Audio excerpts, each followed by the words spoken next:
Hey guys, welcome to a new video. Like, comment and subscribe if you enjoy. Without any further interruptions, enjoy the What If. Chapter 1, A Hollow Beginning. Disclaimer. I do not own Naruto Bleach. Aizen's throne room, Las Noches, Hueco Mundo. Aizen sat in his throne watching a projection of another world. What he was witnessing intrigued him. A large mob of people was currently chasing a small blonde-headed child, no older than 6 years old. The people kept calling him a demon. In addition to the immense amount of spiritual pressure emanating from the boy, Aizen sensed something even stronger sealed away, most likely the source of the mob's catcalls. Aizen immediately called for Jin and Tosen. What is it, Aizen-sama? Jin asked, grinning his fox-like grin as usual. This boy here, Naruto Uzumaki, is very powerful. I want you to bring him here so that he can be trained by the Espada, Aizen said as he looked back at the image and saw that the boy had tripped and was about to be beaten by the mob. As you wish, Aizen-sama, Tosen said as he and Jin turned and left. Aizen now had a wide smile on his face. Somewhere in Konohagakure, Naruto was on the ground trying to back away from the mob. The people in the mob were wielding only knives and lights, but, unfortunately for Naruto, that was all the mob needed. Now we will vanquish this demon from our land, the leader of the mob said as the rest of the mob cheered in approval. I'm not a demon. Why are you doing this? Naruto asked as the mob closed in on him. Now we get out revenge, the leader said as he brought his knife down on the boy. Naruto closed his eyes as he prepared to meet his end. Fortunately for him, and the shinobi world, it never came. Shoot to kill, Shinso. An unfamiliar voice said. Naruto opened his eyes and saw that a very long sword had pierced the leader. He turned to see its wielder. It was a man with white hair, squinty eyes, and a wide smile. He was wielding the blade that had saved Naruto's life. It had been extended to a ridiculous length, allowing the sword to reach the mob leader. The white-haired man stood next to a black man with purple hair and some sort of visor on his eyes. Naruto could still see that the man's eyes had no pupils, however, giving the impression that he was blind. What the? Naruto stuttered as the two men walked closer to him. My, that was a close one, the white-haired man said. Who are you and why did you save the demon? One of the people in the mob asked as the white-haired man looked at him in confusion. Demon. If you mean this kid here, then your eyes are even worse than Tosen's and he's actually blind, said the white-haired man as the black man, Tosen, just looked at him with a scowl. If you're here to help the demon, then you'll die with him, another member of the mob said as they charged at Naruto and the two strangers. The white-haired man quickly grabbed Naruto and leapt back while Tosen jumped into the air. Suzumushi Nishiki. Benihiko, Tosen said as he made a circle around him from the top to bottom with his sword. When he had finished his motion, multiple blades came out of nowhere and rained down on the mob. The entire mob was slaughtered in an instant. Naruto was amazed by such a technique and wished to learn more. What do you want with me? Naruto asked as the white-haired man gently put him down. Let's start with introductions first. I am Jin, and this Tosen. We came from a place called Hueco Mundo and we're here to take you back with us to be trained, Jin replied as Naruto just looked at him, shocked at the news. Train me? Why? Naruto asked, wondering why anyone would want to train him. Because, our master, Aizen, believes that you are strong, and now that we're closer, I can sense that you do indeed have much strength, Tosen said. He had sensed Naruto's strength the moment he laid eyes on him, so to speak. Will I be leaving forever? Naruto asked. While he may have disliked the villagers, Naruto still had friends in the village. It all depends on what Aizen-sama has planned. Will you come with us, please? Jin asked while extending his hand, which Naruto took. Before they could depart, however, they were stopped by the arrival of the third Hokage and a few Anbu Black Ops members. Hold it right there. Where are you taking Naruto? The Hokage asked as his Anbu prepared to attack the two strangers. We are taking Naruto to a place to be trained so he can stand up to the nutjobs, like these fools, in your village. And before you think that we're kidnapping him, you should know that he chose to come with us on his own accord, Jin said as the Hokage looked at him in shock. What? Naruto, is this true? The Hokage asked, to which Naruto just nodded. Don't worry, Naruto will return, just not for a while, Jin said with a smile. Very well. If Naruto is going out of his free will, then I'll allow it. Just promise me, however, that he will return, Sarutobi said. He ordered the Anbu to stand down when Jin and Tosen nodded in reply. The two Shinigami then turned around and opened a Garganta and walked through it, with Naruto in tow, before the portal slammed shut. Be safe, Naruto, Sarutobi thought to himself as he and his Anbu disappeared. Aizen's throne room, Las Noches, Hueco Mundo. Naruto looked in awe at the massive castle fortress he was now inside. Jin and Tosen led him into a huge room, the throne room from what Naruto could tell, where a man was seated on a throne on the opposite side of the room. The man had a white outfit on and had brown slicked back hair. Welcome, Naruto. I am Sosuke Aizen, the one who sent Jin and Tosen to retrieve you, Aizen said as Jin and Tosen brought Naruto closer to Aizen, who decided to get up and walk to meet his newest acquisition.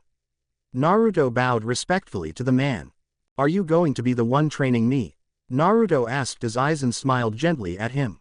No, I will have you trained by the Espada, 10 warriors who are my strongest force, Aizen said. Naruto was surprised to hear that he was going to have 10 different teachers. Naruto was startled by the opening of another huge door from which 10 figures stepped out. The first guy was big and muscular with a tan and a ponytail. The only guy wearing a helmet made bubbling noise and had a popped collar. There was man with pink hair had glasses on who had a thin body. The only black member was bald had some spikes on his head. The guy next to him had a jaw on the right side of his face as well as blue hair. There was another guy whose outfit made him look like a giant spoon and who wielded a huge misshapen scythe. The palest member had green eyes, black hair, and teal-colored marks that looked like tears. The only woman in the group had blonde hair, blue eyes and had her face covered. There was an old man who had one eye closed and was wearing some sort of crown.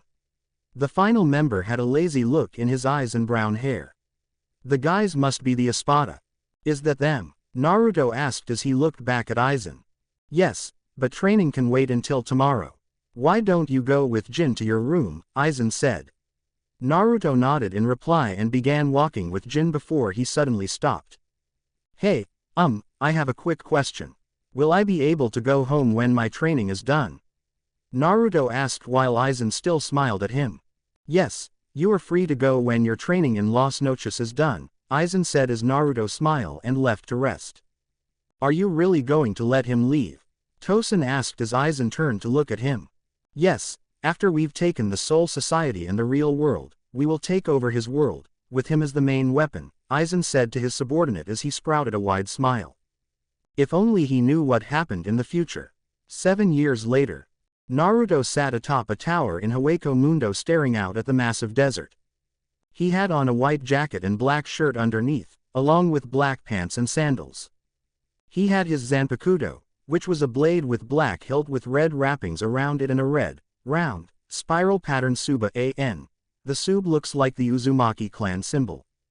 Naruto had gotten strong enough to beat all 10 Espada in both their regular forms and their released forms. Since he trained with the Arankars, he had obtained a release for his Zanpakuto as well.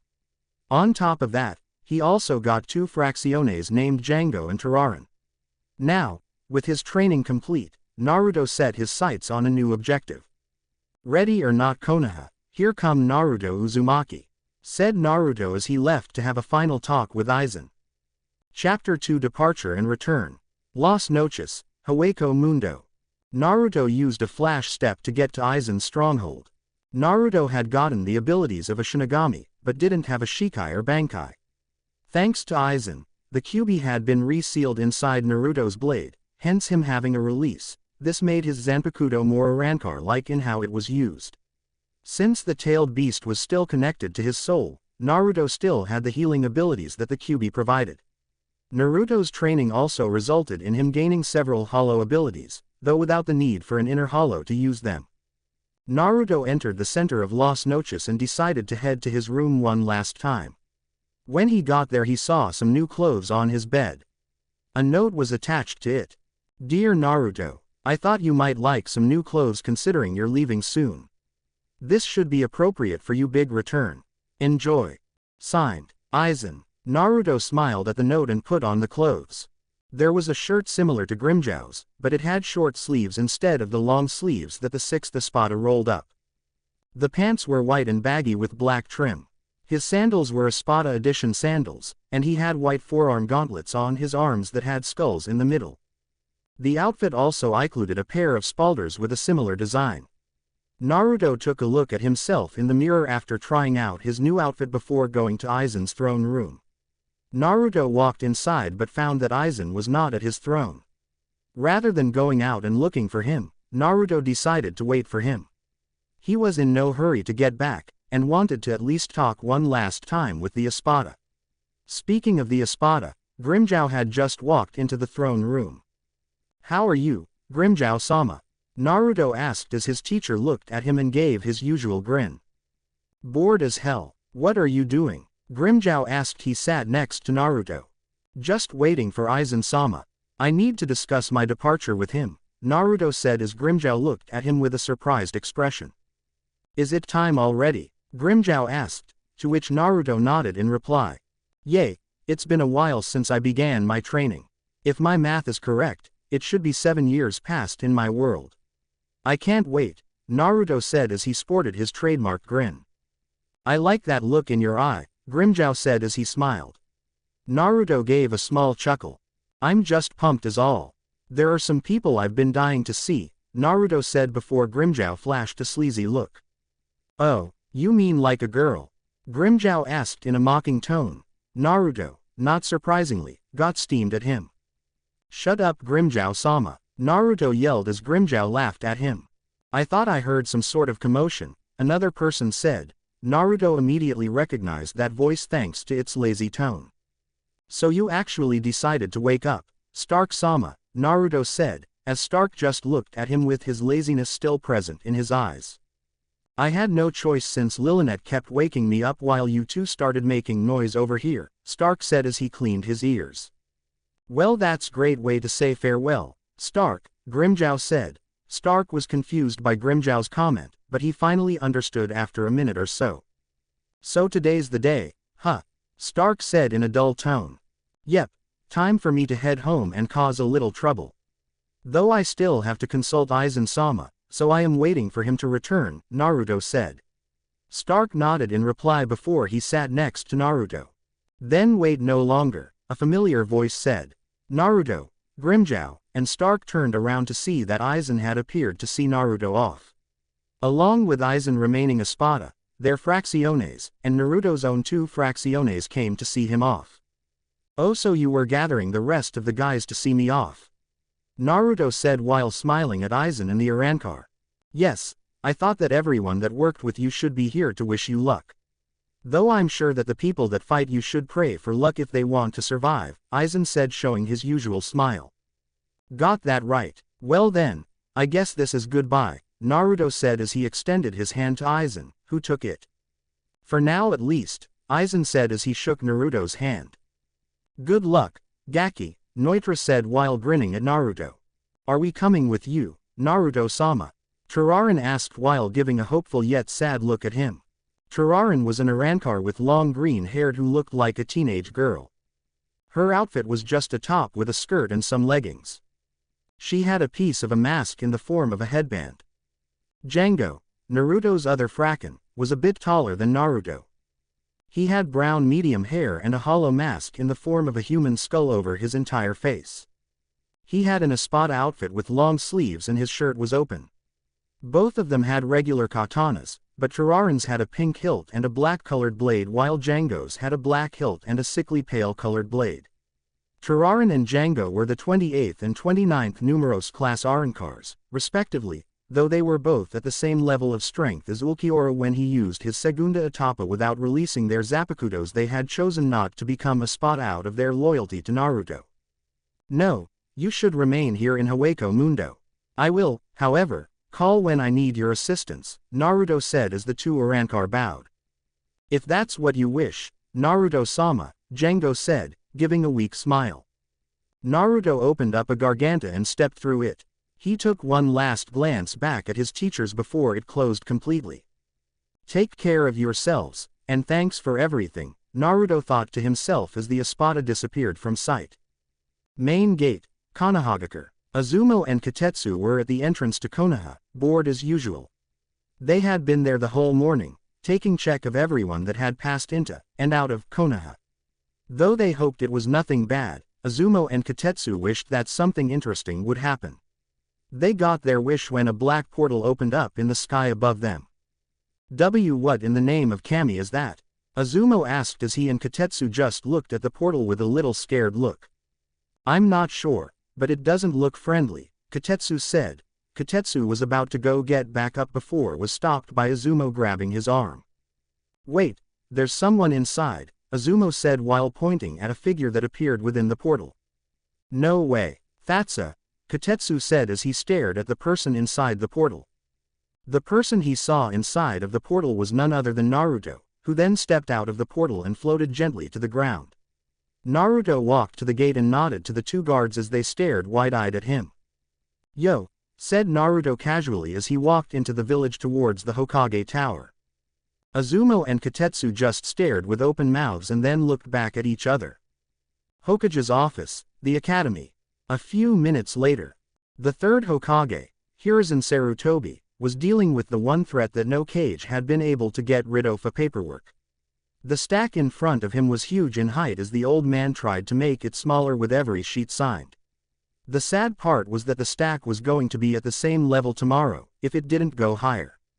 As he was going through some more documents, someone knocked the door.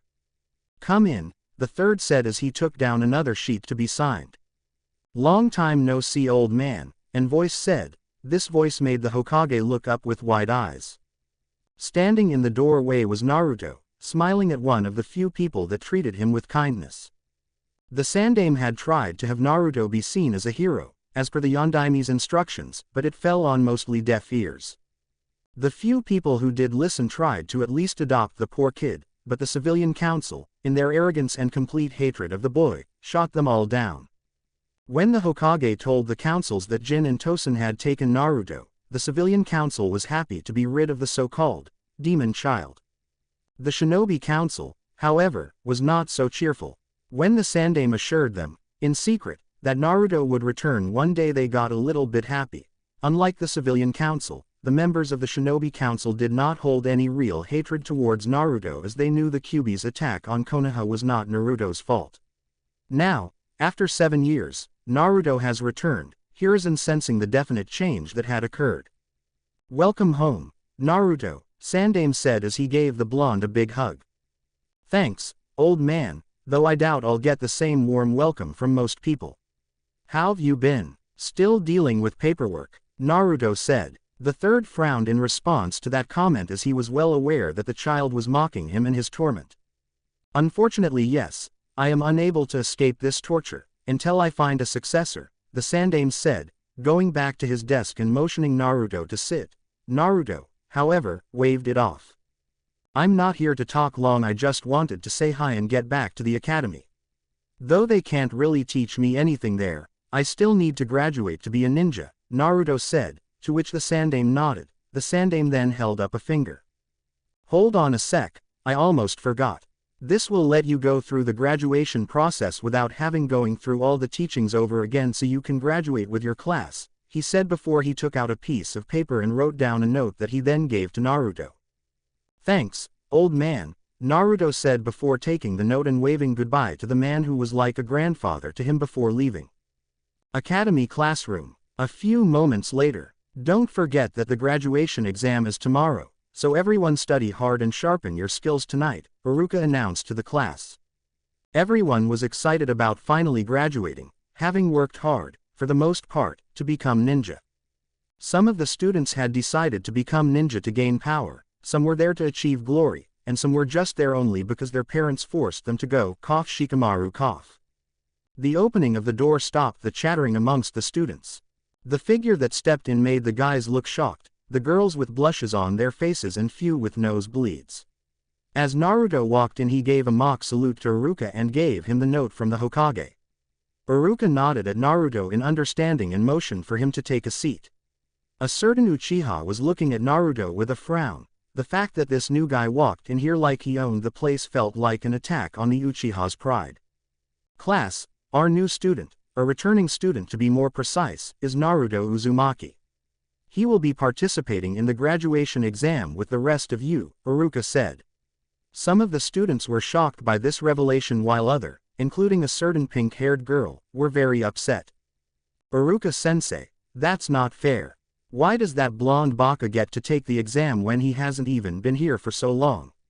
Sakura screeched. Because she had done this in Naruto's ear, he had to clean them to make sure that the pink banshee didn't cause him to lose his ability to hear. Because Naruto has been training for the past 7 years in another place. His training makes him more than qualified to take the exam, Iruka said as Sakura gave one last angry look at Naruto before she went back to her seat. Naruto-kun, I knew it was you, Hinata told as she blushed at seeing Naruto in such a hot outfit. Naruto sensed her looking at him and turned around and looked at her. Hinata immediately tuned her head with an eep sound. Naruto turned back around and gave a smile. As the bell rung, dismissed, the students proceeded to return home. Naruto walked away from the classroom, but stopped when he felt someone's killer intent directed at him. Naruto turned around to see Sasuke Uchiha, who was giving him an ugly look. What do you want, Uchiha? Naruto asked him. He was not in the mood for a fight with the Uchiha punk, as that would have been a waste of his time. I just want you to remember your place. I'm the top student in my class, so don't you think that I'll let you pass this exam, you dead last, Sasuke said. The Uchiha was smirking until Naruto yawned in reply. Naruto had fought against beings with more power than anyone in this world could shake a stick at. The Uchiha standing before him was, to Naruto, little more than a cockroach by comparison and, as a result, not even worth taking seriously.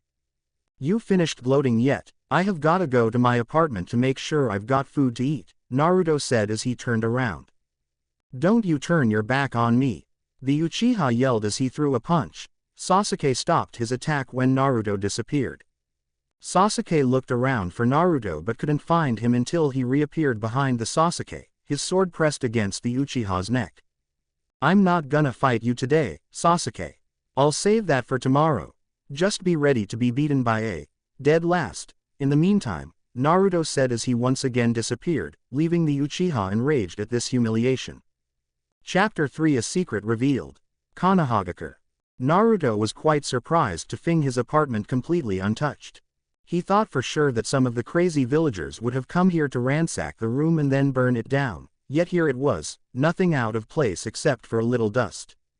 He went through the fridge and found that everything had expired years ago, from both on the labels and the smell of, for lack of a better comparison, death. While he could have gone to buy groceries, he decided on a different solution for the time being.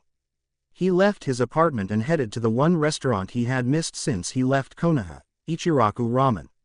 He walked into the stand and sat down at his usual spot. Memories of all the times he had come here to enjoy a good bowl of ramen flooded his mind as he anticipated tasting the finest ramen in all of the shinobi world. Hello and welcome to Ikira, Naruto, you're back. Dad, come here and see this, Ayame said as she went outside and hugged Naruto. Her father came out from the kitchen at the mention of Naruto's name. Well, it's good to see you again, Naruto. I'll be honest, I thought I wasn't going to see you again, Tsuki said, as Ayame pulled away from Naruto and went back inside. You know I can't be parted from your ramen forever, Naruto said, flashing his trademark smile at them as he ordered pork ramen. When Naruto got out the chopsticks and slurped up the first bit of ramen, he let out a sigh of happiness. It was still as good as it was when he had left Konoha. It tasted a lot better when one remembers he's been deprived of this ramen for so long. In Hueco Mundo, Naruto had to eat whatever he could find, not an easy thing considering the lack of anything alive there. As for something to drink, tea was provided by Izuna, most of the time. After a large amount of ramen consumption, Naruto decided to head back to the apartment and rest up for tomorrow. As he lay in bed, Naruto thought of the best way to unveil his new abilities tomorrow at the academy. The thoughts of all the shocked faces brought a smile to his face. Tomorrow everyone will learn that I'm the top guy now, Naruto thought to himself before he fell now asleep. The next day, Naruto woke up and put back on his outfit before he walked out the door. As he made his way to the academy, he noticed that he was still getting ugly looks from some of the villagers. The looks didn't improve when he got to the academy. Some of the parents saw Naruto only as a monster that the Yondaime merely weakened for the people of the village to finish off. The only Naruto thought that he had regarding this was how sweet it would feel when the stares would change, eventually. Not everyone stared at him with hatred in their eyes, as there were some friendly faces in the mix. Those faces were the families of Shikamaru, Choji, and Kiba, whom Naruto had spent a lot of time with before he left for Las Noches. A few minutes before the tests began, Naruto made his way into the classroom and took his seat. He looked to his left and saw Sasuke, who was still seething after what happened yesterday. "I'm going to embarrass you in front of the entire academy, you loser," Sasuke thought to himself as he ignored the usual screeching from his fangirls. Sakura, one of these fangirls, decided to get on Sasuke's good side by pushing Naruto around. "You might as well quit, Baka. Sasuke is the best and you can compete with him. For all we know, your training didn't help you at all, so why don't you just leave before you end up embarrassing yourself," Sakura said as she hit Naruto in the back of the head. Bad idea. Naruto's face was planted to his desk as a result. Even though Naruto did hit the desk pretty hard, it didn't break since Sakura didn't have that kind of strength yet. Naruto looked up from his desk, straightened his back, took a deep breath, and stood up. A few moments later, Iruka was very excited to see how his students fared in the tests. He had trained them well and silently wished the best of luck to them. He was even more excited, though, to see how powerful Naruto had become. Iruka had tried to look out for Naruto when he was still here and treated him like a brother. Iruka opened the door and stood in front of the class. "Good morning, class. I just wanted to say I'm proud of all of you for making it this far, and I think to Okami." "Sakura, what happened to your face?" Iruka yelled as he looked over at a bruised Sakura.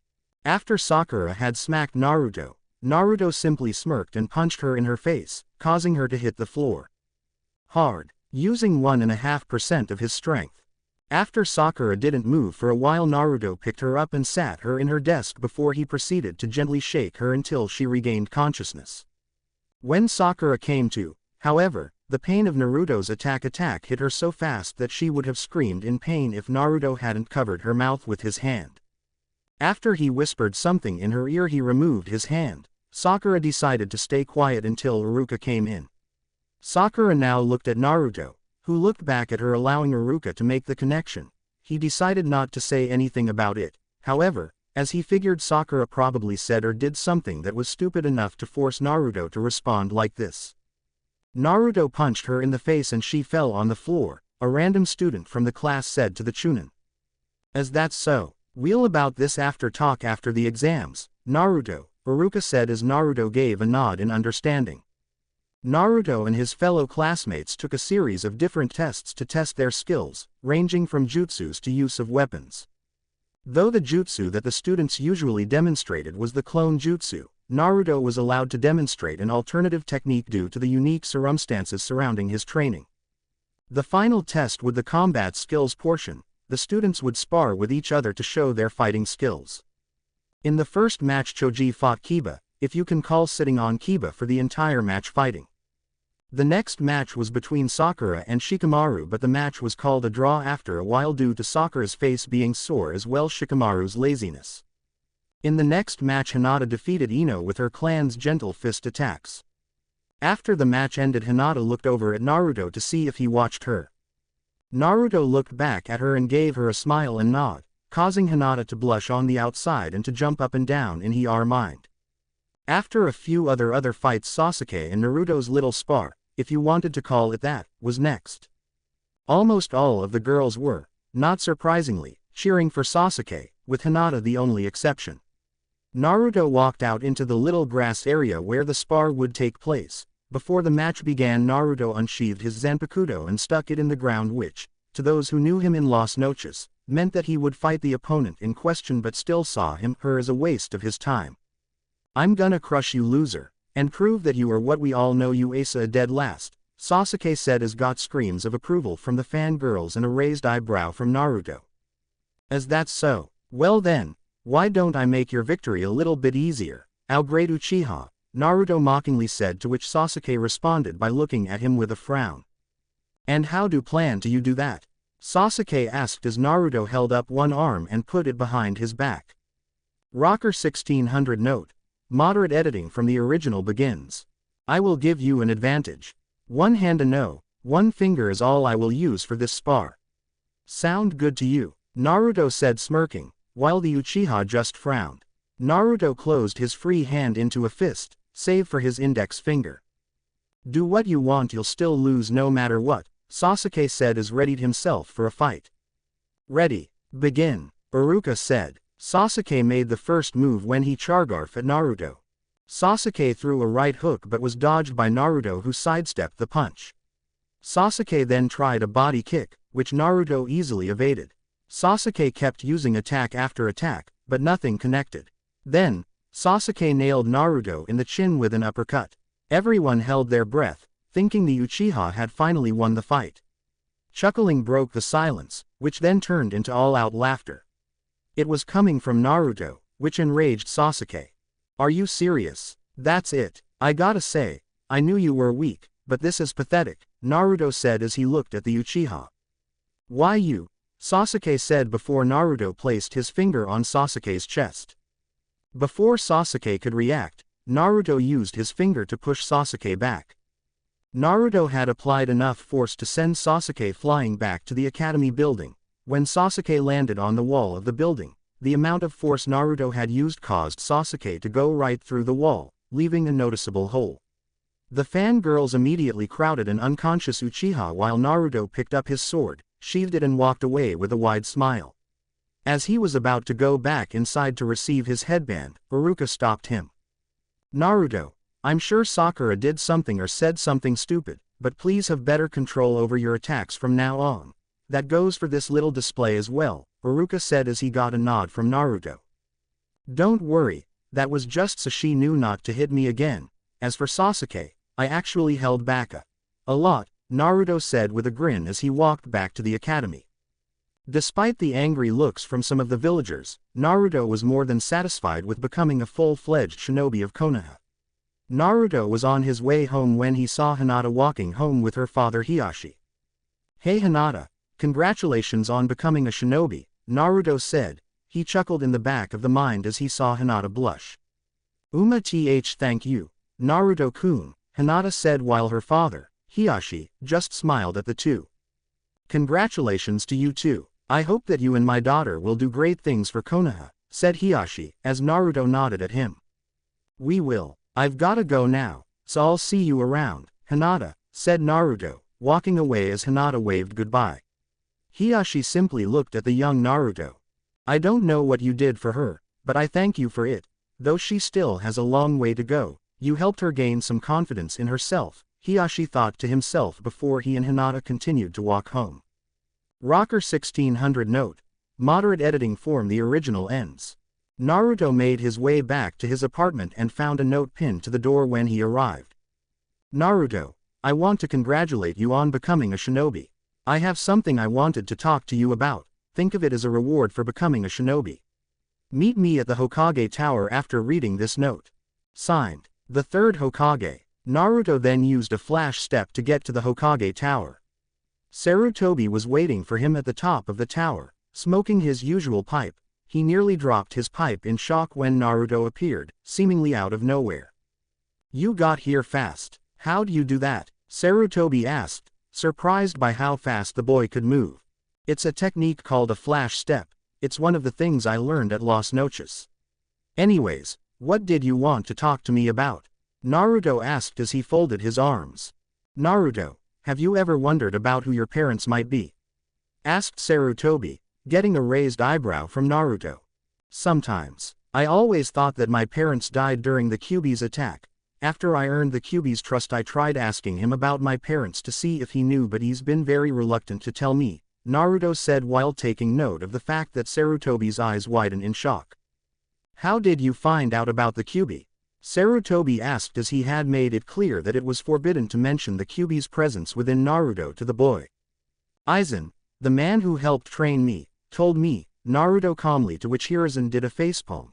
He had forgotten that he had not mentioned this rule to the two men who had taken Naruto with them 7 years ago.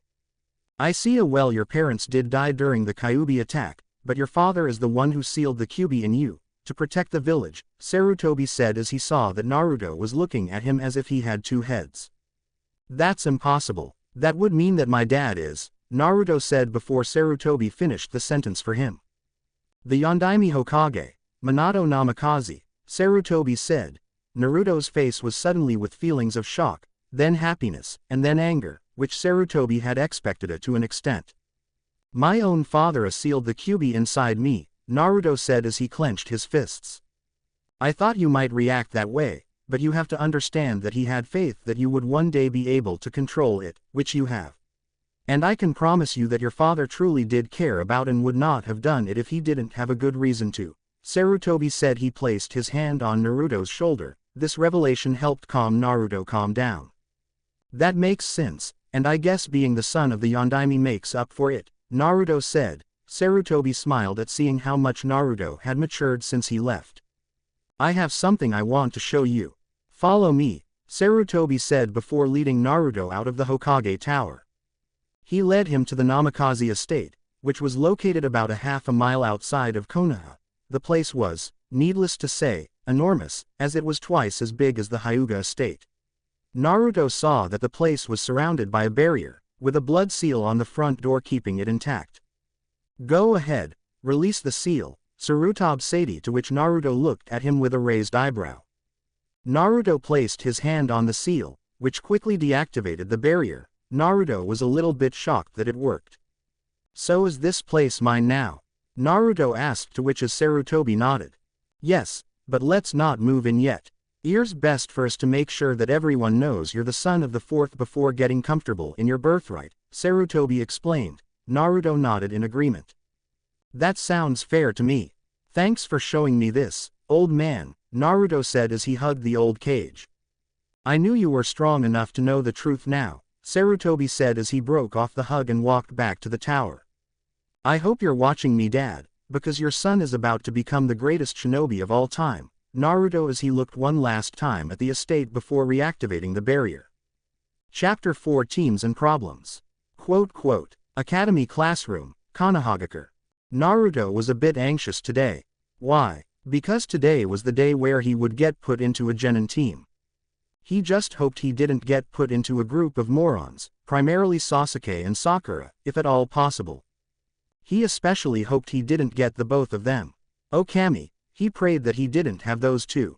He hoped he would get put with a team of people like Hinata and Shino. Those two had some sense in their heads.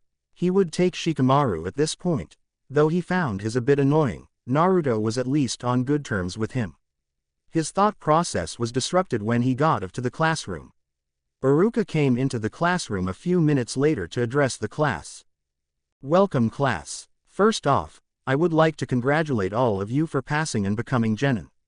As you know, this means that you will now be put into teams of 3 and will carry out mission with both your teammates and your sensei. Now, for the team assigning. Team 1 will be A, Iruka said as he announced several teams. This continued until he got to Team 7. Team 7 will be Naruto Uzumaki, Sakura Haruno, and Sasuke Uchiha, said Iruka, as he saw Naruto just put his head down in anger. Kami, you have cruel sense of humor, Naruto thought to himself as he raised his head and looked at Sasuke and Sakura, seeing that they weren't too happy about the pick either. Rocker 1600 note. One of my two favorite funny moments in this story was laughing and thinking, yes it does, Naruto. The rest of the teams were announced, and were soon picked up by their respective senseis.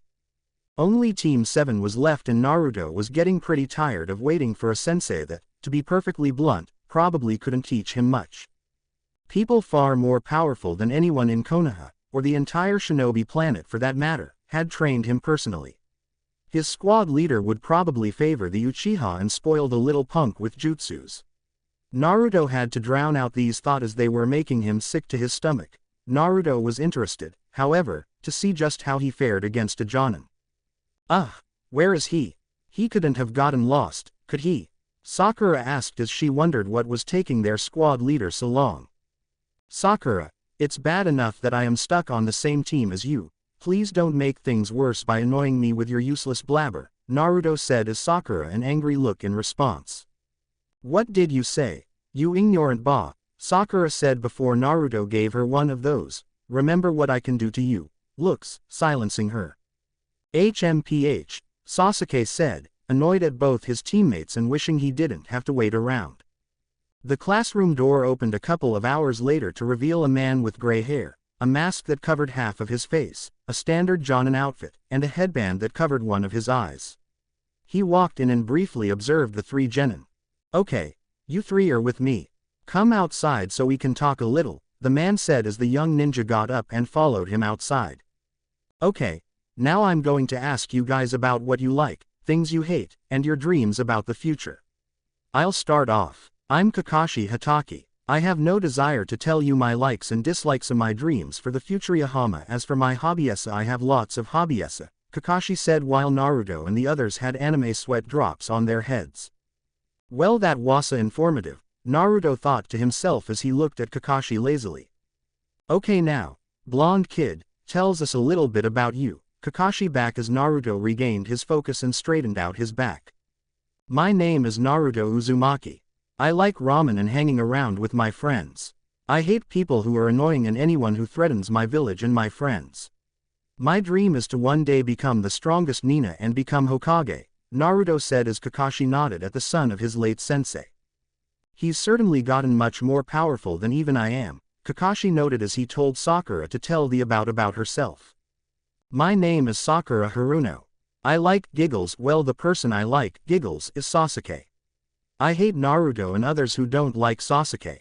My dream is to be a great shinobi," Sakura said while annoying both Naruto and Kakashi in the process. "Oh, perfect, a fangirl," Kakashi thought before he told Sasuke that it was his turn. "My name is Sasuke Uchiha. I hate a lot of things, and I don't particularly like anything. What I have is not a dream, because I will make it a reality. I'm going to restore my clan, and kill a certain someone," he said. Sakura began to look worried while Naruto just shook his head. "Revenge, the one thing that will make anyone a pain in the ass," Naruto thought to himself as he looked at Sasuke. Kakashi looked at Naruto's expression and realized that his thought probably matched his own thought about what Sasuke just said before he continued his little lecture. "Okay then, tomorrow I'm going to give you guys a little exercise I use with my teams. So get some rest and meet me at the training field. I would also advise that you don't eat anything in the morning if I were you," Kakashi said before he left to leave his students to their thoughts about his advice. Sakura and Sasuke were both worried. Naruto, on the other hand, was not fazed by Kakashi's warning in the slightest, as he already knew that Kakashi was bluffing. "You might have these other two fooled, but you'll soon find that I'm much sharper than that," Naruto thought as he headed back to his apartment. The next morning Naruto woke up and ate a plentiful breakfast before he made his way to the training ground. Sakura and Sasuke showed up a few seconds later, their stomachs growling from not having eaten. They left the training ground the previous day. Naruto mentally chuckled at the pathetic sight of them both. After a couple of hours Kakashi finally showed up to give them their task. "Good morning everyone. Today's exercise will be a simple one. All you have to do is take one of these two bells from me. The two who manage to take a bell pass the test, while the one who didn't get a bell will be tied to one of those posts there," Kakashi said as he held up the two bells. "That's it. And here I was thinking that this would be a little bit challenging," Naruto said while popping his neck. "I thought that we would be fighting or something," Sasuke said while Sakura nodded in agreement. "You may think it is so simple, but I haven't told you this next bit. If you don't get one of the bells, you also won't get any lunch at the end," Kakashi said, getting surprised looks from both Sasuke and Sakura. "That's why you didn't want us to eat this morning," Sakura said before Naruto gave a slow clap. "And the light finally turns on," Naruto said sarcastically, getting an angry glance from Sakura. "Getting back to what I was saying, that punishment pales next to the last bit yet," Kakashi said. Sasuke's eyes widened when he heard this while Sakura gulped. The tension in the air grew as Kakashi waited a few seconds before he continued. "Whichever two of you get a bell will continue on to do another exercise, while the one who failed to get a bell will not only fail the test. He or she will be sent back to the academy immediately.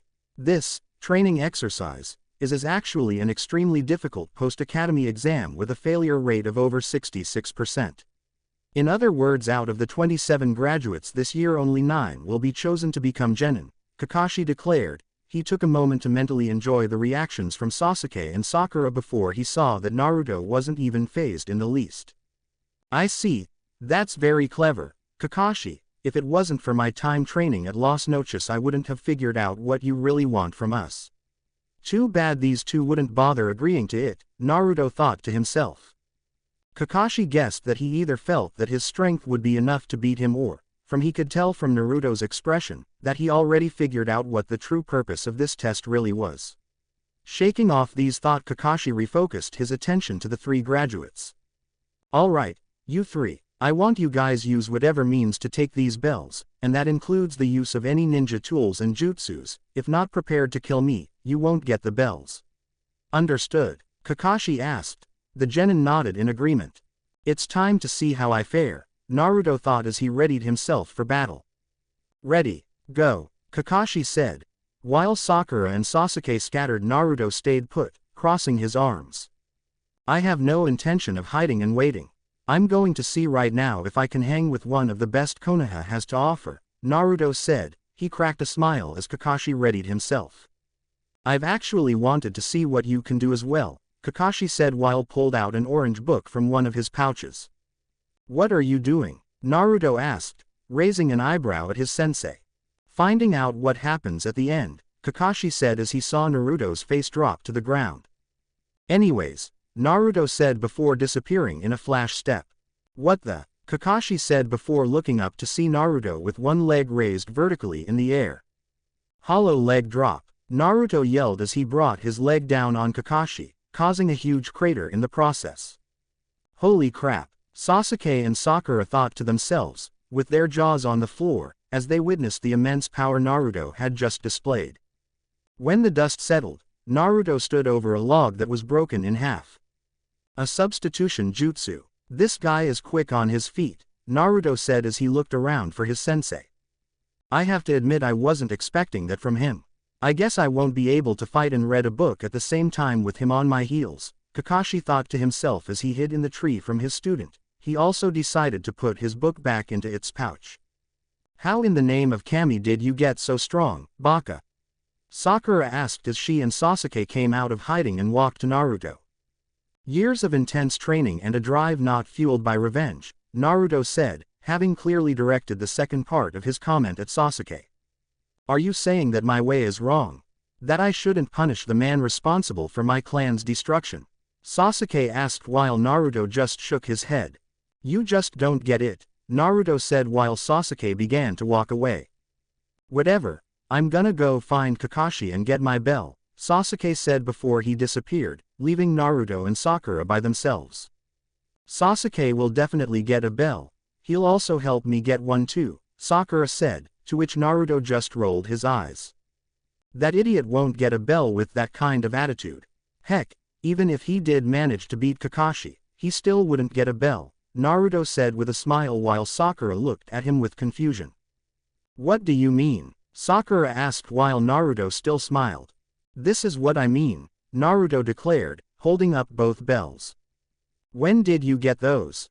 Sakura asked, shocked at the sight of the bells. When I disappeared, I snatched the bells quickly and then moved above Kakashi. I'm actually surprised he didn't notice, he said while Sakura's eyes sparkled at the bells. So I guess I have to beat you to get the bells. Let's do this, Sakura getting ready only to get laughed at by Naruto. As much as I would love to smear you across the ground, you're still my teammate, Naruto said to Sakura as he tossed her a bell and started to walk off.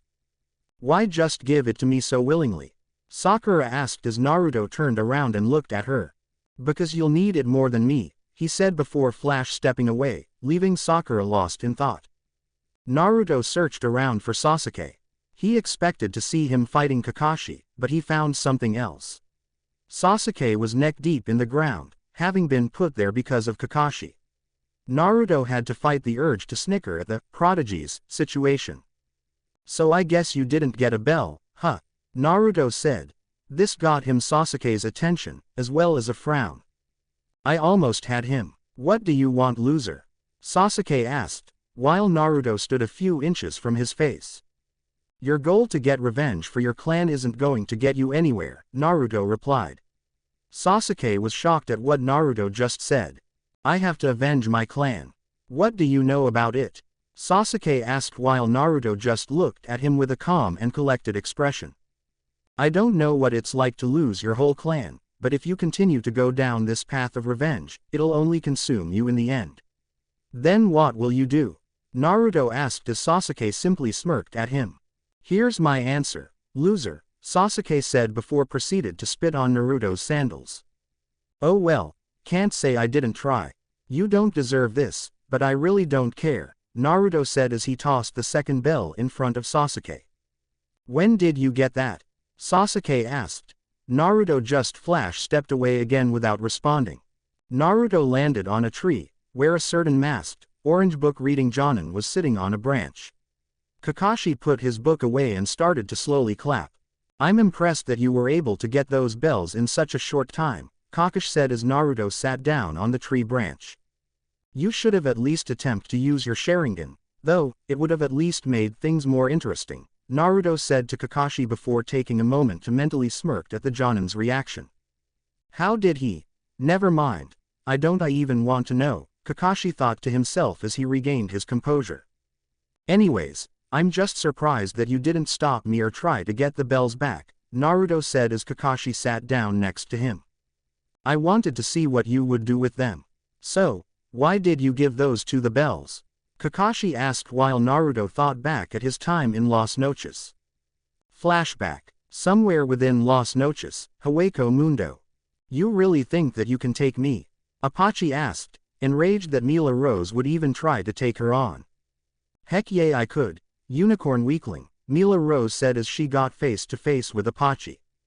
You two fighting all the time is so childish and trivial, Sung Sun said, getting angry looks from the other two as a result.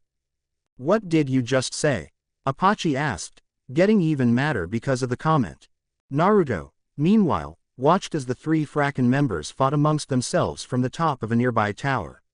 He saw Tear Harabel walking behind him. Why do they constantly fight amongst themselves, Harabel-sama? They have to work together as a team with you and the rest of the Arankar, but all they do is fight each other, Naruto said as Harabel walked up to him and to his right side. You are right, they do fight amongst themselves a lot, but they still work together because of their loyalty to me. Loyalty is the key for any team to work together for a united goal, Harabel said as she saw that her wisdom had already reached Naruto. End flashback. Konoha Training Grounds. Current time. Let's just say that I had a good teacher that taught that loyalty is the key to uniting a team, Naruto said as Kakashi nodded at him. Well, the timer should be going off any moment now. You should probably go off somewhere, Kakashi said. Naruto took off as soon as he was done. A few seconds later, the timer went off and everyone made their way back to the hero's memorial stone. Sakura and Sasuke showed Kakashi that they had their bells. Kakashi congratulated them both and told them they could eat. He told Naruto that he would have to be tied to the log. Naruto willingly went over and let himself be tied up. Kakashi then told Sasuke and Sakura that they could eat their lunch, but were told that Naruto could not and that they could not feed him any of their lunch. Kakashi then said that they would attempt this test one last time just in case the results of the first attempt were a fluke before he left Team 7 so that they could eat their lunch. I still don't understand why you helped us, Naruto, Sakura said while Naruto just stared off into the ether. It doesn't matter if you understand it or not. Though I don't like it, you guys are my teammates, so I have to help you, Naruto said while Sasuke scoffed at him while he ate. You're an idiot who doesn't know how to take advantage of an opportunity and that's all there is to it, Sasuke said while eating his lunch in front of him in an unsuccessful attempt to irritate Naruto. He stopped when, to his amazement, he saw was Sakura raising her lunch to Naruto. Naruto was equally surprised by this move. Don't think that this means that I like you or anything, but you did help me. This is just way for me to thank you, Sakura said as Naruto breathed a sigh of relief. Oh thank Kami. For a moment I thought you were trying to make me fall for you or something, Naruto said as he got an angry look from Sakura. Do you want to eat or what? Sakura asked before she saw that Naruto now had a serious look on his face. You'll have to feed it to my mouth considering I'm a little tied up right now, Naruto said. Sakura, while undoubtedly angry, understood the circumstances. Fine, here, Sakura said as she took a little bit of the food with her chopstick and giving it to Naruto. The minute Naruto swallowed the food, there was a huge boom. Kakashi appeared a split second later with an angry expression on his face. Didn't I tell you not to feed him? Kakashi yelled as he noticed Sakura looked scared out of her mind while Naruto had a serious look in his eyes. Was JJ just giving him some of my LL lunch since he helped me get ABB Bell? A terrified Sakura stuttered as Kakashi looked at her, then Naruto. Is this true, Naruto? Kakashi asked, though he already knew the truth. It's true. I gave Sakura her bell, Naruto replied while Sasuke just looked at him with anger. Well, if that's the Kaseya, Kakashi said in angry tone. Just as Sasuke and Sakura began to brace themselves for the worst, Kakashi suddenly turned tail and smiled at them, though it was hidden behind his mask. You pass, Kakashi said cheerfully while getting shocked looks from Sakura and Sasuke. We passed, Sakura said before proceeding to jump up with joy after Kakashi's statement sunk in. Well, that was a good act you put on there, sensei, Naruto said. Even Naruto was willing to admit that Kakashi scared him at the beginning, though not by much. What do you mean we pass? Sasuke asked as he was still unsure what was going on. This test was all about teamwork and how well you three could work together. Naruto was the only one who realized it, though it was Sakura's actions that sealed the deal, Kakashi said as he untied Naruto. I figured as much, but why so much deception? If the goal was teamwork, why not have a bell for each of us? Naruto asked, to which Kakashi responded by pointing at the memorial stone behind him. It's something that a close friend of mine taught me. Those who break the rules are scum, but those who betray the era are worse than scum, Kakashi said. Naruto nodded in understanding. He now realized this test was designed to see if the people partaking in it were able to place their team over the rules. So what now? Naruto asked after that they had passed their sensei's first test. Now, Team 7 starts missions tomorrow, Kakashi said as give the genin a thumbs up. Finally, we can get down to business, Naruto thought as he left Kakashi and his teammates and headed home. Chapter 5, A Mission on Waves. Mission Assignment Room, the Academy, Konohagakure. Current time. Naruto and his team had been completing numerous D-rank missions, all of which felt like a waste of time and, to both Naruto and Sasuke, a waste of their skills. In Naruto's case, most forget that all of these missions didn't even require the use of his Zanpakuto.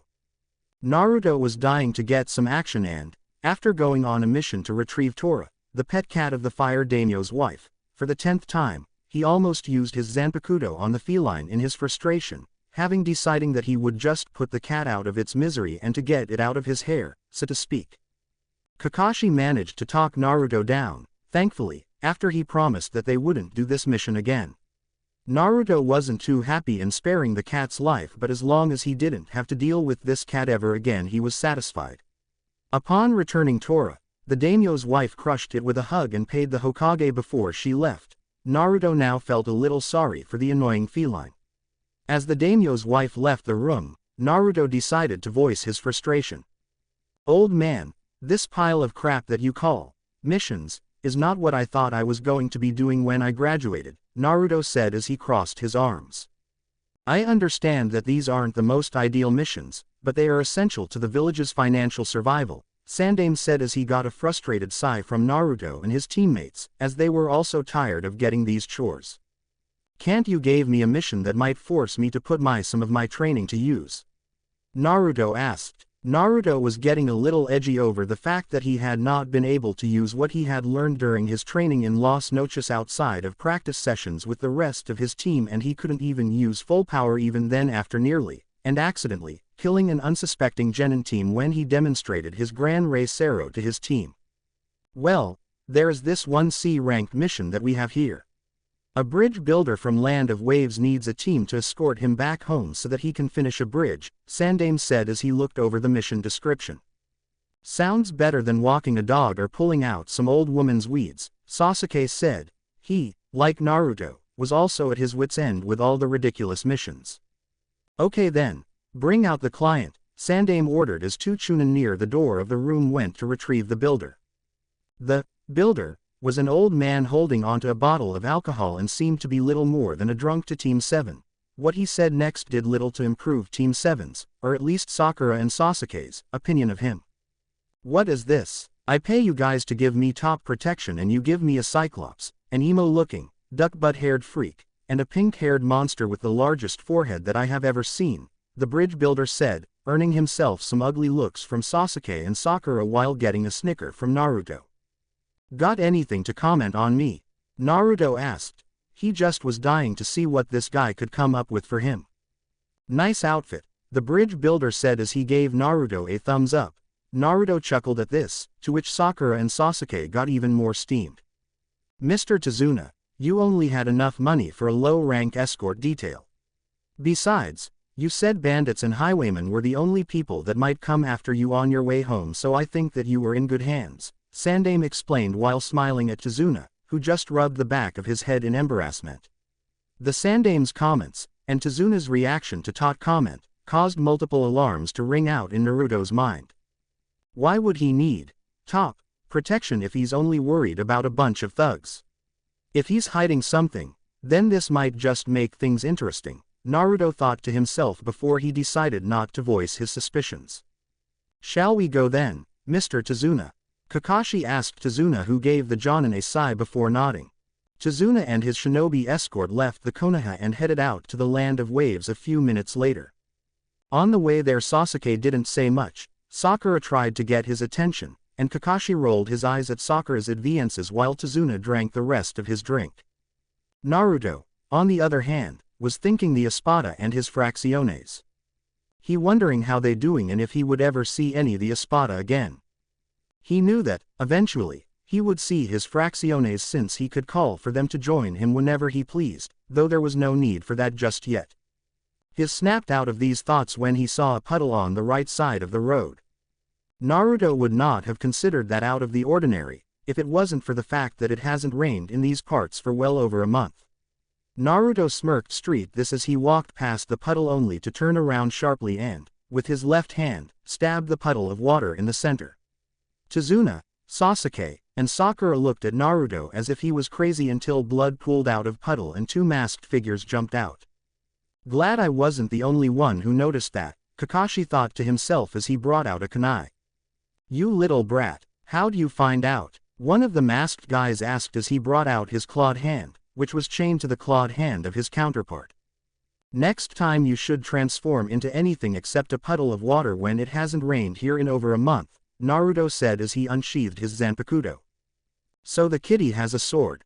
Let's see if you can actually use that thing, other assailant said as he and his partner charged at Naruto with their claws ready to strike. Sasuke, Sakura, protect the bridge builder, Kakashi said as went to give Naruto a hand. Sasuke was a little reluctant to do that but had decided, wisely, not to get on Kakashi's bad side while Sakura, on the other hand, had no problem staying out of the fight. Naruto blocked one of the attackers while the other one tried to attack from behind only to be cut off by Kakashi and his kunai for his efforts. Naruto spun around and kicked the attacker to his rear over Kakashi's head. When the rear attacker was sent flying, Kakashi cut the chain connecting him to his partner. Naruto then took the one he kicked by the throat and slammed against the ground, knocking him out cold. With that assailant unconscious, Naruto turned his attention to the other one, only to find that Kakashi had already tied him up to a tree after he had defeated him. You know, I could have taken them both, Naruto said as he was a little disappointed that Kakashi had stepped in during the battle.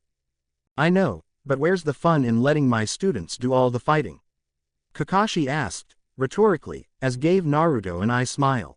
Anyways, why don't we find out who this guy is, Naruto said as looked at the bound masked man.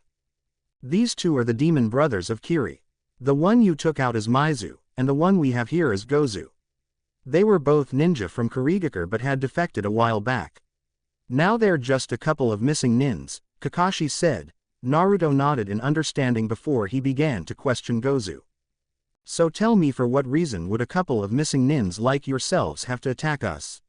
Naruto asked as he got close to Gozu. We were assigned to kill the old man so he couldn't finish his bridge, Gozu said, Naruto frowned at him upon hearing this revelation. If that's the case, then who was it that sent you? Naruto asked, to which Gozu scoffed at him. You're gonna run into him sooner than later, you little punk, and when that happens you and your team are as good as dead, Gozu said. The missing nin let out an evil chuckle as Naruto just smirked. We'll see about that, Naruto calmly said before he knocked Gozu out with a hit to the head. Is there something you forgot to mention back in Konoha? Kakashi asked while looking at Tazuna. Everyone else proceeded to do the same. Tazuna let out a sigh before he answered. I guess there's no reason to keep hiding it from you anymore. A powerful businessman and criminal boss by the name of Gato has been oppressing both my village and country. Gato runs a shipping magnate which he also uses as a front for smuggling various kinds of contraband and has taken over the shipping lanes into my country, which is our only way of getting supplies in and out of our country. If I can complete my bridge, it will open a different way of trading with different countries, and get us free from Gato's grip on our country since he can't take that over without drawing suspicion from the other nations. Gato knows this and he has been trying to keep me away from the land of waves by any means necessary. I could only get enough money to pay for a C ranking mission, which is why I said that bandits and thieves were the only ones that might come after me. I know I tricked you, but you have to understand that my village, and my country by extension, won't survive while Gato remains in power. I'm not asking you to stay with me. You can leave and end the mission right now if you wish, Tazuna said while Kakashi looked, first at him, and then at his genin team. What do you guys think we should do? Kakashi asked his team, who were now in thought. Naruto was the first one to answer. I knew something was amiss. Well, I wanted action, and now I've got it. It also sounds like this guy and his country are in a real bind and I can just stand around and let innocent people suffer. I'm in, Naruto said, getting a nod from Kakashi. Sure, it'll help me prove that I am an elite, Sasuke said, getting an approving nod from Sakura. Oh brother, Naruto thought to himself, rolling his eyes in annoyance. I guess it's settled then. We will protect you until the bridge is completed, Tazuna, Kakashi said, earning a smile from Tazuna. Thank you so much, Tazuna said as he kept walking with Team 7 to the land of waves. Zabuza's hideout. Meanwhile, the demon brothers failed you, Zabuza Momochi. I am paying you top dollar for your services and this is what I get in return. Gato said before he was cut short by Zabuza, who pointed his executioner's blade at his employer's neck. Calm yourself, Gato. I see now that it was a mistake to send those two. I will deal with this Matera personally, Zabuza said as he smiled underneath his bandages. Chapter 6 Demon of the Mist. Not so much. ... Somewhere in the land of waves. Team 7 was making its way closer and closer to Tazuna's village, staying on their guard for anyone that might come for them the whole time. Kakashi was keeping cool throughout the trip, though he stayed on his toes, so to speak, the whole time as well. Sakura was hoping that she wasn't going to have to fight anyone considering her skills weren't up to par with either Sasuke or her sensei. She hadn't acknowledged Naruto's strength yet, though he could care less about her acknowledgement. Sasuke didn't care if he might be forced to fight since he was an elite, and, as such, he would be victorious against any opponent. Naruto, meanwhile, was actually hoping that he would get to fight a strong opponent. This was part of the reason why he became stronger in Las Noches. Other than protecting those precious to him, Naruto wanted to get stronger by fighting the strongest. Maybe it was a bit of his mentor Noitra Gilga was rubbing off on him, or, more than likely, he was just frustrated by the lack of action in his previous missions. The one thing that Naruto was certain of was that he had an itch to fight someone he could actually let loose on. Naruto was taken out of his train of thought when he heard something moving in a copse of nearby bushes. Naruto then leapt at the copse and unsheathed his Zanpakuto, pointing the tip at the source of the disturbance. He was surprised to see that the culprit was nothing more a white rabbit which trembled as Naruto held his Zanpakuto at it. Naruto put his blade back into its sheath and picked up the little rabbit. Everyone else was wondering why he had lunged at a bush until they saw him emerge from the bushes with the rabbit in hand. False alarm, everyone, it was just this little guy here, said Naruto, giving a sheepish smile. Getting spooked by a little rabbit, loser? Sasuke asked mockingly. The smirk that he had vanished when he saw that Naruto was giving him an angry scowl. Not as spooked you'll be if I drop you in Hueco Mundo for 5 minutes, Naruto said, to which Sasuke quickly, albeit reluctantly, backed down in fear. Naruto not told his team much regarding his time training in Hueco Mundo to the members of his team. The stories he had told them, however, were terrifying enough for his teammates to wonder whether he had simply gone to hell for 7 years. Naruto, don't you think there's something weird about this rabbit? Kakashi asked. Naruto raised an eyebrow as he looked back down at the rabbit until he understood what Kakashi was talking about. This rabbit's coat is as white as snow. It's midsummer so it should be gray. Someone's been keeping this rabbit someone's indoors and cool, Naruto said as he saw Kakashi nod at him. Before Kakashi could say another word, however, a huge sword appeared from out of nowhere and came flying towards the group. Everyone ducked except for Naruto who, using his quick reflexes, managed to draw out his Zanpakuto. He spun underneath the spinning blade and thrusted the blade into the hole of the sword as it passed by him, causing the blade to spin around his Zanpakuto until it settled down towards the Tsuba. Naruto pulled his Zanpakuto out of the hole of the huge blade. Naruto saw that it was a very large sword that was in the form of an oversized butcher's knife. Not bad, kid, I didn't expect that you would be able to maneuver that fast, Zabuza said as he appeared from the shadows. This is quite a large blade you have here. Are you compensating for something? Naruto asked. Zabuza narrowed his eyes at him. Rocker 1600 note. My other favorite funny moment. You better watch your mouth kid, or I'll show you how to really wield a blade, Zabuza warned Naruto, who simply grinned at him. Now that is something I'd like to see, Naruto said before he tossed the executioner's blade back to Zabuza. Be careful, Naruto. This is Zabuza Momochi, one of the 7 swordsmen of the mist. He has been called the demon of the mist due to his brutality and bloodlust, so don't take him lightly, Kakashi warned, to which Naruto replied by giving him a smirk. Don't worry about me, sensei. This guy lost this fight the moment I became his opponent, Naruto said as he unsheathed his Zanpakuto and entered into his fighting stance. Don't push your luck with me, kid. You may have some skills but I've been handling a blade a lot longer than you have, Zabuza said as he took his stance as well. Then how about you show me instead of talking me to death, Naruto said as he ran towards Zabuza. Gladly, Zabuza said as he swung his blade at Naruto's head. Naruto brought up his blade and met Zabuza's sword head-on. Naruto then proceeded to push back the executioner's blade before he made a vertical swing. Zabuza parried the strike biof. He spun around and swung vertically at Naruto, who simply ducked and landed a kick to Zabuza's chest, which sent him flying. Zabuza managed to recompose himself, but not before Naruto was already on top of him. Zabuza was barely able to bring up his sword in time to block Naruto's attack. I have to admit, I was expecting more from one of the 7 swordsmen of the mist, Naruto said in a rather insulting tone, putting Zabuza down even more with the fact that he was only fighting with one hand on the blade while the other hand was still in his pocket. Don't get overconfident so quickly, Zabuza said as he kept both hands on his sword. Naruto raised an eyebrow before he saw someone running past them both and heading right for Kakashi, Sasuke, Sakura and Tazuna. It was Zabuza, which meant Naruto was fighting a clone.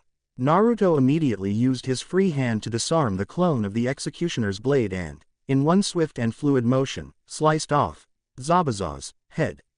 The real Zabuza, meanwhile, brought up his sword to try to slash through Kakashi, who had activated his Sharingan, to get to Tazuna. But as he was about to bring down his sword, Naruto grabbed Zabuza by his body strap. You should make sure that I'm taken care of before you focus on anyone else, Baka.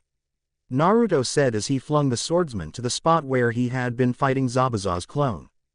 Very well, I was getting sick of you anyway, Zabuza said as he began forming multiple hand signs. He's got something big up his sleeve. Luckily I got something up my sleeve for him, too, Naruto thought as he placed both hands on his Zanpakuto. Water style. Great waterfall technique. Zabuza yelled as a huge wall of water surged around him and barreled towards Naruto.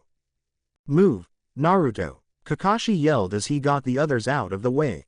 Naruto just stood there, however, as some powerful energy was building up in Naruto's blade, which took the form of an orange-colored wave that resembled a crescent moon. Getsuga Tensha. Naruto yelled as he swung his sword and sent the massive wave of Ryutsu flying. The attack cut right through the wall of water as if it wasn't even there. Tazuna and the rest of Team 7 just looked on in shock as the attack then pushed right through Zabuza and sent him flying.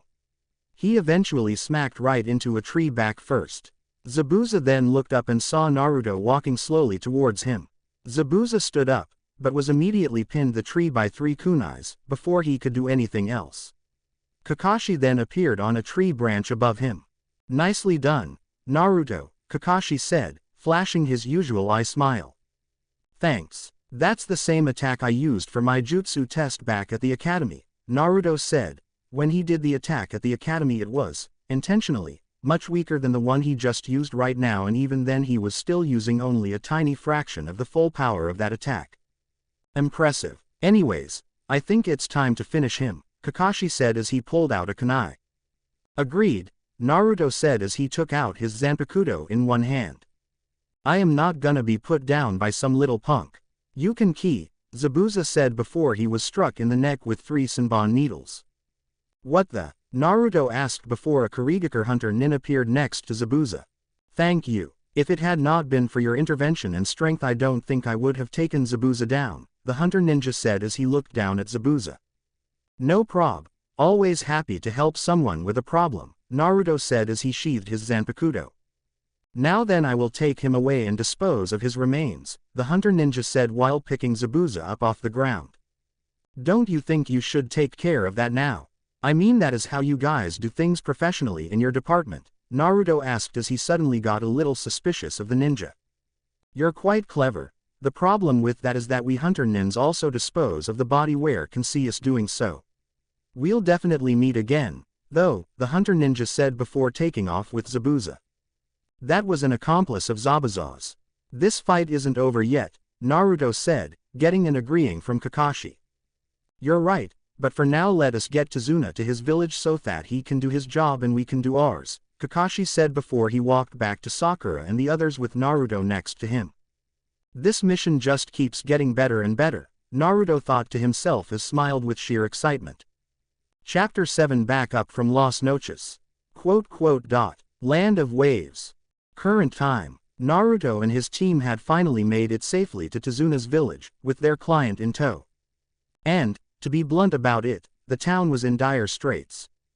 There were children on the streets, some too impoverished to even beg, prices on all kinds of goods were sky high, and homes were being foreclosed. Naruto found his anger rising with each glance at the place. This Gato guy was going to die a slow and very painful death, he would make sure of that. Eventually the group arrived at Tazuna's home where Tsunami, Tazuna's daughter, greeted them at the door and thanked the shinobi for getting her father home safe. After they had settled in, Kakashi wanted to have a discussion with his students. "What's up, Kakashi-sensei?" Naruto asked as he sat down with the rest of his squad. "As you all know, Zabuza is down, but he is certainly not out. I suspect even now that he is gathering up his strength to come and attempt to kill Tazuna again. To prepare for that, you all need to get some training done. We'll rest for today, but tomorrow I need to teach you some new techniques. I will also send word to Konoha to provide us some backup," Kakashi said as he got up from where he had sat down. The Konoha Jonin stopped, however, when Naruto spoke up. "Actually, we don't have to wait so long for backup. I can get us some help right now," Naruto said. This claim shocked both his sensei and teammates. "Who?" Kakashi asked. He was, naturally, intrigued at whom his squad member could be bring to help them out. "My fracciones. They're basically my personal followers that are nearly as powerful as I am. I can bring them here though the Garganta, a portal that connects this world to Hueco Mundo," Naruto said as he saw Kakashi nod at him. "Alright then, have your fracciones come here tomorrow, Naruto," Kakashi said. He Jonin suddenly liked their odds in their upcoming battle with Zabuza. Tsunami called them all in for dinner and had 4 plates set out for the shinobi. Tsunami also said that her son Inari would be home soon, which explained the extra plate. As they ate, Sasuke eyed Naruto's Zanpakuto, lusting for it after seeing the destruction it could do. Naruto told him and the rest of his team as they were walking towards Tazuna's town that the sword would never listen to anyone's will but his own and that it would reject any other wielder, using very violent means to do so. Sasuke, ignoring Naruto's warning, grabbed the hilt of the blade and was overwhelmed with terror at the blade's immense power. The power was so great that it shoved him some 30 feet away from the sword. Sakura attended to him while Naruto just shook his head at the poor attempt. Even though he was shot back, Sasuke still hungered for the blade. Naruto told him that if he tried it again he would break his fingers so he couldn't even grasp it or, if he was in a very bad mood, he would gouge the Uchiha's eyes so he couldn't see where the sword was located, which was enough to stop any more of Sasuke's futile attempts. At this point, Inari came into the room and was surprised to see 4 strangers in his house with his mother and grandfather. Inari, these people are ninja from Konoha. They protected your grandfather as he came back home and have decided to guard him while he finishes the bridge so we can be free of Gato, said Tsunami, smiling at her son. Faye, they're just more fools coming to meet their deaths. Gato is too powerful to be stopped at this point, Inari said ran up to his room. What is that kid's problem? Naruto asked as he thought that the kid would have been happy that his village was getting some help. Several years ago, a man named Kaiza saved Inari from drowning. After that day he basically became the boy's father. One day, Kaiza stood up to Gato, and ended up losing his life because of it by being publicly executed. Since then Inari has been somewhat downtrodden, Tazuna said as the sadness in his face clearly showed. That's really sad, Sakura said as she felt sorry for the kid. Sasuke, on the other hand, paid no mind to this. He'll change his mind when we're done here, Naruto said as he set down his bowl and got ready for bed. The next day Team 7 found a secluded place in the forest around Tazuna's village to begin their training. Before they began, however, Naruto was going to bring in his fracciones. Above all else, Naruto was excited to see his Frakken again, though he didn't really show it at the moment. Naruto proceeded to open up a Garganta using the Desuker technique. Kakashi, Sakura, and Sasuke were, not surprisingly, a little freaked out by the sight of a portal opening up out of nowhere. Turaran, Django, come on out, Naruto yelled as he looked into the blackness of the Garganta. Naruto-sama, Turaran yelled from the Garganta as she lunged out and tackled Naruto. Good to see you too, Turaran, Naruto said, giving a small smile to her once he got out of the Arankar life-squeezing embrace. She was waiting for the time when you would call for us, Django said as he walked calmly out of the Garganta. Glad to see you missed me, Django, Naruto said after he got up off the ground. Everyone, these are my fracciones, Turaran and Django, Naruto said. Both fracciones bowed politely to Team 7. It's a pleasure to meet you too. I am Kakashi Hatake, leader of Team 7. These are the other members of the squad, Sakura Haruno and Kakashi said before he was cut off by Sasuke. Sasuke Uchiha, last of the Uchiha clan, Sasuke said with a smug look on his face as he proclaimed his title. Is that supposed to mean something? Turaran asked innocently. It means that I represent the most powerful clan of ninja there is. You should be more respectful to your betters, Sasuke said as he tried to make himself appear as a big shot. As both Arankar were at the same level as the high-level Espada, however, it didn't work. I haven't seen your skills so you will receive no respect from me, Django said in his usual calm tone. Is that a challenge? Sasuke asked as he got in Django's skull mask face. Is this what you've dealing with since you returned, Naruto-sama? I already want to kill this little insect in the first few minutes of being close to him, Django said. He earned a smirk from Naruto and Turaran when they noticed that Sasuke's anger visibly grew. Shut up, Sasuke yelled. He tried to punch Django in the face, but was caught just a few inches from his target. That is very unwise of you. Let me go ahead and make sure you don't use this hand again, Django said as he began to unsheathe his Zanpakuto out with his free hand. Let him go, Django. Though I hate him just as much as you do, he is still on my team and I need him to be back in Konoha alive, and with all his limbs intact, Naruto said. He noticed that Django took a deep breath before he let go of Sasuke. If you say so, Naruto-sama, Django said as he sheathed his Zanpakuto and stood next to Naruto, Kakashi and Sakura were surprised by both Django's aggressive nature and how the Arankar obeyed Naruto's orders so easily. Now that the introductions have been made, listen very closely you two. I called you two here because we are dealing with a powerful foe named Zabuza Momochi. The man also has a mysterious accomplice who is aiding him and whose full abilities are currently unknown. Your job is to protect the bridge builder Tazuna when we cannot. Understood? Naruto asked. Yes, sir, both of the Arankars replied as they bowed to their master. Kakashi, you should train Sasuke and Sakura. I'd like to spar with my Fracciones, if you don't mind, Naruto said, to which Kakashi nodded. Makes sense. Since you can fly, there's really no reason to teach you what I'm about to teach them. Anyways, Kakashi said before he told Sakura and Sasuke to follow him to train. He was unaware, obviously, of the nature of Naruto's flash step. Alright you two, time to make sure my skills don't get rusty, Naruto said before he got into a fighting stance. Yay, just like old times, Turaran said while Django just popped his neck. The three soon went at it in a blink of an eye. Zabuza's hideout. Meanwhile, Zabuza was lying on his bed, bandaged up from his fight with Naruto. He was replaying the fight over and over in his head. The attack the kid used to counter his water jutsu was incredible, having practically torn through it and even managed to injure him. Zabuza cringed at the thought that Naruto hadn't used the full power of that attack. Impressive though he may be, however, he still needed to be taken out since he was in the missing nin's way. He was pulled back into reality when Haku entered his room.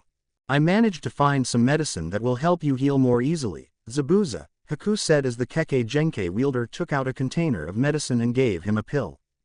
This medicine better get me on my feet quick Haku. We need to make sure we take of the bridge builder so we can get paid, Zabuza said before he swallowed the pill and took a sip of water. We will. Though, you need to rest now and gather your strength, Haku said before she left the room to let her master rest. A rematch with the kid will be enough for me. Haku will hopefully even the odds, Zabuza thought to himself as he went back to sleep, readying himself for tomorrow. Chapter 8 The Battle on the Bridge. Tazuna's house, the land of waves. Current time. Naruto, who had fallen asleep from exhaustion as a result of his practice fight with his Fracciones, was in the guest room of Tazuna's house when he woke up. As he propped himself up and saw that his two Fracciones were still sleeping. Django was sitting Indian style with his arms crossed and his back against the wall while he slept. Turaran, meanwhile, was leaning against Django's shoulder. Naruto smiled at his Fracciones' apparent closeness. This was to be expected, however, as they had been very close even before they had become Arankar and were actually the closest thing to siblings anyone in Hueco Mundo had ever seen. Naruto silently crept by the Arankars and tiptoed his way out of the room so as not to wake them as they had also been left exhausted from the training session. Naruto made his way downstairs and found Tsunami washing dishes in the kitchen. Tazuna's daughter heard Naruto coming down the stairs and smiled at him when he appeared at the entrance. Well, there's the sleeping warrior. I was wondering when you were gonna wake up, Tsunami said as she set down another dish before she grabbed another of the dirty one. Where is my team and sensei? Naruto asked as Tsunami set a plate of breakfast out on the table for him. They left with my father to guard him while he works on the bridge. Your sensei thought it best for you and your Fracciones to rest up, Tsunami said as Naruto at his meal. Naruto was finishing his meal when Inari walked in, his eyes still full of anguish and anger. He glanced at Naruto and was about to walk away when Naruto spoke to him. There is much anger in you. I understand why now, but you shouldn't be in such sorrow. Your father was a good man who was willing to die in order to stand up for what he believed in. You should be following in his footsteps instead of living in despair and fear, Naruto said. This caused Inari to stop in his tracks. My father stood up to a powerful man and died. I will not make such a stupid mistake like that, Inari said, to which Naruto shook his head. He realized that the boy was going to need a rude wake-up call, so to speak, if his message to him was to reach him. Let me ask you something, Inari. Do you think that Gato will just go away if you just give up like that? Do you think that crying will make that man and his thugs disappear? Then you should think carefully before saying things like that, Naruto said with a very intense look in his eye and a calm and serious tone in his voice. Naruto continued his little lecture as Inari looked at him, having been left speechless by the ninja's words. Tsunami, while still cleaning the dishes, paid very close attention to the conversation. Gato is indeed a powerful man, but only because people like you let him have such power. He'll only go away when you are willing to stand up to him and refuse to let him push you around. You may be knocked down and you may even be killed, but one thing is clear, you have to try, otherwise your dad will have died in vain, Naruto said. Naruto then got up and went back upstairs after finishing his little lecture, leaving Inari to reflect on what he just said. When Naruto got to the guest room, he opened the door quietly so as to not startle his fracciones. Naruto, however, made a mistake when shut the door too quickly, causing two Arankars to wake up from their slumber. Django woke first, with Turaran doing the same a second later, and, when they did wake up, they looked right at each other before both jumped back in embarrassment, much to Naruto's amusement. Turaran blushed heavily while Django stood up straight and coughed a few times. "Good morning, Naruto-sama," Django said while he tried to regain his composure. "Good morning to you both," Naruto said, having decided to not embarrass his fracciones any more than he had. "What is the mission today, Naruto-sama?" Turaran asked as she smiled promptly at her master. "I guess we have to go to the bridge now and protect the bridge builder." "Until he-ha," Naruto said before he was interrupted by the sound of a crash of some sort coming from downstairs. Naruto held up his hand to keep his fracken still before whispering to them to wait for his order. Naruto then tiptoed downstairs to see what was happening. He found Tsunami being held hostage by two bandits while Inari was standing across from them. "Why are you here?" Inari asked as one of the thugs, one of his eyes covered by an eye patch, held his mother hostage while the other thug, who had white hair, stood in Inari's way. "Our boss wants us to kidnap you and your mommy so we have a bargaining chip in case that Zabuza guy fails to take out the bridge builder," the eye patch thug said, the flashed a psychotic grin as Inari grew angrier. "No, I won't let you take her," Inari said as he charged at the man only to be swatted away by the other thug. "Play the hero and expect to get killed, kid," the white-haired thug said as he brought up his sword as he prepared to kill Inari. Inari closed his eyes and waited for the coming blow to end him before he suddenly heard the sound of a painful grunt and the collapse of a body to the floor. Inari opened his eyes and saw Naruto standing in front of him, his sword unsheathed, and the white-haired thug on the floor dead, a stab wound located right where the thug's heart used to be. "So you finally decided to stand up and fight, huh?" Naruto asked as he flashed a reassuring smile at Inari, who, not surprisingly, was shocked at seeing the scene before him. "You little gaki," the eye patch thug yelled before he tossed Tsunami to the floor and charged at Naruto. Before he could even 3 steps towards Naruto, however, he stopped dead in his tracks with a pained expression on his face. Before anyone other than Naruto could react, a black-colored blade suddenly pierced through the lowlife's chest. Once the sword was sourly retracted from the thug's chest, he collapsed to the ground, dead with a diagonal slash across his back to go with the stab wound.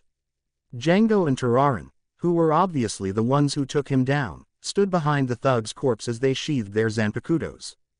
"No other threat is in the vicinity of the house," Django said in his calm and calculating manner. Naruto went to check on Tsunami, only responding to Django's statement once he confirmed that she was unharmed. "Very well. Then, you and Turaran are to stay here and keep it that way. I'm going to the bridge as I suspect Zabuza and his associate are attacking my team and the bridge builder as we speak," Naruto said as he walked towards the door. "Please be careful out there, Naruto," Inari said as he stood next to his mother. "You don't need to worry, Inari, you'll see me again," Naruto said before giving him a thumbs up. The shinobi then proceeded to the bridge's construction site. As Naruto stepped towards the bridge, he felt something he hadn't felt since he left Las Noches: excitement. Naruto felt the adrenaline pumping through him, and he loved it. He couldn't wait to get in on this fight as he now had a chance to display his skills. He could tell that his Zanpakuto was also itching for a fight as he continued shunpoing towards the battle. Construction site for the bridge, Land of Waves. Meanwhile, things were not boding well for the rest of Team 7. Kakashi was battling Zabuza head-on in zero visibility as he had been caught in the swordsman's hidden mist jutsu.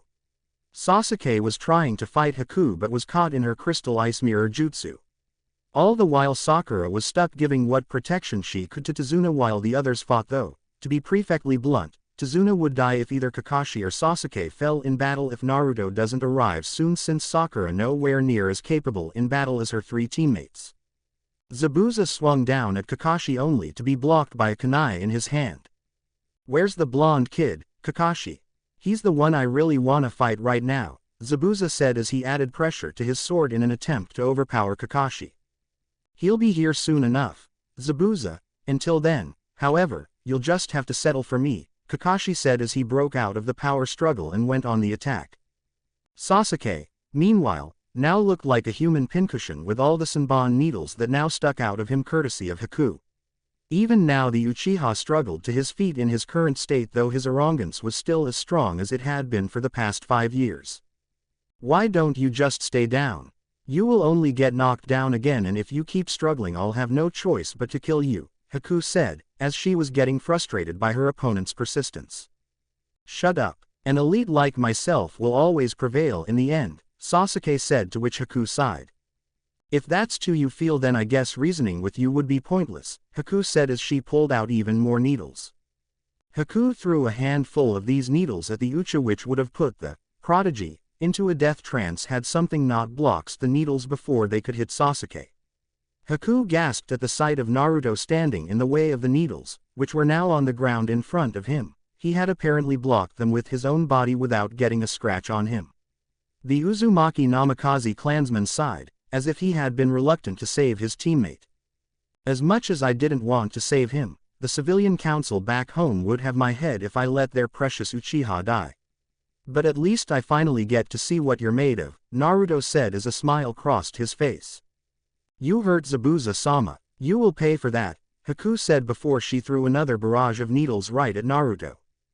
The needles collided with Naruto only to drop onto the ground. Each needle simple made a ding sound when it hit with Naruto's body. Not only were the Senbons unable to break skin, the weapons were not even capable of tearing Naruto's outfit, which still looked spotless. Haku stopped her attack and looked at him with shock, though her mask hid her face. "How are you doing that?" Haku asked as she had, not surprisingly, never seen someone so durable in battle. Naruto, before he replied, found himself going into a flashback of his training at Las Noches. Flashback. Unspecified training room, Las Noches, Hueco Mundo. 5 years before Naruto's return. Naruto stood 10 yards from Noitra, who had his usual grin sprouting on his face. Each drew their weapons and got prepared for battle with such precision that it appeared as if they were performing a choreographed dance. "You ready, kid?" Noitra asked as he placed his scythe blade on his shoulders. "Yes," Naruto said with a serious tone his voice. "Then you can have the first shot," Noitra said before he made a hand motion for Naruto to come at him. Naruto charged at Gilga and was soon above his head. He then proceeded to bring his blade down with extreme force. It cut across Noitra, but only created sparks as it came down, not being able to cut through the Espada. Naruto landed on his feet and jumped back away from Noitra. Noitra checked for a scar but found nothing. He then brought up his scythe and swung down at Naruto. Naruto took the hit and sparks flew, until Noitra's attack reached the boy's abdomen in a small cut. Naruto gasped and clutched his side as Noitra rested his scythe on his shoulder once again and shook his head. "You have to get much stronger than that if you going to have a tough hero like mine," Noitra said as he stooding over a kneeling Naruto. "Yes, Noitra-sama," Naruto said as he bowed his head before the Espada. End flashback. "My teachers made sure I would be able to withstand any attack thrown my way. Now that I've answered your question, let us talk in the open. I'm getting a headache just staring at all these mirrors," Naruto said before he seemingly vanished into thin air. Haku tried to locate him but was soon preoccupied when she saw that her mirrors suddenly shattered. Haku attempted to fix the broken mirrors but it take long for her to realize what was going on and, more importantly, that she was too slow to stop Naruto, who refused to let up his shunpo, from destroying mirror after mirror. Haku barely managed to escape the last mirror before it was destroyed as well. Haku landed on her feet and prepared for a fight but was, to her horror, caught by her throat by Naruto. He lifted her off her feet and stared her in the eyes. "Damn it, Naruto, you should have just left her to me." Sasuke said as he got to his feet. Not now, Sasuke, Naruto said while he was still clutching Haku by the throat. I order you to let me finish her off, Yuba, Sasuke said before Naruto sent the Uchiha flying with a backhand strike. Such an annoyance, Naruto said before he turned his attention back on Haku. What are you going to do to me? Haku asked as she was, understandably, terrified of what a powerful opponent like Naruto would do to her. What he actually did surprised her, however. Nothing, Naruto replied before he released his grip on Haku. The Konoha shinobi turned his attention to the fight between Zabuza and Kakashi. Why, you had me right for the kill, so why did spare me? Haku asked. She was, naturally, curious as to why he would just let her live despite what she had done to his teammate. Because when you attacked me, I followed the spots you aimed for, and I took a moment before that to see where you had struck my teammate. You didn't aim for anything vital in the human body. You weren't trying to kill me or Sasuke, Naruto said as he saw Haku look away in apparent shame. Killing isn't really my style, Haku said as if she was a little disappointed with her weakness. The way I see it, you didn't try to kill me, so I have no reason to kill you. Now if you don't mind, it would appear as if my sensei is in need of my help, Naruto said as he disappeared yet again, leaving Haku to her thoughts. Zabuza and Kakashi, meanwhile, were still locked in an intense battle. Zabuza brought up his sword to attack Kakashi yet again, only to be blocked by Naruto's Zanpakuto. Naruto smirked at the swordsman who, not to anyone's surprise at this point, was smirking underneath his bandages. You ready to finish what we started, kid? Zabuza asked as he crossed swords with Naruto. What do you think? Let's finish this, Naruto said as he allowed his adrenaline to take over for this showdown. Chapter 9 The Mist Settles. Bridge construction site, land of waves. Current time. The clanging of metal was heard throughout the bridge as Naruto and Zabuza continued to clash. Zabuza, much to Naruto's delight, was doing much better this time around as Naruto blocked a lot more than in his last encounter with the swordsman.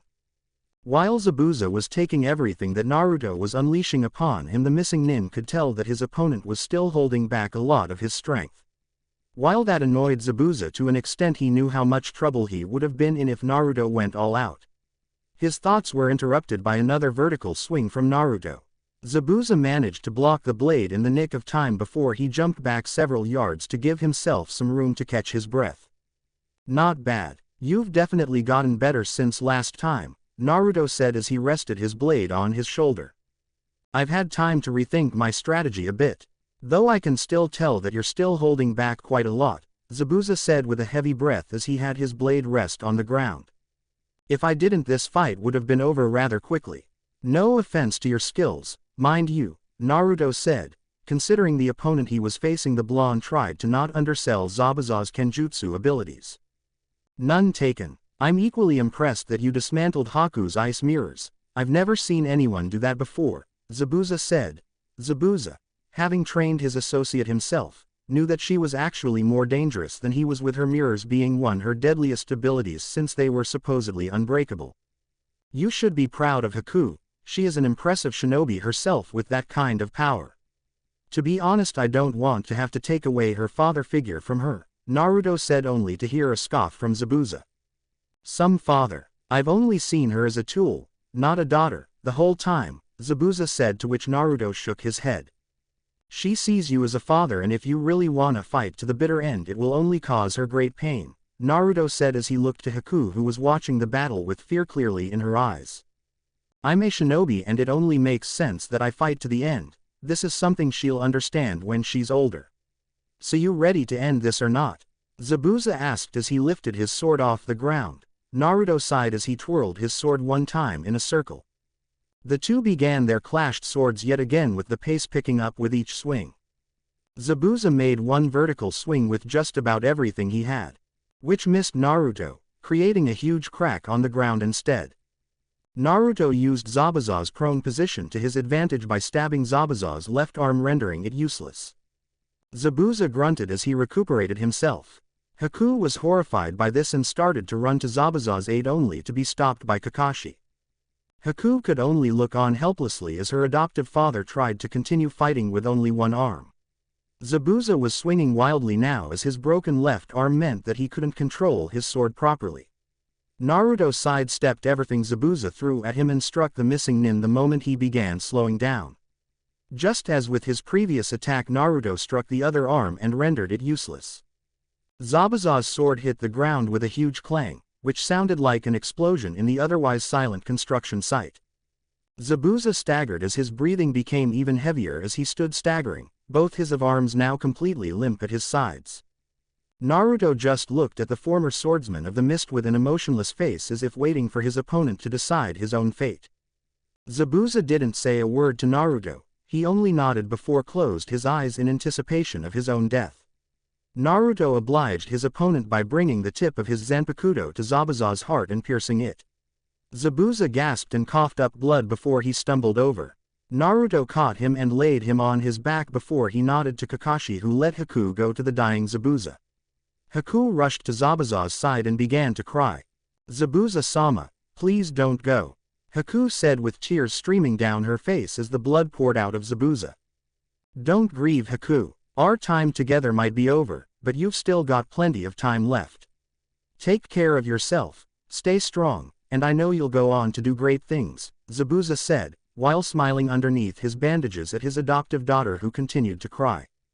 "Hopefully the afterlife will be kind to you, Zabuza," Naruto said, to which Zabuza gave a small chuckle. "I wouldn't hold my breath, kid. I haven't exactly been the nicest person in the world.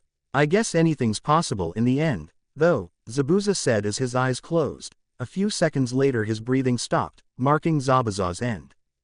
Haku was now crying even harder and, as if she was subconsciously reaching out, started to cry into Naruto's chest.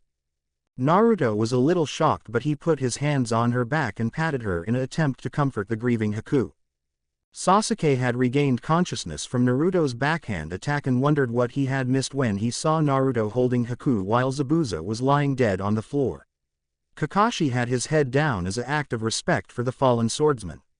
Then, from out of nowhere, everyone heard slow clapping coming from the other end of the bridge.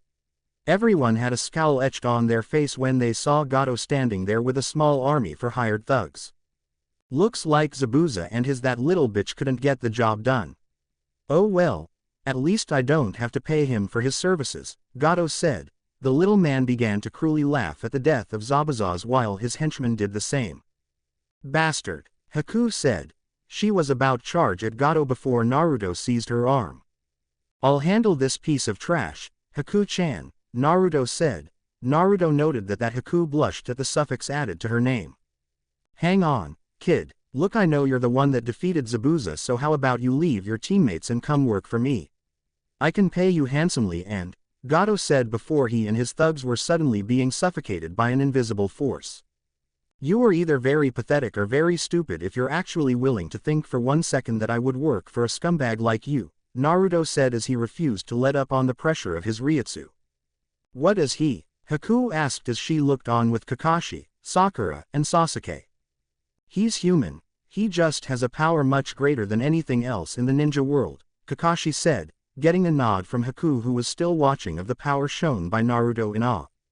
"A power that should be mine," Sasuke selfishly, and unrealistically, thought to himself. The Uchiha's anger grew as Naruto continued to keep Gato and his thugs pinned to the ground. Please have mercy," Gato said as Naruto now stood above him, Zanpakuto in hand. "I can think of 1,000 bastards here who deserve mercy.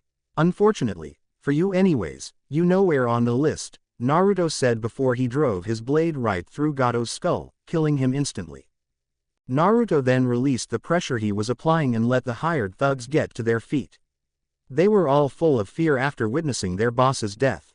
They looked at Naruto, fearing he would end them next. Naruto simply gave them a straight face. "Boo," Naruto said, and in an instant the group yelled in terror and ran off of the bridge. Naruto smirked and sheathed his Zanpakuto. Naruto then walked back to his group, who were still just staring at him. "I'd say this mission is just about wrapped up," Naruto said, to which Kakashi nodded at him. "Yes, but what should we do with her?" Kakashi asked as he looked over at Haku, who was back near Zabuza's side. "She'll come with us when this is over. Unless you have an objection to that," Naruto asked. Before Kakashi could answer, however, Sakura decided to make herself heard. Hell number. That tried to kill us and nearly did with Sasuke-kun. I am not having her with us, Sakura said before she found herself face to face with Naruto. I'm sorry, Haruno. I don't seem to recall asking you for your opinion on a matter that doesn't concern you. However, if you're feeling brave and also feel like putting down a girl who just lost someone dear to her, then by all means continue, Naruto said, to which Sakura shrunk down. The kunoichi also felt a little guilty about what she said and decided to remain quiet for the rest of the day. It's okay, Naruto, she has no reason to trust me, Haku said as Naruto nodded at her. Haku still gave Sakura an angry glance, however, which made the pink-haired girl even more ashamed of herself. Well, in any case, the bridge is still unfinished, so we still have to stick around. Though I think the threat level has definitely gone down by a lot, Kakashi said while giving an eye smile as he and his team of genin all went back to their post to protect Tazuna. The group continued to protect Tazuna while he worked on the bridge. When they weren't protecting him, they were at his house hanging around. Naruto and the group also buried Zabuza on a hilltop, his sword being placed next to his tombstone. Naruto introduced Haku to Django and Turaran, the latter of who was overjoyed of meeting someone new. Naruto also got to hang around with Inari for a while and pretty much became an older brother to the boy. When the bridge was finally finished, the group gathered up their things and made their way to the bridge. When they arrived, everyone in the village was waiting for them. Tazuna, Tsunami, and Inari were at the front of the group. Our entire village is indebted to you for all that you have done. You are welcomed back anytime, Tazuna said as Tsunami smiled at the group. Will we ever see you again, Naruto? Inari asked before Naruto put a hand on his head. You can count on it, Naruto said while smiling with Inari as he turned to leave. Dad, we haven't named the bridge yet, Tsunami said as the group left the village. Oh, you're right. Well, how about, in honor of that kid, we call it the Great Naruto Bridge, Tazuna said, who got an approving yell from the village. Looks like you made that village a better place, Naruto-sama, Turaran said as she walked with Naruto on his right and Django on his left. Yes, but everyone here helped in some way. The rest is up to them now, Naruto said while he put his hands in his pockets. What will happen to me? Haku, who was on the far side of the group, asked. We have to report to the Hokage about the mission. He will decide what will happen, Kakashi said, made Haku a little anxious. Don't worry, Haku-chan. The Hokage is not as bad as you think, Naruto said before giving her a comforting smile. Enjoy that smile, loser. Once I get the council to make you hand over your power, you will be nothing, and I will once again be on top, Sasuke thought to himself as he mentally smiled at the plans he had for Naruto. He was completely oblivious to reality at that moment, though that would not be the case for long. Chapter 10 Chunin Exams. Konoha, Land of Fire. Current time, Naruto, Team 7, Naruto's Fracciones, and Haku had just returned to the village when an Anbu arrived and told them to report to a meeting with the Hokage and the two councils. Naruto groaned at this as he now had to deal with the civilian council that had treated him like crap before his departure 7 years ago. He didn't mind dealing with the Shinobi Council because they had treated him with a lot more respect. Naruto and his group arrived as the civilian council had already been trying to have Sarutobi do something about the young Uzumaki, only to have their words fell on deaf ears. They couldn't do anything about it since Naruto was now a full-fledged shinobi and any direct actions towards him would responsibility of the Shinobi Council. Team 7 reporting back from a successful mission, Naruto said, which earned him the attention of everyone in the room. So we've heard. Before we go any further, however, who exactly are the three people behind you, Naruto? Sarutobi asked after he noticed Turaran, Django, and Haku. Well, the two behind me are Django and Turaran. Back in Hueco Mundo, which is where I got my training, these two became my personal followers, which are known as Fracciones. They fight, defend and assist me in any way they can. The girl to my left is Haku, the adopted daughter of Zabuza Momochi, who we ran into on our mission. She has decided to become a shinobi of Konoha, Naruto said. This caused both councils to talk amongst themselves in their respective groups. We of the civilian council want your two escorts to be transferred to the Uchiha and the girl be placed the CRA Act, a Haruno woman said. The civilian council member was about to receive a retort from an angry Naruto until Django beat him to it. That impudent runt is not strong enough for us to follow him. We follow Naruto-sama's orders and Naruto-sama's orders alone, Django said while Tararan nodded in agreement. And I'm not going to be under the CRA to be married off to some man I don't even like, Haku said. She received glares from some in the civilian council as a result. You will do as we say or you can find yourself out of this village, said a large civilian councilman. Before he say anything else, however, Shikaku Nara, one of the shinobi in the room, decided to get involved in the conversation. Hold on a minute. Since when have you of the civilian council been allowed to interfere in shinobi affairs? This girl is a shinobi and the other two are not from Konoha, so you have no business deciding any their fates, the Nara clansman said. He received voices of agreement from his fellow shinobi. Tensions between the two councils, which had gotten worse over time since the end of the last war, almost came to a head until Naruto, who had had enough of the civilian council and their hatred of him, decided his presence known again. I think it's time to reveal my heritage, old man, Naruto, the old Kage nodded in agreement. I believe you're right, Naruto, Sarutobi said, which confused most the members of both councils as well as Sakura, Sasuke, and Haku. Hokage-sama, what does he mean by his heritage? Koharu asked as the Hokage took another puff of his pipe. As you all know, Minato and Kushina were married and were due to have a child around the time of the Kyuubi's attack. Officially, the report stated that their child died during the Kyuubi's rampage. That, however, was a lie. Their child, a son, did survive, Sarutobi explained. The eyes from members of both councils widened at the realization of what this meant. No, then that means that Naruto's, Homura said before Naruto finished his sentence.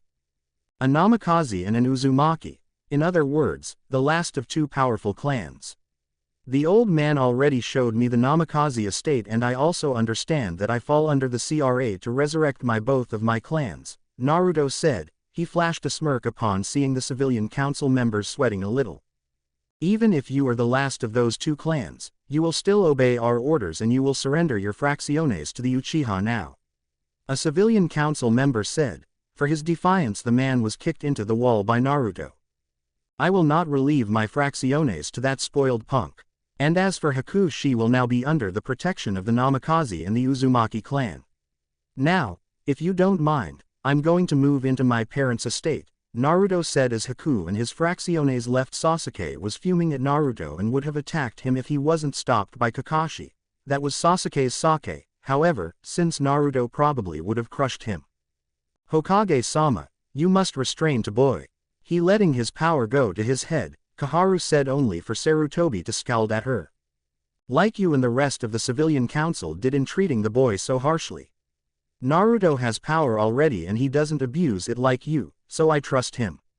I would actually place my trust in him sooner than I would in you civilian.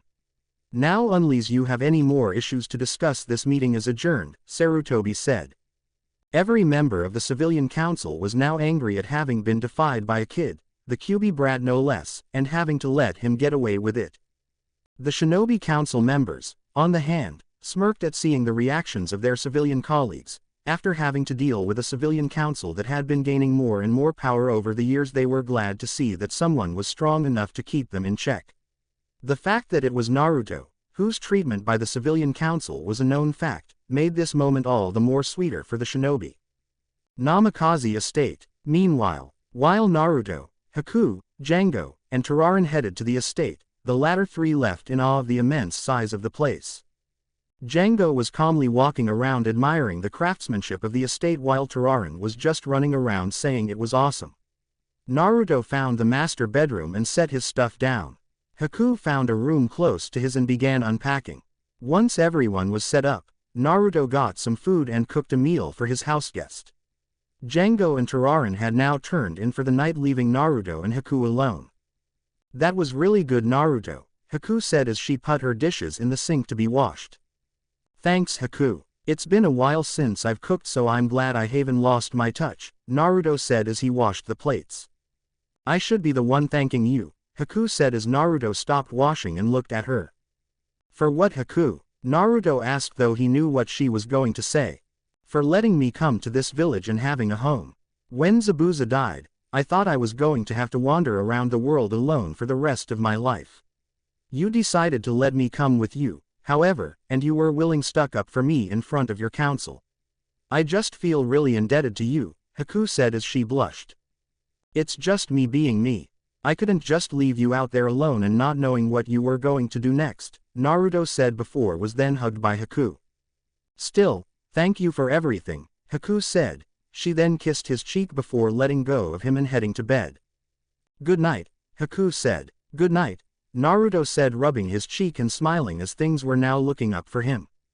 The streets of Konoha. A week later, Naruto and the rest of Team 7 had been informed that they would be taking part in this year's Chunin exams.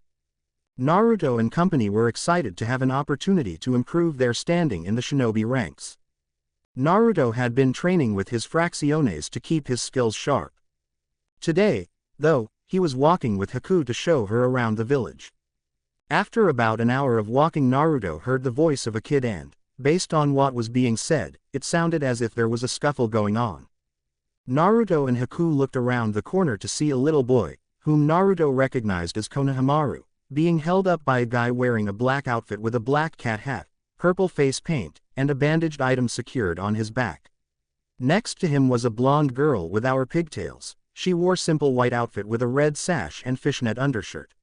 On her back was a folded fan that was as tall as, if not taller than, the girl herself. Let me go, you makeup wearing freak, Konohamaru said. The guy holding him got even angrier after hearing that comment. I'll teach you some manners, kid, the guy said as he clutched Konohamaru even harder. Cut it out, Kankuro, we need to meet up with Gaara, the blonde said as she tried to stop him. Quiet, Temari, this kid needs to learn to respect his betters, Kankuro said as he pulled his hand back to punch Konohamaru. But, as he threw his punch, he was shocked by it being caught by Naruto, who then locked eyes with the surprised Kankuro. Maybe you should pick on someone your own size, coward, Naruto said as he tightened his grip on Kankuro's hand. Kankuro was in so much pain that he was forced to release Konohamaru. When he did, Naruto tossed him back with ease. Enraged, Kankuro pulled his baggage off of his back. You can't use that here, Kankuro. What if Gaara finds out? Temari asked, she obviously afraid of this Gaara character from what Naruto could tell. He won't know about this.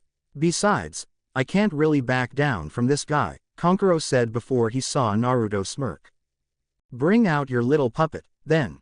I could use it for firewood when I'm done beating you, Naruto said to Kankuro. He then took a moment to enjoy Kankuro's terrified expression as he unsheathed his Zanpakuto. How the hell does know about Crow? Kankuro thought to himself as he considered his options. Kankuro, what do you think you're doing? A figure said. This made Kankuro stop dead in his tracks. Naruto turned to see a boy hanging upside down from a nearby tree. The boy had red hair, a brown outfit, and a gourd that was on his back. On his forehead he had the word, love, written in kanji. Gaara, I was just a, Kankuro said before he was cut off by Gaara. Shut up before I kill you, Gaara said. He then turned his attention to Naruto. I take it you guys are from the Sand Village. Are you here for the Chunin exams? Naruto said.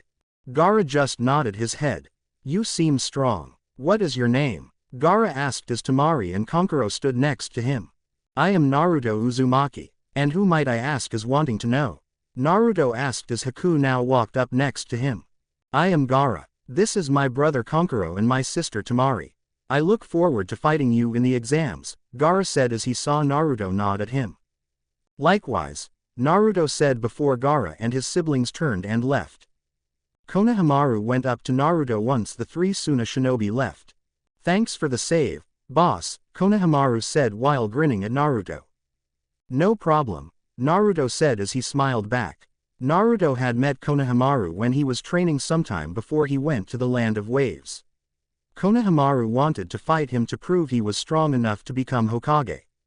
The kid failed, but Naruto encouraged him to keep training and that he would become a great shinobi if he did. Konohamaru was excited to hear those words and promised to train hard alongside his teammates Udon and Moegi. Naruto has been like a big brother to him ever since.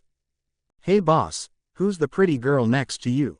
Konohamaru asked, which caused Haku to blush a little. Her name is Haku. She came to Konoha a week ago and was just made a nin due to her skill, Naruto said. Haku bowed politely. The younger ones did the same as a sign of respect. So, is she your girlfriend? Konohamaru said. He flashed a sleazy smile when Naruto and Haku blushed. We haven't known each other that long, kid, Naruto said as he rubbed the back of his head. Gotcha. Well, I gotta meet Ebisu-sensei for some training now, so I'll see y'all later, boss, Konohamaru said as his ran off. Shall we continue the tour? Naruto asked. Haku nodded and the two spent the rest of the day walking around the village. The next day, Naruto and his teammates were walking through the corridors of a building to head to where the first part of the Chunin exams. They saw a group of people standing outside the door, which was where the exam was supposedly going to take place. Naruto noticed that there was a genjutsu surrounding the door number to keep participants from knowing the first part of the exam was really going to take place. He quickly covered his teammates' mouths and let them away to keep them from blurting out there was a genjutsu, which would help reduce the amount of competition they would have to face. Unfortunately, another team was able to notice Team 7's actions and followed them. That team consisted of a boy with very thick eyebrows wearing a green jumpsuit with orange leg warmers, a girl with a pink outfit who had her hair held up in two buns, and a boy with long brown hair and the featureless white eyes of the Hyuga clan. Naruto's group started to make its way across another hall when they were stopped by a voice. Hold it right there. How did you know it was an illusion? The voice from the group that was following them said. It was obvious that there was a genjutsu around the door and, by the way, isn't it kind of rude to ask questions without knowing someone's name first? Naruto said as the group looked at him. I am Neji Hyuga and there are my teammates, Rock Lee and Tenten. We are competing in this year's Chunin exams as well, Neji said as he locked eyes with Naruto. I see. Then I'll see you three in the exams, Naruto said before he and his team turned to walk away, leaving Neji to look on at Naruto with a great deal of interest. Naruto and his team made their way to a waiting area full of ninja who were also partaking in the Chunin exams. Wow, the competition looks tough for this thing, Sakura said as she noted the large number of shinobi present. Well, now the whole group's here, a voice said. Team 7, having recognized the voice, turned to the source of the voice. It was none other than Kiba who entered the room along with Team 8, which consisted of Kiba himself, Hinata and Shino, as well as Team 10. Ino, who was part of the latter team, ran up to Sasuke and hugged him just to annoy Sakura. While the two kunoichi got into a little argument, Naruto noticed that Hinata was there standing next to Shino. Hey Hinata-chan, how have you been? Naruto asked. Hinata blushed upon realizing that he had noticed her. I'm fine, Naruto-kun. How has your team been doing? Hinata said as she tried not to fidget with her fingers. It's fine. Though I wish I could have someone I could actually get along with like you, Hinata-chan, Naruto said. The young Uzumaki tried to resist laughing when Hinata blushed further as a result of Naruto's comment. Thank you for the comment, Naruto-kun, Hinata said as she was now unable to stop fidgeting with her fingers. Hey Hinata, I hope this isn't too forward, but I was wondering if you'd like to go out with me when this thing is over. Naruto asked, which caused the girl's eyes widened in shock. Go on a date with Naruto-kun. Hinata thought as she opened her mouth to respond but instead felt herself going faint before she did so. Hinata, Naruto said as he caught her before she hit the ground. This situation is such a drag, Shikamaru said while Choji, who stood alongside his longtime friend, looked on at Naruto and Hinata. You guys might wanna stop drawing attention to yourselves. Some of these guys can get a bit unhinged by such outbursts, a figure that appeared before the 9 genin said. The figure was a boy a little older than they. He wore glasses, a purple shirt, and a Konoha headband. And who might you be? Shino asked, having decided to make himself known in the group. My name is Kabuto Yakushi, and you'd be wise to take my advice on this, Kabuto said as he joined in the group. I take it you're speaking from experience? Naruto asked before Kabuto rubbed the back of his head. Yeah, this is actually my 6th time taking the exam, Kabuto said, shocking everyone except Naruto and Sasuke with his words. Wow, you must really suck at this to have failed that many times, Sasuke said while he flashed a smirk at Kabuto. Yay, but I've managed to scrounge enough data for these, Kabuto said while he pulled out a deck of cards. What are those? Shikamaru asked as he eyed the cards in Kabuto's hand. These are ninja info cards. They can give you the stats on anybody who's a village shinobi. These particular cards were updated a few days ago, so the info on them should have everything I might need to know. Got anybody in mind that you would like to know about? Kabuto asked as he shuffled his deck. I do, Neji said as he entered the room with his team. I want to know about Naruto Uzumaki. Naruto noticed that Hinata had locked eyes with Neji for a moment. He was surprised by the sudden change in Hinata's mood. It almost appeared as though there was some bad blood between her and the other Hyuga. Naruto Uzumaki, Kabuto said before pulling out a card. Genin, left for 7 years to train with an unidentified mentor, came back extremely powerful. Has only been on D and C rank missions, but on a C rank mission encountered Zabuza Momochi and actually killed the swordsman. At that, everyone who was not on Team 7 was wide-eyed at this news.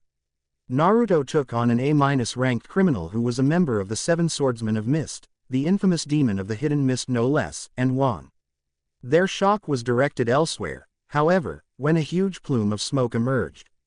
Out of the smoke appeared a tall man wearing all black who also had scarred chin. All maggots, listen up. My name is Ibiki, and I am your proctor for the first part of the Nin exams, Ibiki said as everyone now prepared themselves for the exams. Chapter 11 Forest of Death.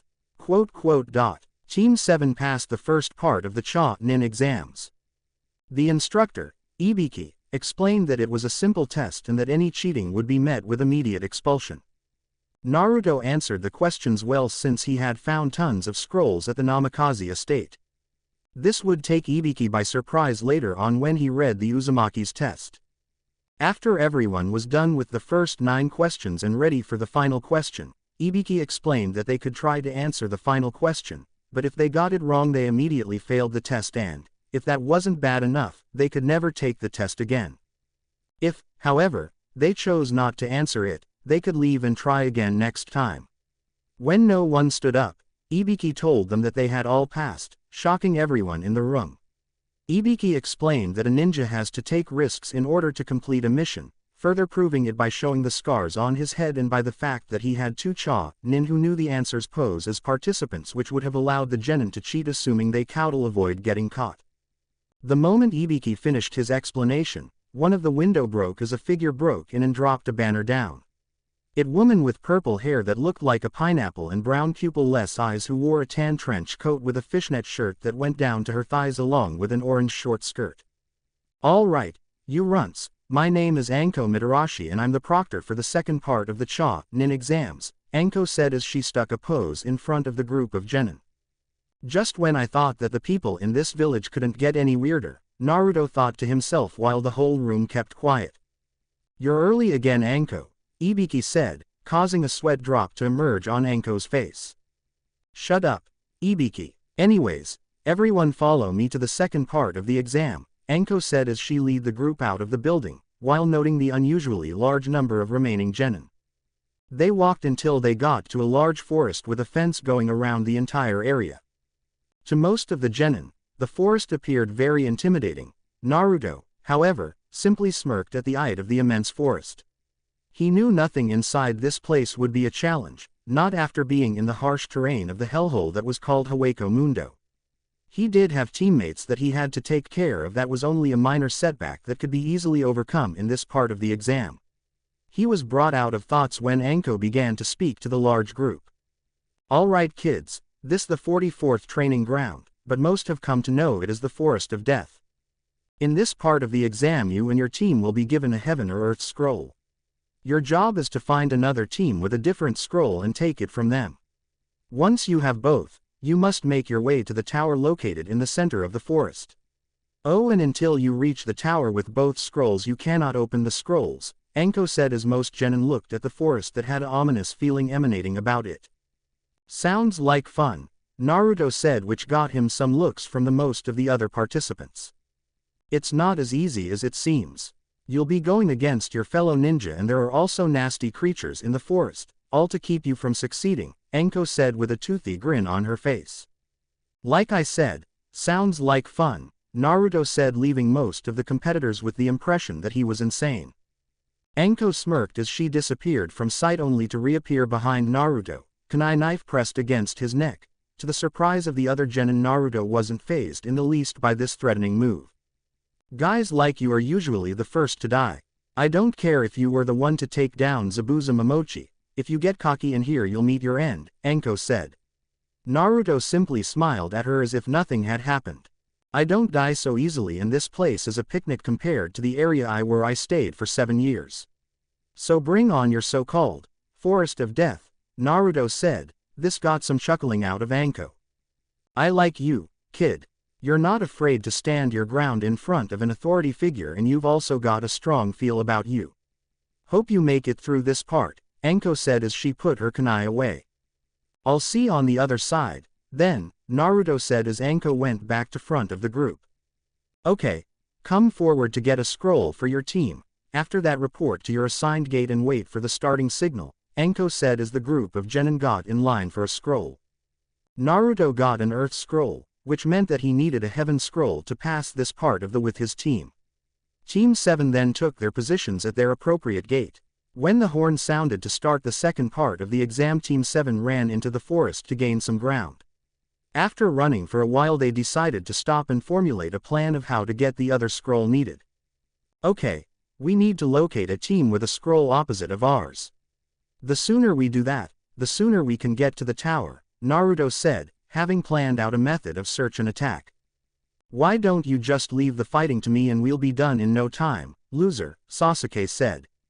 Naruto rubbed his temples at this comment. He had had enough of this nonsense from Sasuke, which had gotten worse since that little confrontation he had with the council a week earlier, and decided that he wouldn't stand for Sasuke's attitude anymore.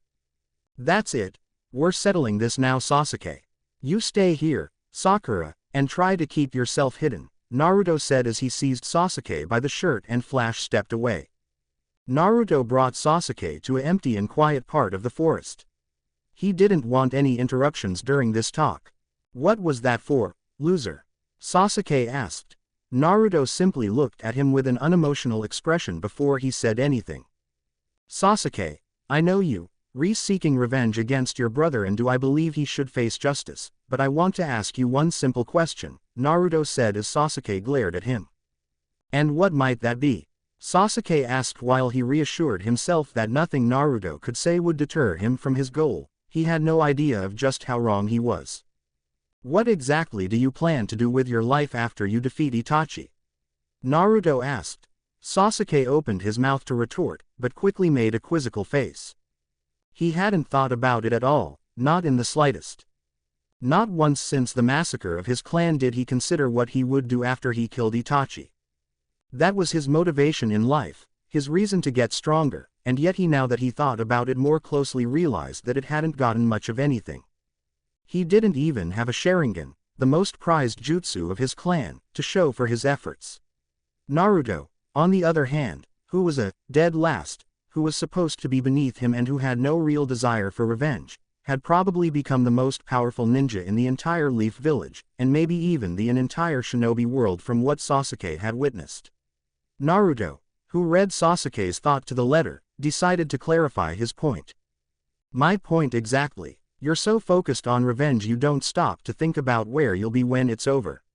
I'm not telling you to stop your search, but don't make it the center of your world, either. If you'll only end up living a lonely existence in the end if your desire for revenge doesn't consume you first, said Naruto. What do you mean by consume? Sasuke asked. Naruto sighed at this. Do you remember about when I told you about those hollows that lived in Hueco Mundo? Naruto asked. Sasuke nodded in response. There was no way that either he or the rest of Team 7 could forget about the creatures that Naruto was referring to since, shortly before the mission to the Land of Waves, Naruto, without revealing how he did it, had one of those so-called hollows appear before them. Though Naruto had the creature, which was a run-of-the-mill hollow, restrained the entire time and eventually killed it after he finished his little story, the incident had been the one of the most frightening experiences that the rest of Team 7 had been through. To put it in a way you might understand, revenge is like a hollow. You see, Sasuke, a hollow gains power by consuming other beings, and in their quest for more power, they attack anyone they deem a threat even if those threats were people who were the one closest to them. And they'll keep consuming and consuming more beings until there is no one left to consume or, as is always the case, someone stronger, be it a hollow or something else, ends up killing them, Naruto said, after he made sure that Sasuke was still listening to him before he finished his little analogy. It's the same thing with revenge. You think that it'll all end once you kill your prey, but it doesn't. What happens instead is that you then find out who that person might have been close with. You will then probably decide to go after them only to then go after those who are associated with the people you've just killed. This cycle, which is almost impossible for the Avenger to break out of, will just keep repeating itself until you're left with no one else to gain any vengeance against her. More than likely, someone or something manages to stop you somewhere along the way. That's what revenge is, and that is what the path you're taking in life right now will leave you with, Naruto said. Naruto, having finished his explanation, then grabbed Sasuke's shoulder before he stepped back to where he had left Sakura. When the two genin got there, however, they found Sakura lying completely motionless with her eyes wide and full of terror. Naruto and Sasuke carefully made their way to her. "What's wrong with her?" Sasuke asked as waved his hand in her face, which was ineffective since she didn't blink once. "She's in a state of total shock. I bet you had something to do with it, didn't you?" Naruto said as he turned to face a woman wearing a green outfit with black pants and a kusagakure headband. "The poor thing was overpowered by my killing intent. But now that you two have arrived, things might be a little bit more interesting," the woman said as she licked her lips at the challenge awaiting her. "Go take care of Sakura. I'll take care of this freak myself, Sasuke," Naruto ordered. Sasuke was about to protest this until Naruto forced him to comply by releasing his Ryutsu. Naruto turned to face his opponent as soon as his teammates were a safe distance away. "You sure are confident, aren't you?" the woman said while she was still smiling at Naruto. "You're no ordinary shinobi. I can feel the evil chakra just pouring out of you.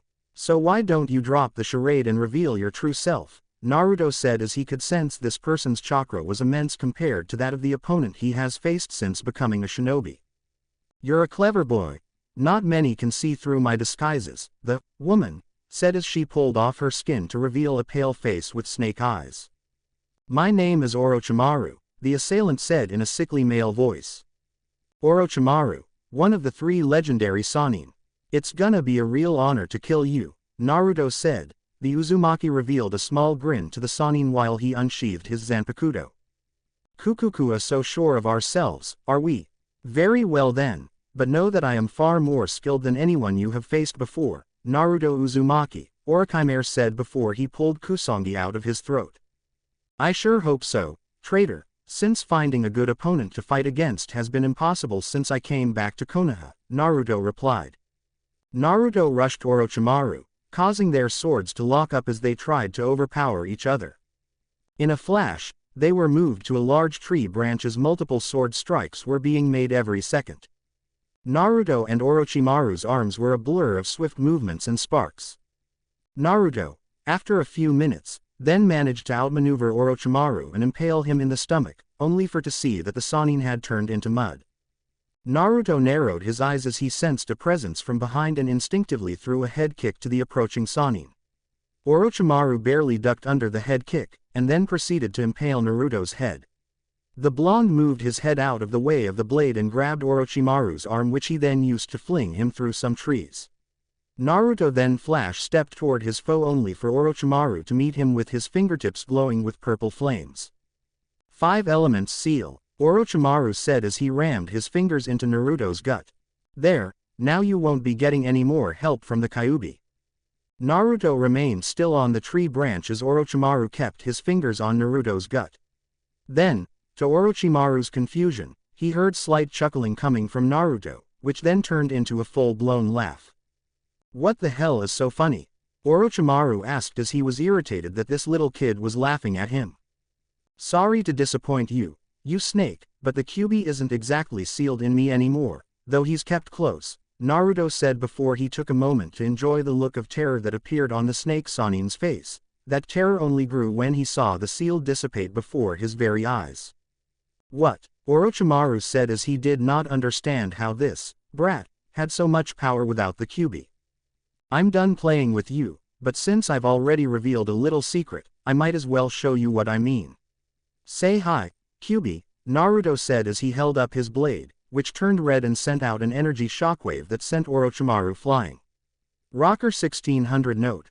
I am unsure if this was JMAC 615's intention, but I don't intend to have, say hi, Kyuubi, as the release command for Naruto's Zanpakuto.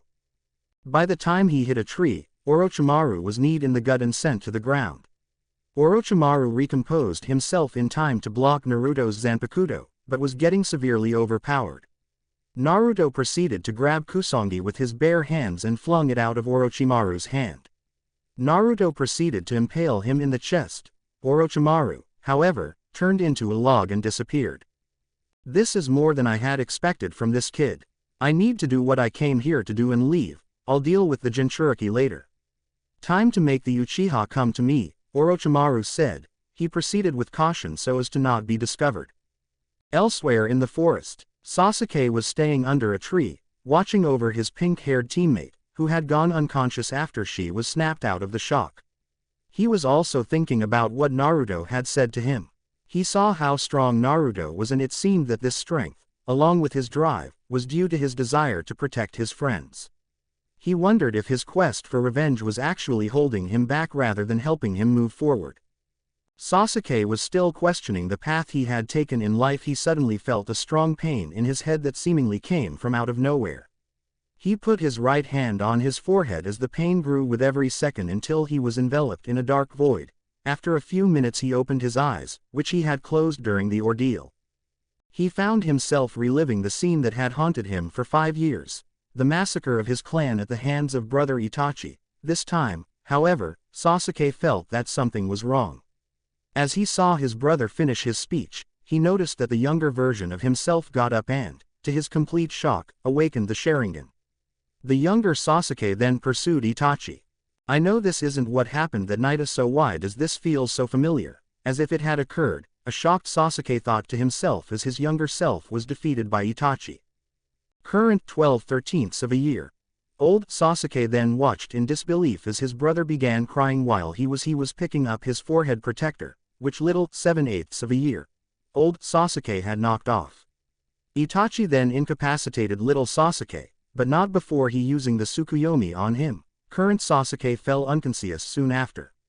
After a few seconds, Sasuke woke up to find himself back in the forest of death with a still unconscious Sakura in front of him. As he continued watching over Sakura, he tried to make sense of what he had witnessed. Why would Itachi want me to forget those last moments? Something is definitely wrong. Even if he really wants me to kill him, that doesn't explain why he would rid me of those memories, Sasuke thought to himself as he considered the possible meaning of his visions. Does this mean my desire for revenge is misguided? Does this mean that Naruto was right? And does that there really was more to what happened that night? Sasuke thought to himself. His musings were cut short, however, when Orochimaru appeared in front of him. Sasuke stood up to face this potential threat. Finally, I will soon have my hands on the Sharingan, Orochimaru said as Sasuke took a defensive stance. I may have not even awakened my Sharingan, but I won't let you take me until I have found a path to follow, Sasuke said, even though he now unsure of the first part of that statement. Sasuke had decided, at the very least, to uncover the full truth of what had happened that fateful night before he would decide on the path he would walk. The fact that Sasuke was unable to activate the fabled dojutsu did little to deter Orochimaru. Pity, but allow me to give you a gift that will make you come to me in time, an ecstatic Orochimaru said before his neck stretched out and lunged at Sasuke. Before he could even get to Sasuke, however, Orochimaru's neck was seized by a hand, belonging to one Naruto Uzumaki. Orochimaru tried to wiggle himself free of the blonde's grasp, forcing Naruto to squeeze his neck even harder to make sure he couldn't get away. Finally, without saying a word, Naruto took out his Zanpakuto and severed Orochimaru's head from his neck. The snake body dropped to the ground and didn't turn into a substitution, signifying the quick end of the infamous shinobi. You all right? Naruto asked as he sheathed his Zanpakuto. Yeah, and I think Sakura's coming too, Sasuke said as Sakura began to stir awake only to shoot up in a split second. What happened? Where that woman from before? Sakura asked, looked around for her attacker. She was really Orochimaru, one of the 3 legendary Sannin of Konoha. I had read a while ago that he turned traitor, though I doubt he's going to do anything to harm the village anytime soon, Naruto said as began searching Orochimaru's body. Wow, that's pretty crazy. What was he after? Asked Sakura, as she thought, understandably, that it was strange that such a power shinobi would waste time with a Chunin exam attacking genin. He was after me, and apparently thought he could get my Sharingan even though I haven't developed yet, said Sasuke, as he looked over at Naruto, hoping to hide the changes occurring within himself.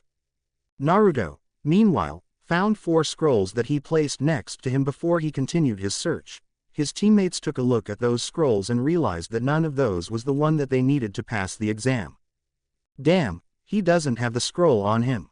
Looks like we're not home free yet, Naruto said. He thought that Orochimaru might have had the scroll they needed to pass since he disguised himself as a participant.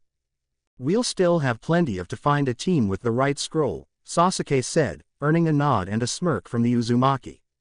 You're right about that, Sasuke. But how about the 3 of you hiding in the bushes over there? Come out and save us the trouble. Naruto asked. Sasuke and Sakura turned to see 3 Odo shinobi appear out of the bush behind them. One was completely covered in bandages and looked like a mummy. He wore an overcoat and spotted jeans, black sandals, and a weird gauntlet on both hands. The next guy had spiky hair, a scarf around his neck, yellow shirt, and same pants as his teammate as well as a face filled with rage. The third member of the group was a female that had long black hair, a scarf around her neck, green vest and same pants as her teammates. You killed our master and you think we'll just let you have our scroll? Zaku asked. He was beyond angry over his master's death. You're more than welcome to join him if you want, but we are leaving here with your scroll if it's the one we need, Naruto said as Sakura and Sasuke got prepared to back him up. Zaku, he's way too powerful. Let's just cut our losses and hand over our scroll, Dosu said before retrieving the scroll out of his pocket and laying it on the ground. Naruto smirked at seeing that it was the heaven scroll that they needed. Excellent. Oh, and one more thing. Tell the rest of Orochimaru's spies to pack up and get out of here if they value their lives, Naruto said before the Odo trio left in a hurry. I think we should now be making our way to the tower before any other team gets wise to us, Sasuke said. Naruto, while he agreed with the Uchiha for once, had one last bit of business to take care of. First things first, Sasuke, Naruto said as he pointed towards Orochimaru's now lifeless body. We need to dispose of most of those remains, Naruto stated as he realized that this moment presented an opportunity he had been waiting for. Chapter 12A Settling Scores. Forest of Death, Konohagakure. Current time. Team 7 was nearing the central tower in the Forest of Death, with both scrolls in hand. Naruto had taken a couple of minutes after obtaining the scrolls to destroy Orochimaru's remains, save for his head, which he was now carrying in a small sack that he held in his hand. This crept out Sakura to no end and, after mustering enough courage, finally approached Naruto. Why are you carrying that thing with you? She asked, hoping he wouldn't do anything drastic. Naruto just shook his head at her question. You wouldn't understand even if I explained it to you. Just know that it's something I have to do, Naruto said as he was focusing his thoughts on settling the score with the civilian council. I can finally get those damned fools off my back, he thought to himself. The civilian council had taken their contempt for him too far by attempting to take Haku, and especially Django and Tararan, from him. He was going to make them swallow their pride and acknowledge his worth through either respect or fear, and this was as good an opportunity as he'll get. There was another reason why he kept the Grizzly trophy, one that would reveal itself when they got to their destination. A couple of minutes later they arrived at the tower and entered. They noticed the place was completely empty.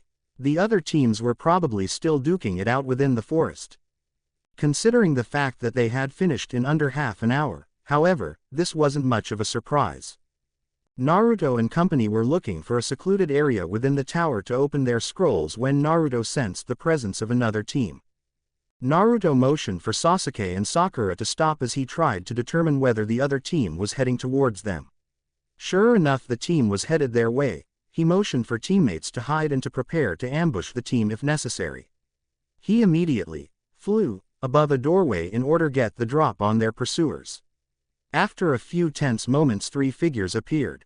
It was Gaara and his siblings, who had apparently been tracking them. It wasn't their scrolls that they were after, however.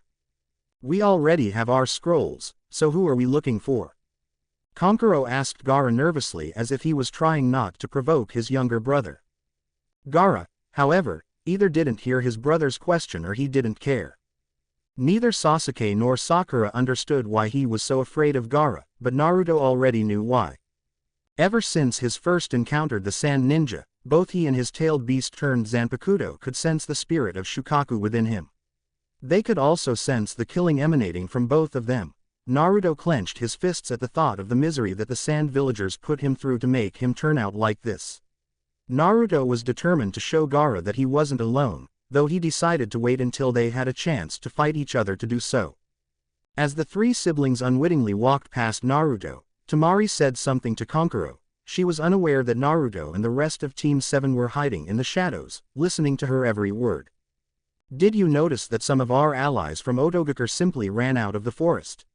She asked him, to which Kankuro nodded. They looked like they just wanted to get out of here ASAP. Something must have happened. This wasn't part of the plan, he said. Before he could say anything else, however, they heard Naruto's voice. Disintegrate, you black dog of Rondanini. Look upon yourself with horror and tear out your own throat. Bakuda number 9. Ha-rin, he said. Temari and Kankuro, who were too busy trying to understand the gibberish, he said, were suddenly ensnared by two orange-hued tendrils, one for both sand shinobi, with spiraling yellow patterns. The three sand siblings then looked on in shock as Naruto gently descended from his hiding position, the index and middle fingers of both his hands controlling the bindings. Naruto, while keeping those fingers in their current position, brought both his hands together, moving the tendrils binding Temari and Kankuro together. Naruto then pointed his right index finger at Gaara before he could respond. Carriage of thunder, bridge of a spinning wheel. With light, divide this into 6. Bakuda number 61. Raikuja ka-ra, he said. Naruto's finger began to generate a spark of yellow energy. The energy then summoned 6 beams of light that were both wide and thin. He then slammed these beams into Gaara's midsection, holding him in place. The sand shinobi tried to break free from their bindings. Their efforts were to no avail, however, as the bindings were unyielding. Gaara couldn't even move his hands, negating his ability to attack with his sand. What the hell did you do to us? Temari roared at Naruto, who smirked before he answered. I restrained you and your brothers with something called Kita. They're advanced spells that only certain individuals can use, Naruto explained. Naruto's teammates, who had heard everything he said, emerged from their hiding spots as soon as Gaara was restrained. Both of them were shocked by this display. They were also somewhat relieved that he hadn't tried to use these things he called Kita on them. How did you learn to do those? Sasuke asked. Naruto was soon having another flashback of his time in Las Noches. It was the only time that Aizen himself got directly involved in Naruto's training. Flashback. Unspecified location, Hueco Mundo. 2 years before Naruto's return, Naruto was facing a 100 or so low-level hollows that had sensed his Ryutsu and came out from their dwelling places underground. As Naruto prepared to engage this very unlucky horde, Aizen was standing several yards away, observing his weapon, as the ninja prepared to use his newly refined Hata spells. As the Espada were unable to learn Kita, and with neither Jin nor Tosen having full mastery of this form of Shinigami combat, Aizen had to take it upon himself to train the blonde-haired Jinchuriki in this field. Having already mastered the more passive Bakuda spells, Naruto was now going to fight the hollows before him using only Hata spells. He began his attack once the beasts got within 150 feet of him. He had the left hand closed into a fist save for his index finger. Hata number 1. Shaw, he said. His left index finger generated a small force that knocked the first hollow to the ground. Naruto then used this Hata repeatedly to temporarily disable several of the more agile hollows before he continued his assault. Hata number 31. Shakaha, he said, as an orb of crimson-red energy formed in the open palm of his right hand. He discharged the orb which hit, and killed, its target. Like a choreographed dance, Naruto unleashed a combination of Sha and Shakaha in perfect synchronization as the hollows were dropped like flies. After the final hollow was felled, Aizen appeared in front of Naruto. You do need to add more variety into attacks. Other than that, though, you have full mastery of Kita, Aizen said. Thank you, Aizen-sama, Naruto said as he bowed. End flashback. Forest of Death, Konohagakure. Current Taima. My teachers taught me many different forms of combat. Kita was among them. To be honest, though, I haven't been able to use my skills to their full effect, as I have yet to find an opponent strong enough for me to do so. Just be grateful that I didn't use my full power in those bindings, Naruto casually explained to his teammates and the Sand siblings. Though he had used the full incantation for both Bakuda spells, he had applied very little of his Raryoku for those spells in this particular case. Sasuke and Sakura both shuddered at this. If Naruto was only using a fraction of his power and skills the entire time they had been together as a team, they didn't even want to know what would happen if went all out in a fight. He then went to his teammates and said something to them. After what appeared to be an argument between Naruto and Sasuke, the blonde-haired ninja turned his attention to his captives. What are you going to do to us? Kankuro asked Naruto. Though they wouldn't admit it, Temari and Kankuro had found the one person that scared them even more than Gaara. Naruto's face soon had a serious look on it. I just want to talk, and considering what I'm going to you about, you would probably attack me if I didn't restrain you three, he said. After asking his teammates to pay close attention to their conversation, Naruto refocused his attention to the Sand Shinobi. I'll start by asking you this. How long has your village been plotting with Orochimaru to attack Konoha? He asked. After a few moments of silence, Kankuro and Temari's eyes widened in shock after Naruto's question finally registered in their minds. Gaara remained unfazed at this, however, as he didn't care as much about the planned attack. Good Kami, how do you? Temari asked before Naruto opened the sack he was carrying and revealed its contents. Her shock, along with Kankuro's, turned to pure horror once they saw the snake Sanin's head. Sasuke decided to enter the conversation at this point. Your ally was very careless. He had all the information about the attack on his person, he said, revealing a set of 4 scrolls he was now carrying in his kunai pouch. At this point Naruto, who realized that questioning these 3 siblings wouldn't get him any more information than he already had, decided to explain what he was going to do now as he put his trophy back in the sack. This is what is going to happen. Once my team and I finish our business here, I'm going to release these bonds. When I do this, you 3 are going to go to your commander, explain to him what I have shown you here, and you to deliver this message exactly as I told you, word for word, he said, momentarily pausing to make sure that they understood what he was saying. By the time you've received this message, the higher-ups in Konoha will have already been informed of your village's actions and will have made full preparations before you are even prepared to mount your invasion, so you might as well call it off. Rest assured, however, if any harm were to come to Konoha by your actions, I, Naruto Uzumaki, will personally make sure that the shinobi of Sunagakure will pay the price, and I can assure you that I never go back on my word. You have been warned, he said with a cold, emotionless tone to drive the point home. It apparently worked as 3 Sand Shinobi didn't make any objections to his demands. I believe our business is done. I still look forward to fighting you in the finals, Gaara, Naruto said as he and the rest of Team 7 left the room. This show of mercy on Naruto's part was what Sasuke had just argued against, though Naruto, in the end, had his way. After Team 7 had finished with the second part of the exams, Naruto, before Flash stepping out of the tower, honored his end of the agreement and released both of the Bakuda Spelsa from a distance. Kikia Castle, Konohagakure. 2 hours later. Team 7 had passed the second phase of the Chunin exams an hour and a half earlier, having obtained and opened the scrolls in a record-breaking, according to their messenger Uruka A.N. For those who don't understand what I'm talking about, read Chapter 64 of Naruto, 54 minutes. The celebrations would have to wait, however, as the issue with Orochimaru and Sunagakure had to be dealt with. With more than 4 days until Part 2 of the exams ended, Naruto had his teammates go to Kakashi and explain to him what had happened. Naruto, who was now carrying both Orochimaru's head and scrolls, then went to see Sandaime.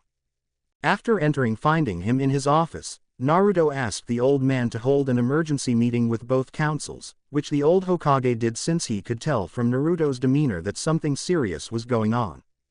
Naruto now stood before Sandaime and both councils. The members of the Shinobi Council was also interested in listening to what Naruto wanted to address that would compel him to request such a meeting. The Civilian Council, on the other hand, were extremely irritated by Naruto's arrogance, as they were still fuming from their last meeting with the young ninja. "You better have a good reason to have called a meeting like this, you little Gaki," one of the civilian councilmen warned. It was the same person that Naruto had kicked more than a week ago. Naruto's expression remained dead serious despite similar displays of hostility by the civilian council members. "I am trying to save the village from destruction and this is my thanks," Naruto said in an almost mocking tone. The members of both councils were extremely confused at this. They were even more confused when Naruto opened a small sack he was carrying and reached inside. "What do you mean by trying to save the sweet Kami?" Another civilian councilman yelled in terror as the other civilians, the shinobi from the other council, and even the Hokage bore witness to Orochimaru's decapitated head. Naruto decided to explain what had happened. "I found this traitor in the Forest of Death when my team and I were partaking in the second phase of the Chunin exams. And before you ask, he was apparently after your precious Uchiha and his undeveloped Sharingan. He was also plotting, along with Tsunagaku, to attack Konoha," he said before placing the head in the center of the table in front of him so that everyone could get a good look at the grisly remains. Homura, while convinced of Orochimaru's demise, was still skeptical of Naruto's claims regarding the sand. "Do you have any proof that Suna, one of our staunchest allies, would actually plot alongside someone as vile Orochimaru to do something like that?" he asked, to which Naruto responded by opening the scrolls that were also inside the sack. When Naruto first found the scroll he noticed that Orochimaru had placed very complex and very powerful seals on them. As Naruto's mind was now as sharp as his Zanpakuto, however, it didn't take him more than a few minutes to counter both the seals and the insidious surprises that the Sannin had added as secondary measures. "I found these scrolls among the remains of Orochimaru's body before I destroyed them. It contains all the information regarding his plans, and it clearly states that the Sand Village are his collaborators," Naruto said as he placed the 4 scrolls on the same table as the head. He then decided to leave information to them. As much as he distrusted the civilian council, he knew the Shinobi Council would be able to act on this information. Naruto then turned his attention to Sandaime.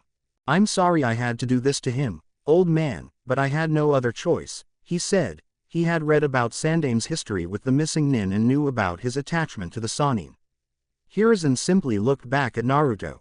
"You have no reason to apologize, Naruto. You performed a great service for the village and I'm most grateful for that," he said to Naruto, who nodded in reply. "Anyways, that's what I came here to discuss, so I'm done here," Naruto said as he stepped his way out of the fortress. After Naruto's departure, the councils began to discuss preparations for the attack in case it would still occur. The councils also opted not to inform the villagers of the threat just yet, as the possibility of the invasion occurring was uncertain now that the mastermind had been disposed of. The members of the Shinobi Council also decided, with Sarutobi's full approval, to acknowledge Naruto's efforts in defeating Orochimaru. Despite the desire of the civilian council to have Sasuke receive, unbeknownst to him and undeservedly, all the credit, they complied with the Hokage and the Shinobi Council out of their newly found fear of Naruto. As Naruto had planned, the civilian council would, from that time onward, refuse to confront him as they did not want to incur the wrath of a guy who could kill a Sannin with no effort on that person's part. 3 days later, news of Naruto's victory over Orochimaru had spread like wildfire across the shinobi world. Naruto's name, not surprisingly, became a household word almost immediately. Though this news did not completely change the villagers' views on him, Naruto noticed that it did have an immediate effect. All the stares he received no longer contained a sense of hatred so much as they were filled with an "I don't know what to think of him now" type of expression. Surprisingly, Naruto acted as though nothing had changed as he prepared for the 3rd phase of the Chunin exams. Naruto's newfound fame, of course, also came with the unwanted eye of a certain group of shinobi. Chapter 13A Preliminaries. Konoha Hot Springs, Konohagakure. Current time. Naruto had been training in preparation for the Chunin exams finals, on and off, for 3 days. He would often train either by himself or with his fracciones. As he bathed within the hot spring, however, he was thinking about the person had been training with earlier today, Sasuke Uchiha. He was surprised when his teammate had asked him to help him with his training. Though Naruto knew what he had told Sasuke in the Forest of Death had reached him, he had not expected that the Uchiha would have begun to change so soon. When Sasuke told him about what he had seen in his recollection of his clan's massacre back in the forest, however, Naruto agreed to help him reawaken his Sharingan, but Naruto told Sasuke that he should ask Kakashi with his training after he had done so, since Naruto could not teach him how to use the dojutsu for obvious reasons. After 3 hours of sparring, and of Naruto having to give his best impression of a villain to provoke his teammate, Sasuke had finally reawakened his dojutsu. Before Sasuke left to find Kakashi, however, he asked Naruto a shocking question. This may sound stupid, Buddha. Do you know what happened that day? You knew about the massacre before you returned to Konoha even though you weren't here when it happened, Sasuke had asked him. After a few moments of awkward silence, Naruto admitted to Sasuke that he did. This was because Aizen was somehow able to record detailed knowledge of significant events and people that had occurred in the shinobi world, with the Kyuubi's attack on Konoha being one of the few events that had certain gaps in information. Though he normally would forbid access to this knowledge, keeping it in his secret archives in Las Noches, Aizen had allowed Naruto to read his records on the shinobi world, primarily because Aizen thought that, for some reason, it would help him in his conquest of that world. When Sasuke tried to press Naruto for the truth of that day, Naruto simply said that he would tell him when the time was right. Though this angered Sasuke, he was forced to comply when Naruto released some of his spiritual pressure. Though this frustrated Sasuke, he was, at the very least, relieved, as that meant that he might be able to find his path soon. After replaying what had happened that day in his mind, Naruto got out of the hot spring he was in for 2.5 hours. As Naruto headed towards the exit, he noticed a man, who was standing on top of a large toad, about to peek into the women's area of the spring, to which Naruto smirked. Even though he hadn't met the man, Naruto, thanks to the records in both the Namikaze estate and Las Noches, already knew who it was. The blonde-haired ninja used his flash step to appear by the man's side. You know, if the women inside spot you, you're a dead man, right, Jiraiya-san? Naruto asked as Jiraiya, caught completely off guard by Naruto, fell off the toad and landed on his face. After a few seconds, the self-proclaimed super pervert finally got up, acting as though nothing had happened. Well, if that's the case, I'll just have to avoid getting caught, Naruto, the toad Sannin said, answering the young ninja's question. Naruto did a facepalm in response to the toad sage's comment before he said anything. I was afraid that this would happen. My own godfather is truly the pervert everyone says he is, Naruto chided, having learned of his relation to the toad sage thanks to some of the documents he found at his estate. Upon noticing that the Sannin now had a sorrowful expression, however, Naruto decided to console him. I know what you're thinking, Jiraiya-san, and you don't have to be down on yourself for that. I know you've been tracking down Orochimaru and the Akatsuki all this time. I don't hold the fact that you weren't there for me against you, so don't have to feel guilty about it, Naruto said, to which Jiraiya smirked. Well, at least you managed to care of Orochimaru. I won't have to worry about him anymore.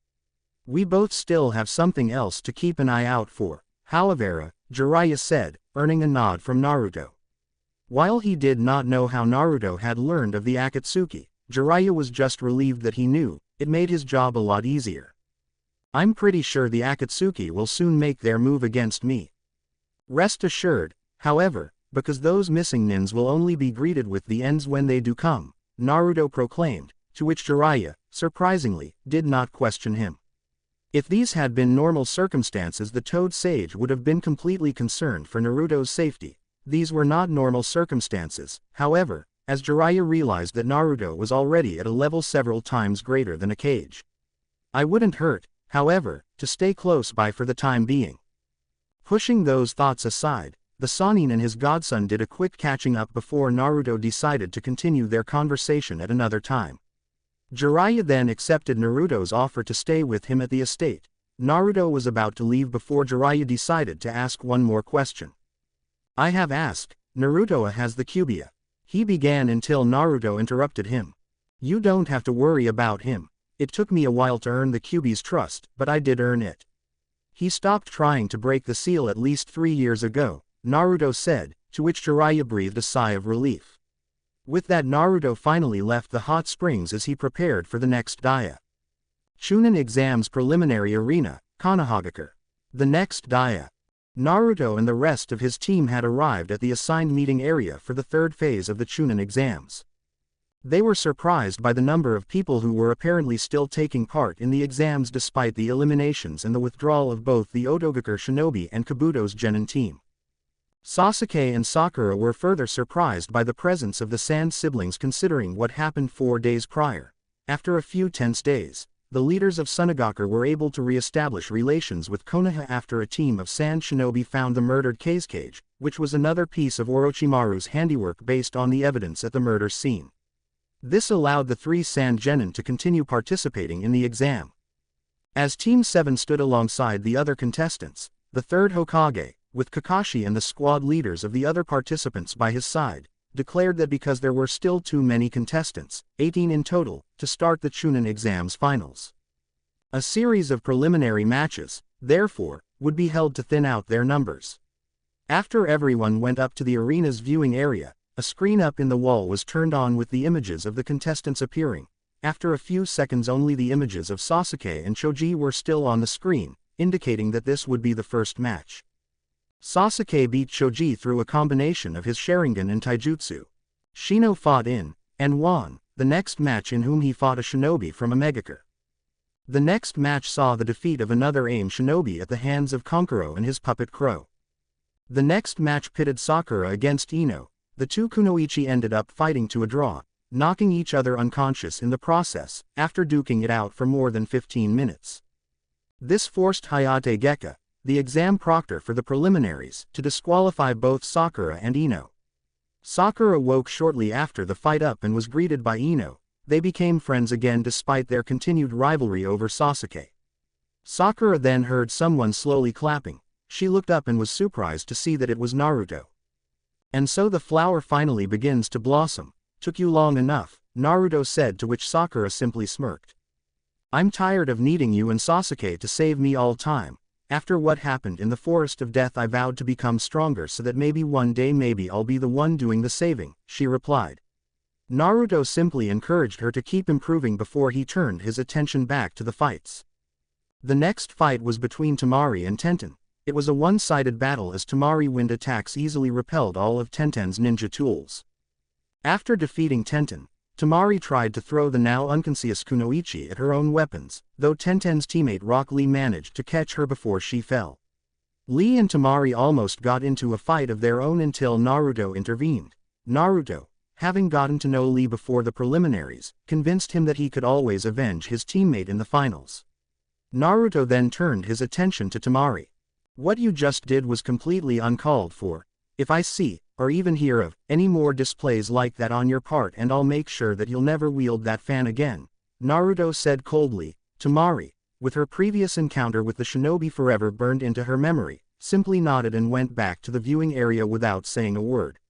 Naruto and Lee did the same after Tenten was carried away on a stretcher and awaited their respective matches. After Shikamaru won the next match against the last of the 3 AIM shinobi, the selection screen began its selection for the next. To the surprise of everyone in the arena, the next match would be between Naruto and Kiba. As the news of Naruto's victory over Orochimaru was already known to everyone in the shinobi world, the participants expected Kiba to immediately forfeit and were shocked when the Inuzuka clansman looked at Naruto as he was excited to face the blonde-haired ninja. Kiba and Akamaru, Kiba's canine companion, rushed down to the fight area and were surprised to see that Naruto was already waiting for them. I suggest that you forfeit right now, Kiba. I really don't want to hurt an old friend, Naruto stated bluntly. He was disappointed when Kiba simply smirked in response. No way, I'm just going walk away from this fight, Naruto. If I can beat you I might end up as the Hokage, Kiba declared. After a few moments of silence, Naruto simply sighed. While I respect your resolve, I also dream of becoming Hokage one day, Kiba, so if you are not willing to forfeit this match then I'll just have to end this fight quickly, Naruto said as he stuck his Zanpakuto in the ground. Kiba simply made his smirk even wider. I hope ready to lose, Naruto, Kiba boasted as he and Akamaru prepared for battle. Ready, begin, Hayate said as everyone else in the arena watched the battle with great interest. Though the spectators figured that Kiba had lost this fight the moment Naruto became his opponent, they wanted to see what the blonde-haired was capable of if he was able to defeat a Sannin without getting a scratch. Gaara, Neji, and Lee were among those who were studying Naruto's every move. The other members of Team 7 were also watching this match closely to see if Naruto would use any abilities that they had not yet seen. Kiba, meanwhile, gave Akamaru a pill while he ingested a pill of the same type, which Naruto recognized, based on the sudden and profound increase in chakra from both Kiba and his companion, as a military rations pill. Kiba then used the technique he called the Man-Beast clone to transform Akamaru into an exact copy of himself. Yahoo! Let's do this! Both likenesses of Kiba yelled. While these turn of events caught the spectators by surprise to varying degrees, Naruto did not appear react in any visible manner. Naruto had not even removed his hands from his pockets, where they had been since he placed his Zanpakuto in the ground. The lack of a reaction only irritated both Kiba and his lookalike in attacking Naruto. Man-Beast Ultimate Taijutsu, Fang over Fang. Both Kibas roared as they charged towards where Naruto was standing while spinning their bodies at an incredible speed. This act of spinning, however, meant that neither of the two Kibas noticed that Naruto had suspiciously not even moved a muscle. The Kibas quickly fell upon Naruto before anyone could say anything and delivered a barrage of powerful beast-like strikes.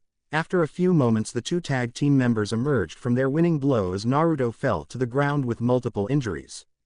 As everyone looked on in shock and disappointment, both Kibas walked up to Naruto. One of the two fighters, the real Kiba, began taunting Naruto. I can't believe that Orochimaru guy lost to a guy like you when you can't even beat me. If it makes you feel better, though, I'll become Hokage in your place, he said with a smirk on his face. Before he could say anything else, however, someone standing behind both Kiba interrupted his gloating. You even cockier and dumber than I thought, Kiba, the person said with an all too familiar voice that made Kiba's heart stop. The Inuzuka clansman looked behind him and was horrified to see Naruto standing right behind him, completely unscathed. Kiba looked back at the injured Naruto, and became even more terrified. He saw that the Naruto he hit had vanished into thin air. That's impossible. I know I hit him with my attack and he didn't use a clone jutsu, Kiba thought to himself. Naruto traced Kiba's thought to the letter. I didn't use a clone jutsu. What you attacked was an afterimage that I can create when I'm moving at 20% of my top speed and above. Now then, let me end this fight, Naruto said, terrifying his opponents even further as he held his right hand in front of Kiba and Akamaru.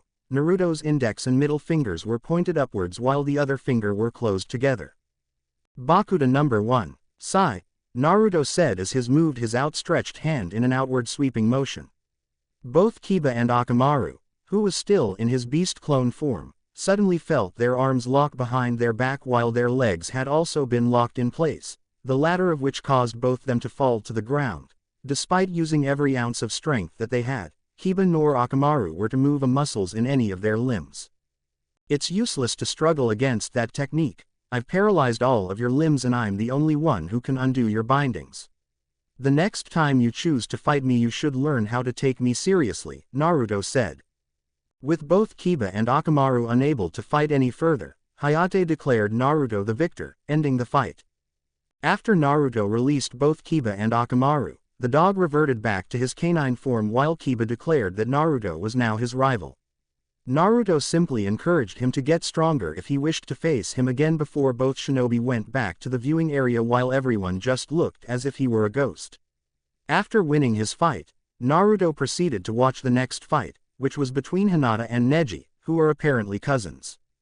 Neji attempted to assault Hinata psychologically, saying that she would always be a failure and therefore had no chance of beating him, only to stop when Hinata, encouraged by Naruto's presence, refused to back down.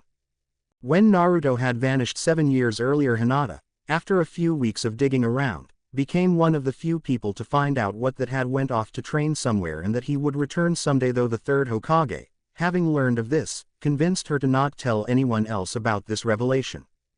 Having gained feelings for Naruto before he left and inspired by the lens he would go better himself, Hinata vowed to do the same. By the time Naruto had returned to Konoha, Hinata had gained much more confidence in herself as well as a greater willingness to take decisive action. This new sense of confidence, along with the fact that she had also demonstrated a great deal of improvement in her abilities as a kunoichi, was what convinced Hiashi, her father the head of the Hyuga clan, to let his elder daughter keep her position as the heiress to the clan. These changes were the reason why Hiashi was amicable towards Naruto, having learned of his influence, and in fact was one of the more vocal of the Jinchuriki's supporters within the Shinobi Council. Despite Hinata's growth, however, Neji still proved to be the stronger of the two, easily winning the match. Hinata refused to give up, however, and when Neji began berating her yet again, lecturing on how she could never change her destiny, Hinata simply said that if he, for all his talk about destiny, had refused to accept what he said was his destiny. Neji was so enraged by Hinata's comment he charged at his cousin, intending to kill her, despite the fact that he had already been declared the winner. He was stopped, however, when Naruto, who had intervened, stood in Neji's path, the tip of his Zanpakuto millimeters from the Hyuga's throat. After Hinata was carried away by a couple of medics, Naruto sheathed his Zanpakuto and walked towards Neji. Before these exams are over, I'm going to shove your belief in destiny down your own throat, Hyuga, Naruto coldly whispered into Neji's before walking away, leaving Neji somewhere between shocked and scared for his own life. As Naruto was watching the ninth, and last, match of the preliminary rounds, which pitted Lee against Gaara, he entered his spiritual state, which looked like a giant boiler that had been inundated. The Kyuubi, who had been watching everything unfold as closely as his Jinchuriki, had an idea of why Naruto had come to see him. "I'm guessing that you've noticed what Shukaku is doing to that guy," the Kyuubi said, to which Naruto nodded in reply. There's any chance that I can help Gaara, Kurama?" he asked. Naruto noticed that a giant vein poke out of Kurama's forehead. "You're the one who knows about those sort of things better, Naruto, so you have to be the one who makes that call. As for my name, didn't we agree that you wouldn't call by it until you finally released me?" Kurama asked with a great deal of irritation in his voice. To prevent confusion among you readers, I mean that Naruto releases Kurama as a Zanpakuto and not in the sense that Kurama breaks free from Naruto. During his training at Las Noches, Naruto had learned Kurama's name, though it was originally out of necessity, as Naruto needed to know the tailed beast turned Zanpakuto's true name in order to use its power. He eventually managed to befriend the cynical Kitsune, which allowed Naruto to use his name in normal conversation. "I only agreed to not call by your name until that time in front of other people," Naruto said. Naruto then looked around before he asked Kurama, "Do you see anyone else here?" Kurama smirked. "All right, Naruto, you got me," Kurama said before he went to sleep. Having gotten Kurama's answer to his question, Naruto left his spiritual state. Naruto returned, so to speak, from his conversation with Kurama just as Lee unleashed the fifth chakra gate. Despite the power the technique unleashed, Gaara's ability to manipulate sand allowed him to lessen the damage he sustained, while Lee's body took a great deal from using the chakra gates. Even though Gaara was declared the winner, he tried to take advantage of Lee's weakened state by trying to crush Lee's limbs with his sand. At this point, however, Naruto once again intervened, though this time he had to release his Ryutsu in order to pin down Gaara and his sand. The moment Lee was carried to a safe location by medics, Naruto released his grip on Gaara. Needless to say, the sand Jinchuriki was seething, though he was now too weak to use his sand for anything but defense. "Why are you just walking away like that?" Gaara hissed as he stood back up. Naruto only sighed at this.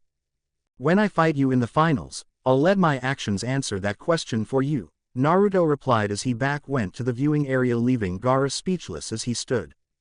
Now that the preliminary rounds have ended, the third Hokage called for the advancing genin to assemble before him. After congratulating the remaining participants on their victories, Hiruzen announced that they would have a month to prepare before the finals began.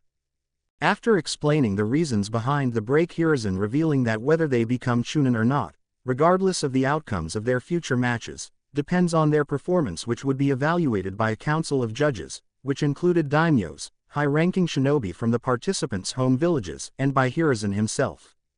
The finalists then received a number from a piece of paper they each grabbed from a bag. Hiruzen revealed that the final part of the exam was an 8-man tournament to be held before an audience of spectators that included the judges. After each genin declared what number they received, the proctor for the finals, a man named Genma Shiranui, showed them a bracket that showed the genin their opponent for their next fight.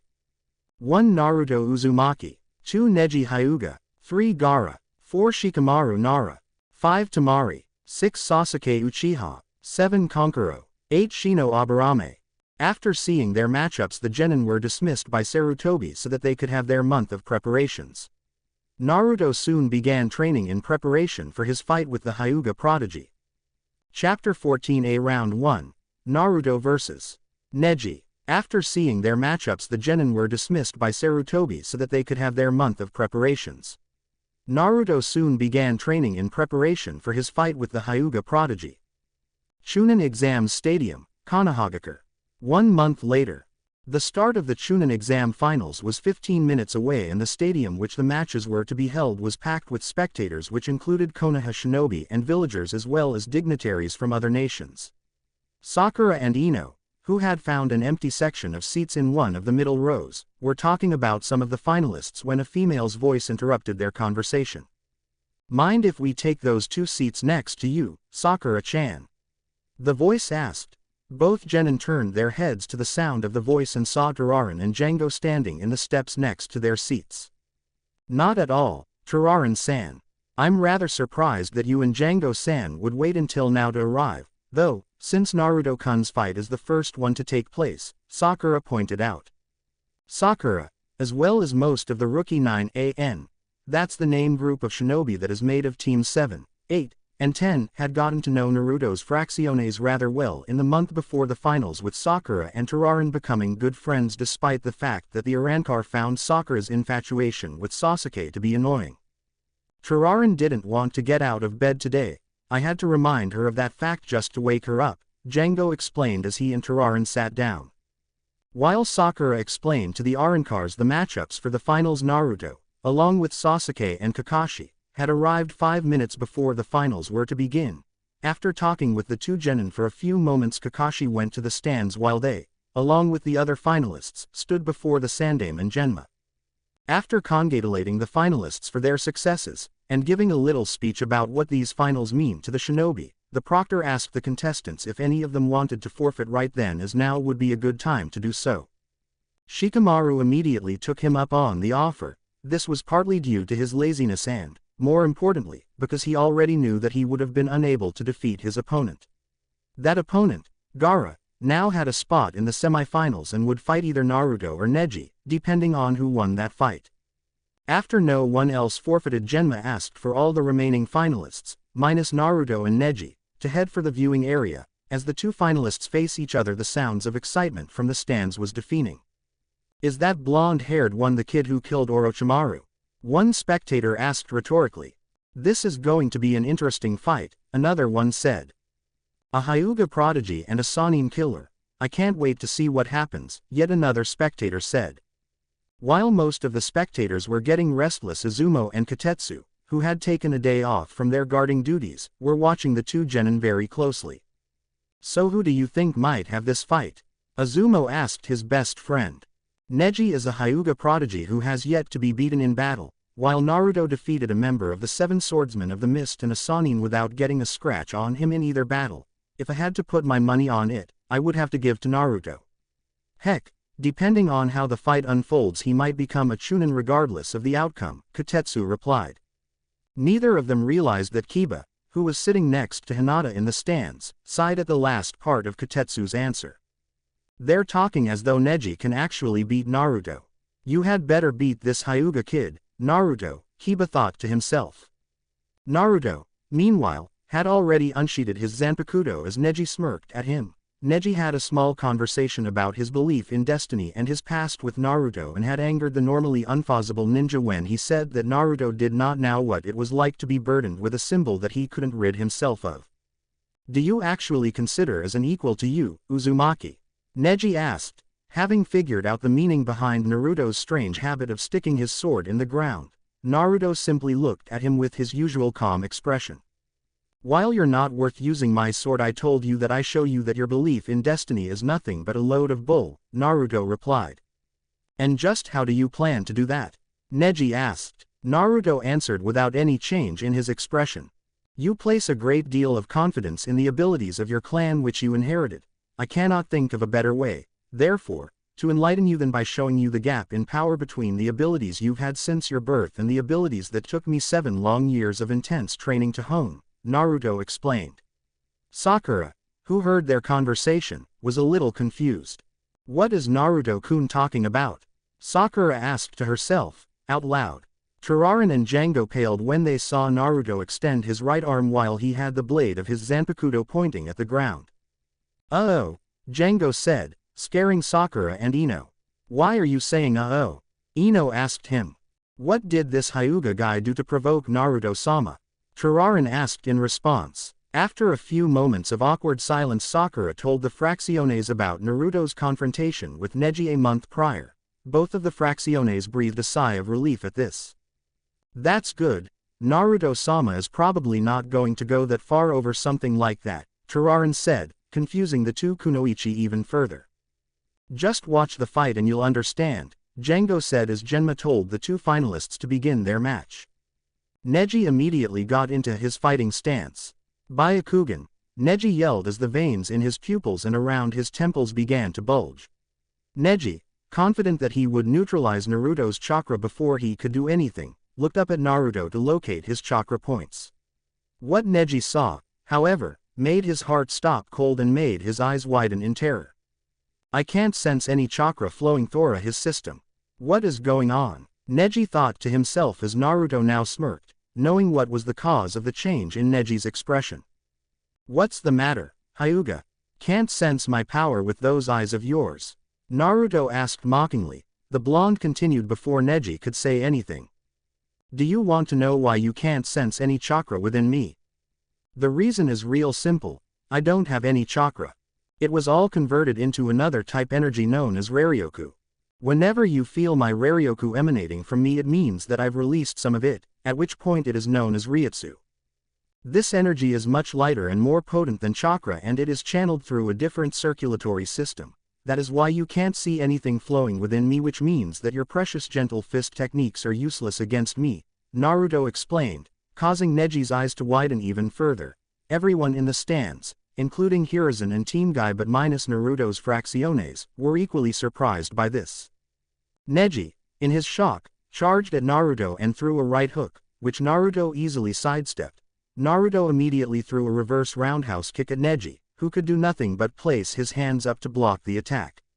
Though Naruto only applied 1% of his physical strength in that kick, it was enough to send Neji flying across half the length of the stadium. As the Hyuga tried to recover his footing, he saw that Naruto was still holding his sword in the same position since the fight began. And now, Hyuga, behold the power that I'm about to release, the part of my power that is manifested within this blade. I will only use a part of it against you, but don't worry, this will end before you even know what is happening, Naruto said coldly. Everyone watching shuddered at those words, including Hiruzen. I hope your godson was telling the truth about having tamed the Kyuubi, Jiraiya, he said to his former student, who was standing next to him. Don't worry about it.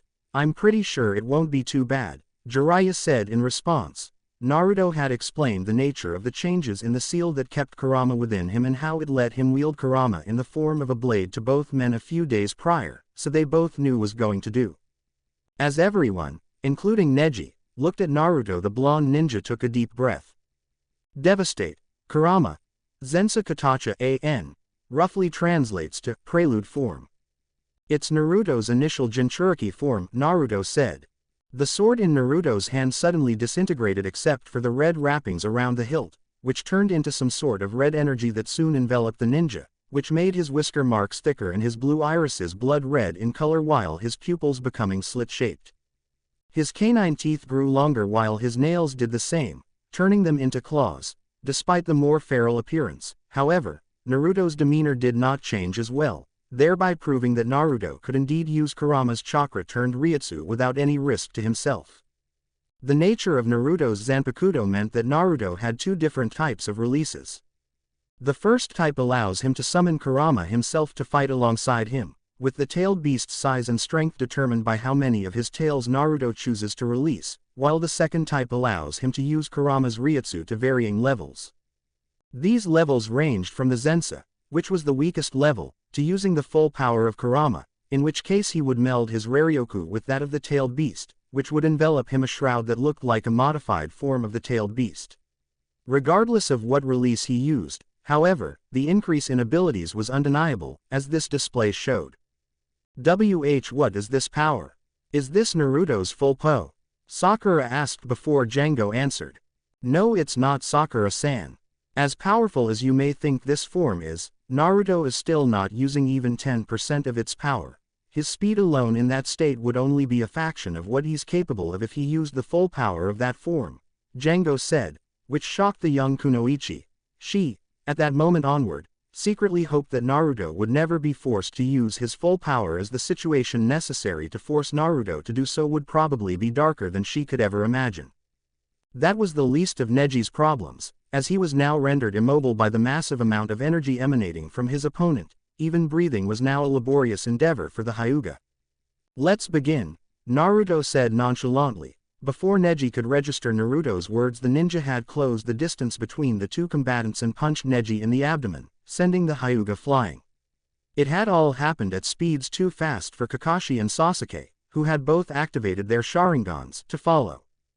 As the jaws of everyone in the stands dropped to the floor, Naruto, having gotten enhancements for both his normal speed and his flash step due to the release, moved into Neji's flight path, grabbed his shirt collar, and tossed him towards a nearby copse of trees. Before Neji could even reach those trees, however, Naruto appeared to the Hyuga's right and proceeded to hit him with a palm strike to his side. Naruto continued this pattern of striking and intercepting Neji at such speeds that the afterimages he left in his wake were able to land their own attacks on the helpless Hyuga. To the spectators, Neji appeared as if he were a pinball in a broken machine as his injuries piled up. After Naruto broke half of Neji's ribs, half of his bones, and ruptured 3 of his organs, he decided that Neji was through and went to drive his point home. He appeared in front of the Hyuga yet again and grabbed his shirt collar before he threw him 20 feet into the air. Naruto then appeared above the Hyuga before he elbowed him in the abdomen, rupturing another organ. Then, to the surprise of the spectators, Naruto grabbed Neji before he could fall to the ground. Naruto then floated down gently before placking his opponent on the ground. After Naruto was declared the winner, 3 minutes after the fight had begun, the ninja resealed and sheathed his Zanpakuto, which returned to its sword form, which caused him to revert to his previous appearance. After picking up his forehead protector, the cloth of which was black instead of blue after Naruto had swapped the cloth a week earlier, which had fallen during the fight, Naruto went to where he had placed Neji and proceeded to use his healing Kido to treat the Hyuga's wounds.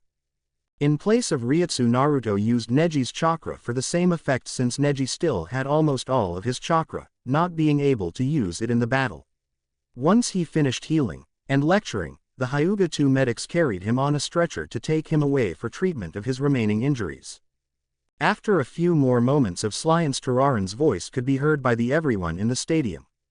Way to kick ass, Naruto-sama, she roared happily as the rest of the audience gave the victor a big round of applause.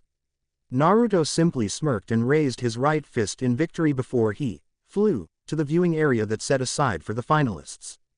While talking to Sasuke and Shino about their upcoming fights, Kakashi, who was watching from his seat, couldn't help but smile at the boy's growth, even if no one saw him. He's long surpassed both of us, Minato-sensei, Kakashi thought to himself, happy to see that faith Minato placed in his son was rewarded. Naruto, meanwhile, proceeded to watch the next fights. Though he didn't appear to be aware of it, Naruto had already noted the looks of killer intent he was getting from the red-haired Jinchuriki who was to be his next opponent. Chapter 15 of the Two Vessels, Naruto vs. Gaara. Chunin Exams Stadium, Konohagakure. Current time. Compared to Naruto's performance, the other two fights were not viewed with as much enthusiasm on the part of the spectators. This was due to the fact that the other finalists did not have as much to offer as the blonde-haired ninja, insofar as skill is concerned, as well as the fact that everyone wanted to see the fight that most of them had come to see.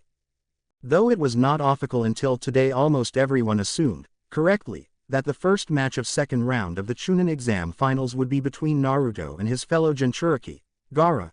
Many of the foreign lords and daimyos had, in fact, come to Konoha specifically to watch this much-anticipated slugfest. After both Shino and Sasuke won their fights, beating Kankuro and Temari respectively, Genma announced that there would be a 30-minute interim before the next round.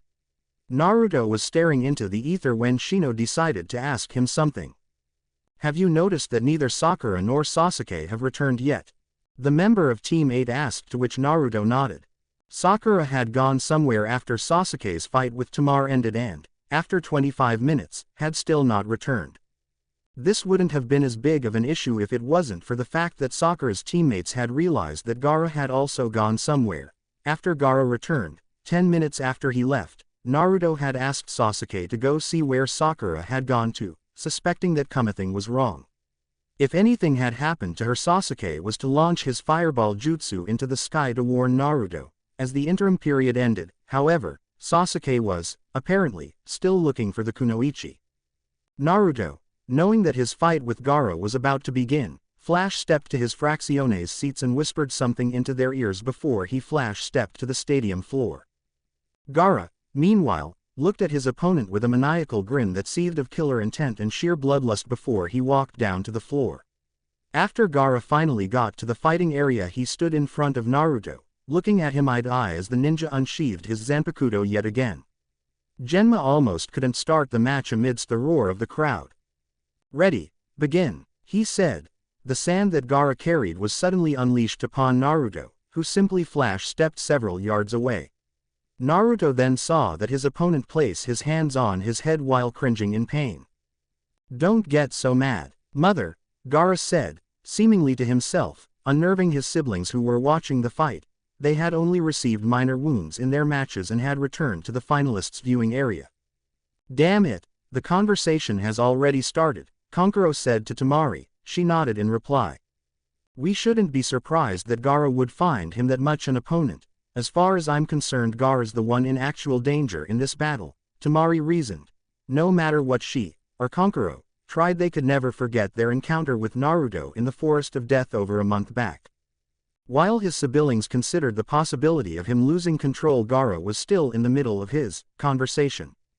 "I know that I fed you some bad blood all this time. I'm sorry. Don't worry, though, because this time, it will be delicious," Gaara claimed to whomever this mother being was. Naruto, who was well aware of whom Gaara was referring to, decided to finally confront the elephant in the room, so to speak. "You shouldn't listen to Shukaku like that, Gaara. He'll only end up consuming your own being," Naruto warned his fellow Jinchuriki. This shocked Gaara enough to snap him out of his psychotic ramblings. "So know about him, do you?" the sand ninja asked, to which his opponent nodded. "Then how could you possibly understand me and what I have been through, Uzumaki?" Gaara roared. Despite being similar to the question that provoked him during his fight with Neji, however, Naruto was not enraged by it and, in fact, the look in eyes had a flicker of sadness in them. "You know the answer to that, Gaara. You saw it in my fight with the Hyuga," Naruto replied very matter-of-factly. Gaara realized what Naruto was talking about, but still refused to listen to his fellow Jinchuriki. "All the more reason to kill you, that is how I confirm my exist. Because I must love only myself, that is what decides who is the strongest." Gaara ranted, expecting Naruto to get intimidated by his bloodlust. What Naruto did next, however, surprised Gaara. The blonde ninja gave an angry glare, not towards Gaara but towards his siblings. Whole the other spectators didn't understand the reason behind the direction of that glare. The two sand shinobi did, if the fact that they both lowered their heads in apparent shame was anything to go by. Naruto, without using words, was saying, "You two, and your entire village for that matter, should be ashamed of yourselves for turning your own brother into what he is now." Naruto, while not looking at his opponent, did notice a large wave of sand coming at him. After easily dodging Gaara's attack, Naruto, eyeing the sand ninja, prepared to use a Hado spell when something caught his, and everyone else's, eye. It was a giant fireball that had been launched into the sky, several miles outside of Konoha. Naruto was, naturally, the only one who understood what it meant. Naruto gripped his blade as if he was going to slash at something. Kurama, Hitatsumi, Natagiri, Naruto said. Before anyone realized what had happened, Naruto had moved right behind Gaara and sheathed his blade. Everyone in the stands then looked on in shock as Gaara's body split in two. The spectators were further bewildered when the two halves turned to sand and floated away into the wind. It's as I feared, Naruto thought to himself before he turned to Genma, who looked as though he hadn't been fazed by what was happening, and whispered something into his ear. The exam proctor nodded in reply to what Naruto had said before the blonde ninja flash stepped to the direction from where the fireball had come from. The spectators, not knowing what was going on, were getting restless as Genma announced that the match would be delayed due to unfortunate circumstances. The proctor then appeared before the third Hokage, Jiraiya, Kakashi, Django, Turaran, and Gaara's squad leader, a sand village Jonin named Baki, to discuss the current situation. Several miles outside of Konoha. Meanwhile, Sasuke was in the worst situation in his young life after the night of his clan's massacre. Gaara, as Naruto suspected, had attacked Sakura and knocked her unconscious before he pinned her to a tree with his sand. The sand Jinchuriki intended to have Naruto come to where he was so that he could kill the leaf ninja without any interference from the other lead ninja. Sasuke, however, had found Gaara first after tracking down Sakura to her and Gaara's current location within a massive forest. The Uchiha was now fighting a losing battle against Gaara who, after becoming enraged that he was not facing someone worthy of his desire to kill, had partially transformed into Shukaku. The gourd on Gaara's back had slowly broken down and had covered his right arm, and then the right side of his face. Gaara's face had become distorted and was beginning to look more like Shukaku's, with yellow eyes and markings around those eyes.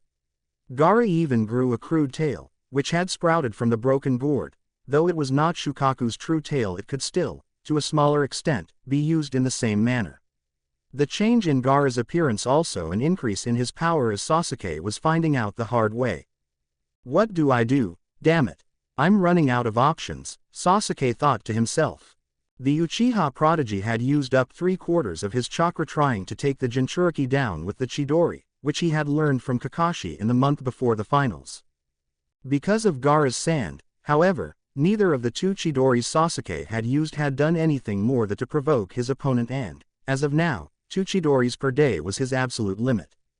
The only reason that Sasuke was still alive was because of his Sharingan, which already had 3 tomos. The only thing Sasuke could do now against the rampaging Gaara was to stall him long enough for Naruto to arrive, as the Uchiha willing to admit, to himself anyways, that his teammate was the only one who could stop this guy. Gaara, who had had enough of Sasuke's dodging, decided to place the Uchiha into a trap. He first shot part of his sand into the air before transforming into a drill-like sand spear and launching it at, to Sasuke's horror, at the pinned-down Sakura. What are going to do now, Uchiha? If you don't stop this attack, your teammate dies. Gaara roared ecstatically. The Jinchuriki was certain that Sasuke, with his desire for revenge, would flee for his life even though he wouldn't be able to escape either way. The sand ninja was surprised, therefore, when Sasuke did something that was, to put lightly, very drastic in nature. The sand spear did draw blood. Sasuke's blood, to be more precise, as he got in the path of the attack with only a few feet separating the spear from its intended target. The spear had lodged itself in Sasuke's lower right abdomen, meaning that the most critical organs were not destroyed. The pain was still excruciating, however, and neither the blood loss nor Gaara's psychotic rantings made it any better. Now do see how weak you have become, Uchiha. This is because you have been losing the hatred that was welling within you. Your strength will never compare to mine. Your little sacrifice is only delaying the inevitable, in any case, as the girl will die soon enough. Gaara ranted as the spear that had impaled Sasuke dissipated. After Sasuke fell to his knees, clutching his wound with his left hand, Gaara lunged at the Uchiha, fully intending to kill him right there on the spot. Move, damn it, move, Sasuke said to himself as the memories of his time with Team 7, as well as those of his family before the massacre, swirled through his mind. If I can't save Sakura's life, how will I be able to face my parents ever again? Sasuke thought to himself. In all the time, before Naruto's question, that Sasuke had been preparing to avenge his clan, he had actually forgotten about the clan itself, only remembering that he had lost them that fateful night. Despite the fact that he still has not decided whether he should, or shouldn't, avenge his clan, he did know that, for now, he couldn't live with himself if he couldn't protect his teammate. I can't. I won't lose to you, Gaara. Sasuke roared. As Sasuke gave the loudest war cry in the history of the shinobi world, which was coupled with his use of his remaining chakra, something happened to him. Maybe it was his newfound resolve to protect his friend, the memories of his family, his fear of losing someone close to him yet again, or a combination of any of these sentiments, but, whatever the reason was, Sasuke's Sharingan had changed, having a black background with 3 red ellipses in the center. The moment this occurred, Gaara's right arm was, to his complete surprise, suddenly enveloped by black flames. Though the flames, apparently, could not burn through the sand that had enveloped Gaara's arm, it shocked the Jinchuriki enough to try to put them out, though that soon proved to be futile as the flames just kept burning. As Gaara kept trying to dispel the flames, Sasuke, who managed to get to his feet, Gaara had stopped his attack on the Uchiha, was struggling to figure out what just happened when, to his relief, he heard a voice of someone that he had been waiting for this whole time. Getsuga Tensha. The voice roared as a crescent-shaped wave of Raryoku hurtled towards Gaara, smacking the right side of the sand Jinchuriki's body. The attack sent Gaara flying fast enough for the black flames to come off, though this didn't mean his situation had improved. Sasuke's view of the sand ninja's predicament was suddenly obscured when Naruto, who had seen Sasuke's fireball a few moments earlier, appeared in front of him. The blonde-haired ninja was facing Gaara. Bakudo number 79. Kuya Shibari, Naruto said. 8 black holes with purple outlines, each of them EMITNG Raryoku, suddenly surrounded Gaara, while a 9th black hole manifested itself in the center of Gaara's chest. Gaara was, like in his encounter with Naruto in the Forest of Death, completely immobilized by the Kido as Naruto turned to check on his teammates. Naruto was surprised that Sasuke's eyes had a new design, thanks to what he had learned in both Las Noches and the scrolls in his dad's estate. However, he already knew what that technique was. I'm actually impressed, if only slightly, for once, Sasuke. To have already awakened the Mangekyou Sharingan at this point is something that, supposedly, has never happened before. Naruto complimented An. I will be using an abbreviation, MS, of the dojutsu when I write about it outside of any dialogue. As the Namikaze Uzumaki clansmen healed Sasuke and Sakura, whom he had freed from Gaara's sand, he warned Sasuke that while the Amaterasu, the MS jutsu that Sasuke had just used on Gaara, was powerful, he should use it, along with any other MS jutsu he might awaken, sparingly if he didn't want to go blind. I'm a Uchiha, so I already learned about the risks, Naruto, besides I didn't willfully use that jutsu, Sasuke explained. Naruto, having finished his healing of the unconscious Sakura, nodded in reply. Sasuke, I want you to take Sakura with you to Konoha so that the medics can treat you for any remaining injuries, since I don't have enough time to treat them all myself. I also want you to tell the old man that I don't want any interference in this battle, Naruto requested. Naruto was rather surprised to see that Sasuke actually nodded in understanding and proceeded to do what Naruto had asked of him. Though the Uchiha did not want to leave his teammate behind, he knew that, with his chakra drained and his inexperience with the MS, there was nothing he could do to help his teammate. After Sasuke left, with his incapacitated Kunoichi teammate in tow, Naruto waited until he sensed that they had reached Konoha. When they did, he released Gaara from the Kido that he had used to immobilize him. Despite the terrible things that Gaara had done until then, Naruto, knowing all too well the pain that Gaara had gone, and still was going, through due to his life as a Jinchuriki, was determined, more so than ever before, to save his fellow Jinchuriki from the darkness in his heart.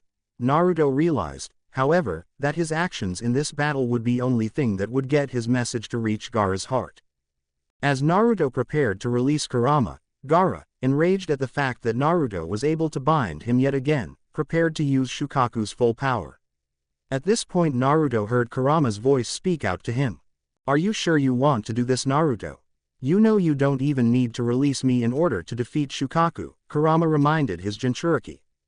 The truth was that Naruto could have simply used a mid to high level Hado or one of his hollow attacks to defeat his opponent, and Kurama had expected his friend to use one of those methods.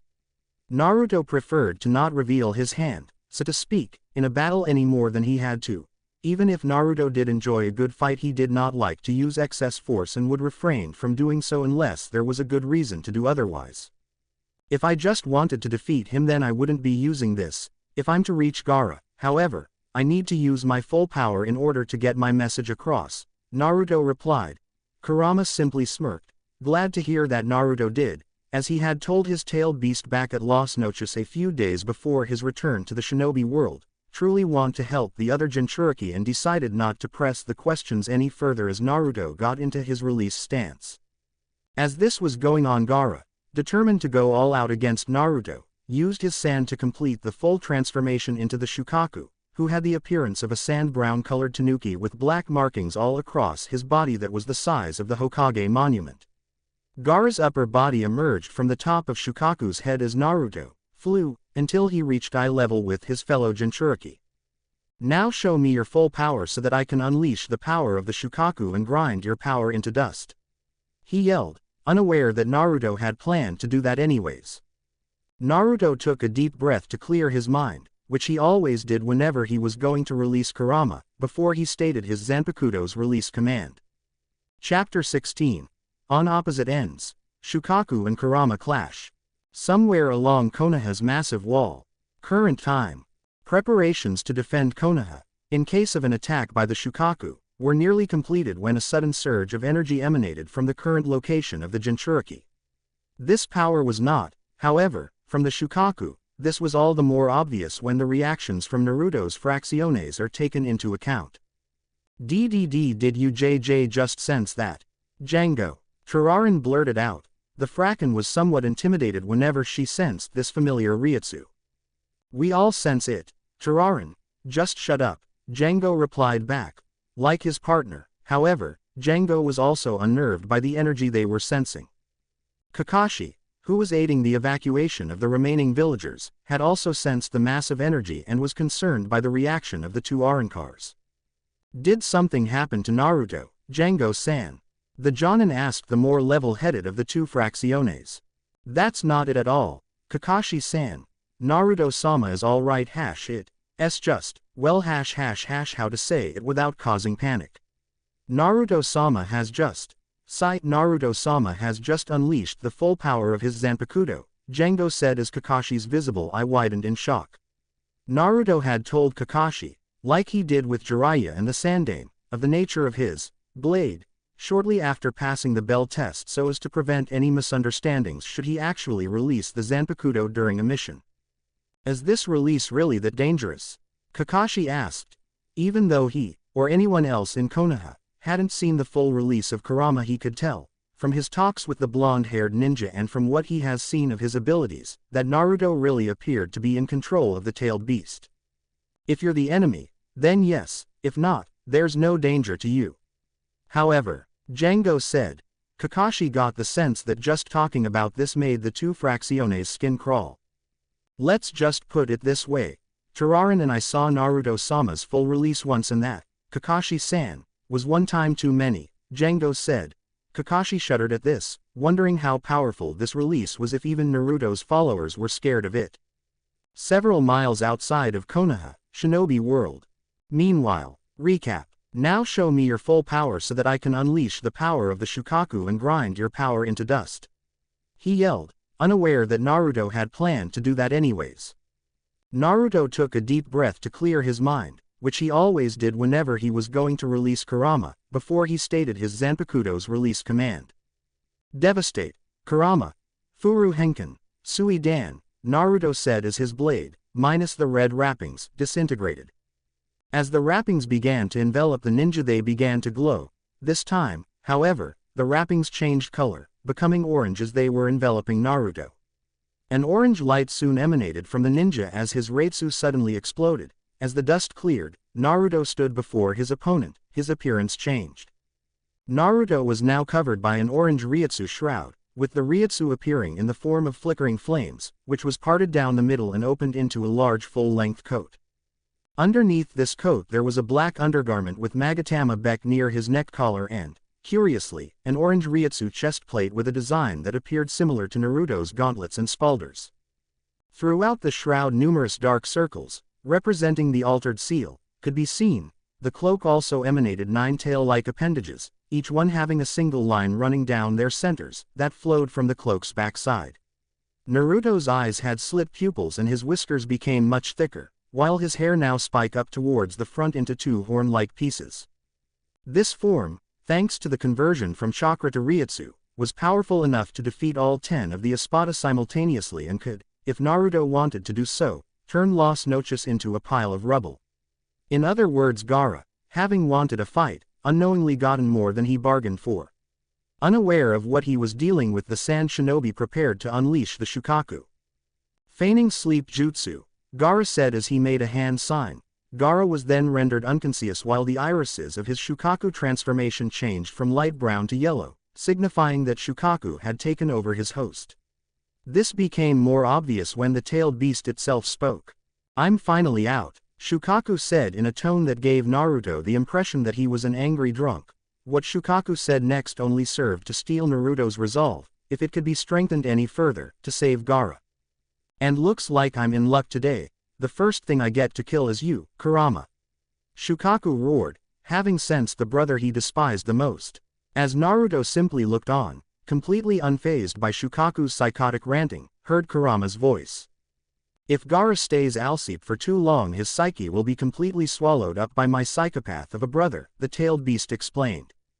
"Then we'll just have to wake Gaara up fast," Naruto replied, having guessed that the exposed upper half of his opponent was the weak point. Shukaku, completely filled with an insatiable desire to kill Naruto and his tailed beast, swung his left arm at his target. To Shukaku's completely shocked, Naruto was able to block his arm with only one hand, an even greater feat considering the fact that Naruto had only been pushed a few feet back. Naruto raised his eyebrow at his opponent. "Damn, I need find some way to practice using with this release if Shukaku was able to get me to budge," Naruto thought to himself. With the Shukaku still in shock at having been blocked, Naruto manifested Kurama's head, or, to be more specific, a translucent version of his head that was still in Kurama's form. Naruto then had this head bite off Shukaku's left arm before he had the manifested head dissipate. Shukaku was, naturally, enraged at this. "You'll pay for that," Shukaku roared before he opened his mouth and began generating a tailed beast ball. After Shukaku quickly finishing the buildup of chakra, he then fired his attack. What didn't realize, due to his rage, the tailed beast's attack went way off course, as it was headed in the direction of Konoha. Thankfully, for everyone in the village, Naruto was already 10 steps ahead of Shukaku and had already prepared a response, if the fact that he had his right index finger pointed in the path of the tailed beast ball was anything to go by. "Sero Ascuras," Naruto said as a beam of pitch-black Ryutsu, with an orange outline, shot out of his finger.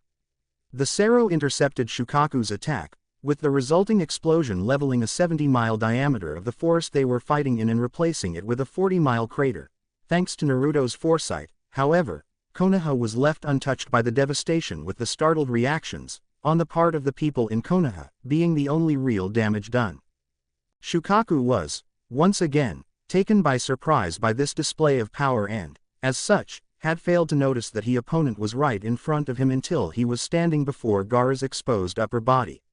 With the increase in Naruto's speed while in this form, which was at least 20 times greater than the speed of his Zensa release, he wouldn't have needed a distraction, as Shukaku, or anyone else in Shinobi World, could read his movements at these speeds. Naruto, using the lapse in Shukaku's reaction time, threw a right cross that made contact with Gaara's face. Naruto had intentionally thrown a very soft punch, however, as his strength, which had also been increased to an unfathomable level with this release, could turn Gaara to dust with a single punch if he threw a punch too hard. The blow was still strong enough to achieve its intended purpose, to wake Gaara up. Though the injuries he sustained were still severe, Shukaku began to curse both Kurama and his Jinchuriki before he was resealed into Gaara by his waking up. Shukaku's rage, of course, did not go away. It was simply replaced by Gaara's wrath. "I'll kill you for this outrage, Naruto Uzumaki," Gaara hissed. Before he realized it, however, Gaara realized that Naruto was suddenly inches from his face. In his shock, Gaara almost failed to hear Naruto's next sentence. "This fight's over, Gaara," Naruto said as he struck Gaara's right chest with a palm strike. With Gaara's body no longer able to hold the Shukaku transformation, with his injuries the manifestation of Shukaku crumbled away before dissolving back into sand. Gaara fell to the ground, the mound of sand he fell on softening his collision as Naruto gently descended to the ground. When he finally reached the ground, Naruto resealed his Zanpakuto, as the sword rematerialized, and the red wrappings returning to the hilt, his Ryutsu shroud dissipated as he returned to his prior state. He then headed to where Gaara had fallen, face first, and where now lay, too weakened by his fight with Naruto to even stand, though his injuries were nowhere near as severe as those that Naruto inflicted on Neji, his previous opponent. The Sand Shinobi saw Naruto walking towards him and was filled with fear at what he thought the Konoha Shinobi would do to him. "Stay away from me, I will not let you end my existence," Gaara roared. In reality, however, there was nothing he could do as his weakened condition even rendered his ability to defend himself with his sand. As Naruto now stood in front of him, Gaara braced himself for his end. After a few minutes passed, however, with nothing happening, Gaara opened his eyes and saw Naruto on one knee, healing him. Gaara was almost left speechless by this. "Why, Uzumaki, why would you heal an enemy?" Gaara asked. Naruto shook his head before he replied. "You heard me when I spoke to you at the stadium, but you failed to listen to what I said. So I'll say it again, I know what you've been through. The hate-filled stares, the loneliness, the fact that your fellow villagers try to deny your very existence. The pain from these things are the same no matter where they take place. I've gone through that hell of being alone," Naruto calmly said to Gaara as he finished healing him. He didn't fully heal the Sand Ninja, however, in order to make sure he could not attack him, but he did get rid of Gaara's most life-threatening injuries. As Naruto stood Gaara up and helped him walk back to Konoha, he told Gaara about how he refused to give up in getting people to acknowledge him, and that over time he eventually began to gain that recognition, and that, to protect those who were important to him, Naruto became stronger. Gaara was left speechless by this. After he finished his explanation, Naruto noticed that they finally reached the main gate of Konoha and was surprised to see that the entire village, not just the Sandaime, Jiraiya, Kakashi, and his fracciones, were there waiting for him. After spotting the blonde-haired ninja, the crowd gave to Naruto's surprise, a hero's welcome, while he knew he would change the villagers' view and that it had, in fact, begun to change. He never could have imagined that those opinions would change so soon. Naruto could only smile at this as he got to the gate, with Gaara in tow. Naruto turned to face the third Hokage. "I guess it's fair to say that these Chunin exams are over," Naruto said. "Indeed, Naruto, but not before you made an early impression on the judges," Hiruzen said. Naruto took a few moments before he understood what the third meant to say. "So I'm a Chunin now?" Naruto asked rhetorically. He flashed a smile before he continued speaking. "I promise you that I won't let Konoha down. By the way, I need to ask you for a couple of things," Naruto said. He continued when Hiruzen nodded. "First, are Sasuke and Sakura all right?" he asked, noting that his two teammates were not present. That two-ton elephant, so to speak, was lifted off his back when the Hiruzen nodded to the affirmative. "Second, could you get a medic for Gaara?" Naruto asked. This was answered when he noted that a stretcher was already there. After placing Gaara on the stretcher, he asked the medics there to take care of him before they carried him to the hospital. Temari, Kankuro, and Baki, who were in the crowd, went with Gaara, Naruto having been stopped by Hiruzen so that the Hokage could discuss some things with him. As the three Sand Shinobi walked alongside Gaara, they heard his voice. "Temari, Kankuro, Baki, I'm sorry," he said. This caught the three shinobi completely by surprise. The three Sand Shinobi looked at each other for a few moments before any of them made a response. It's okay, Gaara," Kankuro stammered out. Temari could only look towards the direction that they came from. "I don't what you said to him or why, but thank you, Naruto Uzumaki," Temari thought to herself as she and her male teammates arrived at the hospital. She could tell that, in this one battle, something had changed in her brother. Namikaze Estate, Konoha outskirts. Several days later, Naruto, now a full-fledged Chunin, had said his farewells to Gaara and his siblings as they headed back to Suna half an hour ago and was now waiting for his fracciones at his estate. They were often exploring the area in and around Konoha, so it took the messenger he sent several minutes just to locate the Arancars. He would have preferred to have Haku there as well to explain the situation to her as well, but she was on a mission in the land of frost and was not going to return for a few weeks. After another 10 minutes of waiting, Django arrived, followed by Tararan a few minutes later. "What's wrong, Naruto-sama?" Tararan asked as Naruto looked at both of them with a very serious expression on his face. "You two remember what I told you a few days ago?" Naruto asked his fracciones. It didn't take the Arankars very long to figure out what Naruto was referring to. "So they are finally making their move?" Django asked. Naruto sighed a bit before he nodded. "The Akatsuki have begun the hunt for the tailed beast. They're probably getting unnerved by the news of my exploits over the past few months, and it's beginning to show in their actions. That said, however, I do not waft any chances taken with these shinobi. Though they won't be much of an for any of us, the other Konoha shinobi are a different matter entirely," Naruto explained. He knew that he could handle the Akatsuki himself, and, unless he catches wind of an attack on a fellow Jinchuriki, he was willing to wait for them to come to him, since the only thing they would find is a swift death. Naruto was much more concerned for the safety of Konoha and wanted to make sure that it wasn't caught in the crossfire. "If you guys encounter them at any time, I want you to proceed with caution if you engage them." "Understood," Naruto said as they replied in the affirmative before they left. "Now that that's been settled, it's time I deal with the second fire for today," Naruto thought to himself as he flash-stepped to the Hokage Tower. Chapter 17 of the Truth. Hokage Tower, Konoha. Current time. Naruto was speaking with the third Hokage about something that surprised even the old Sarutobi clansman. He had seen and heard many things in his long life, but what Naruto was explaining to him easily topped all of his experiences. What Naruto had asked of him was also a bit of a surprise. "Are you sure you want to do that, Naruto? What if it has the opposite effect of what you want?" "He could very well," Hiruzen said before Naruto interrupted him. "If that happens, then I'll do what has to be done. If he is not told now, however, that man will tell him the truth, or at least part of it.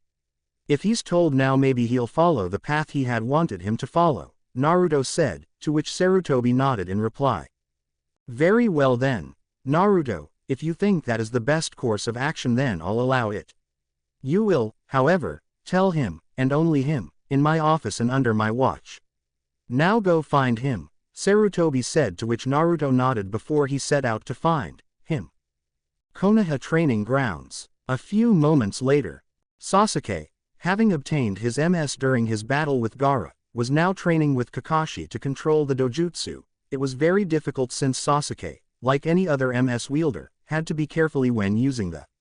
It would have been more difficult, however, had Kakashi not revealed that he had the dojutsu and knew of its special jutsus. Sasuke was surprised by this, but, despite his curiosity, had decided not to ask his sensei how he had acquired the dojutsu yet for various reasons.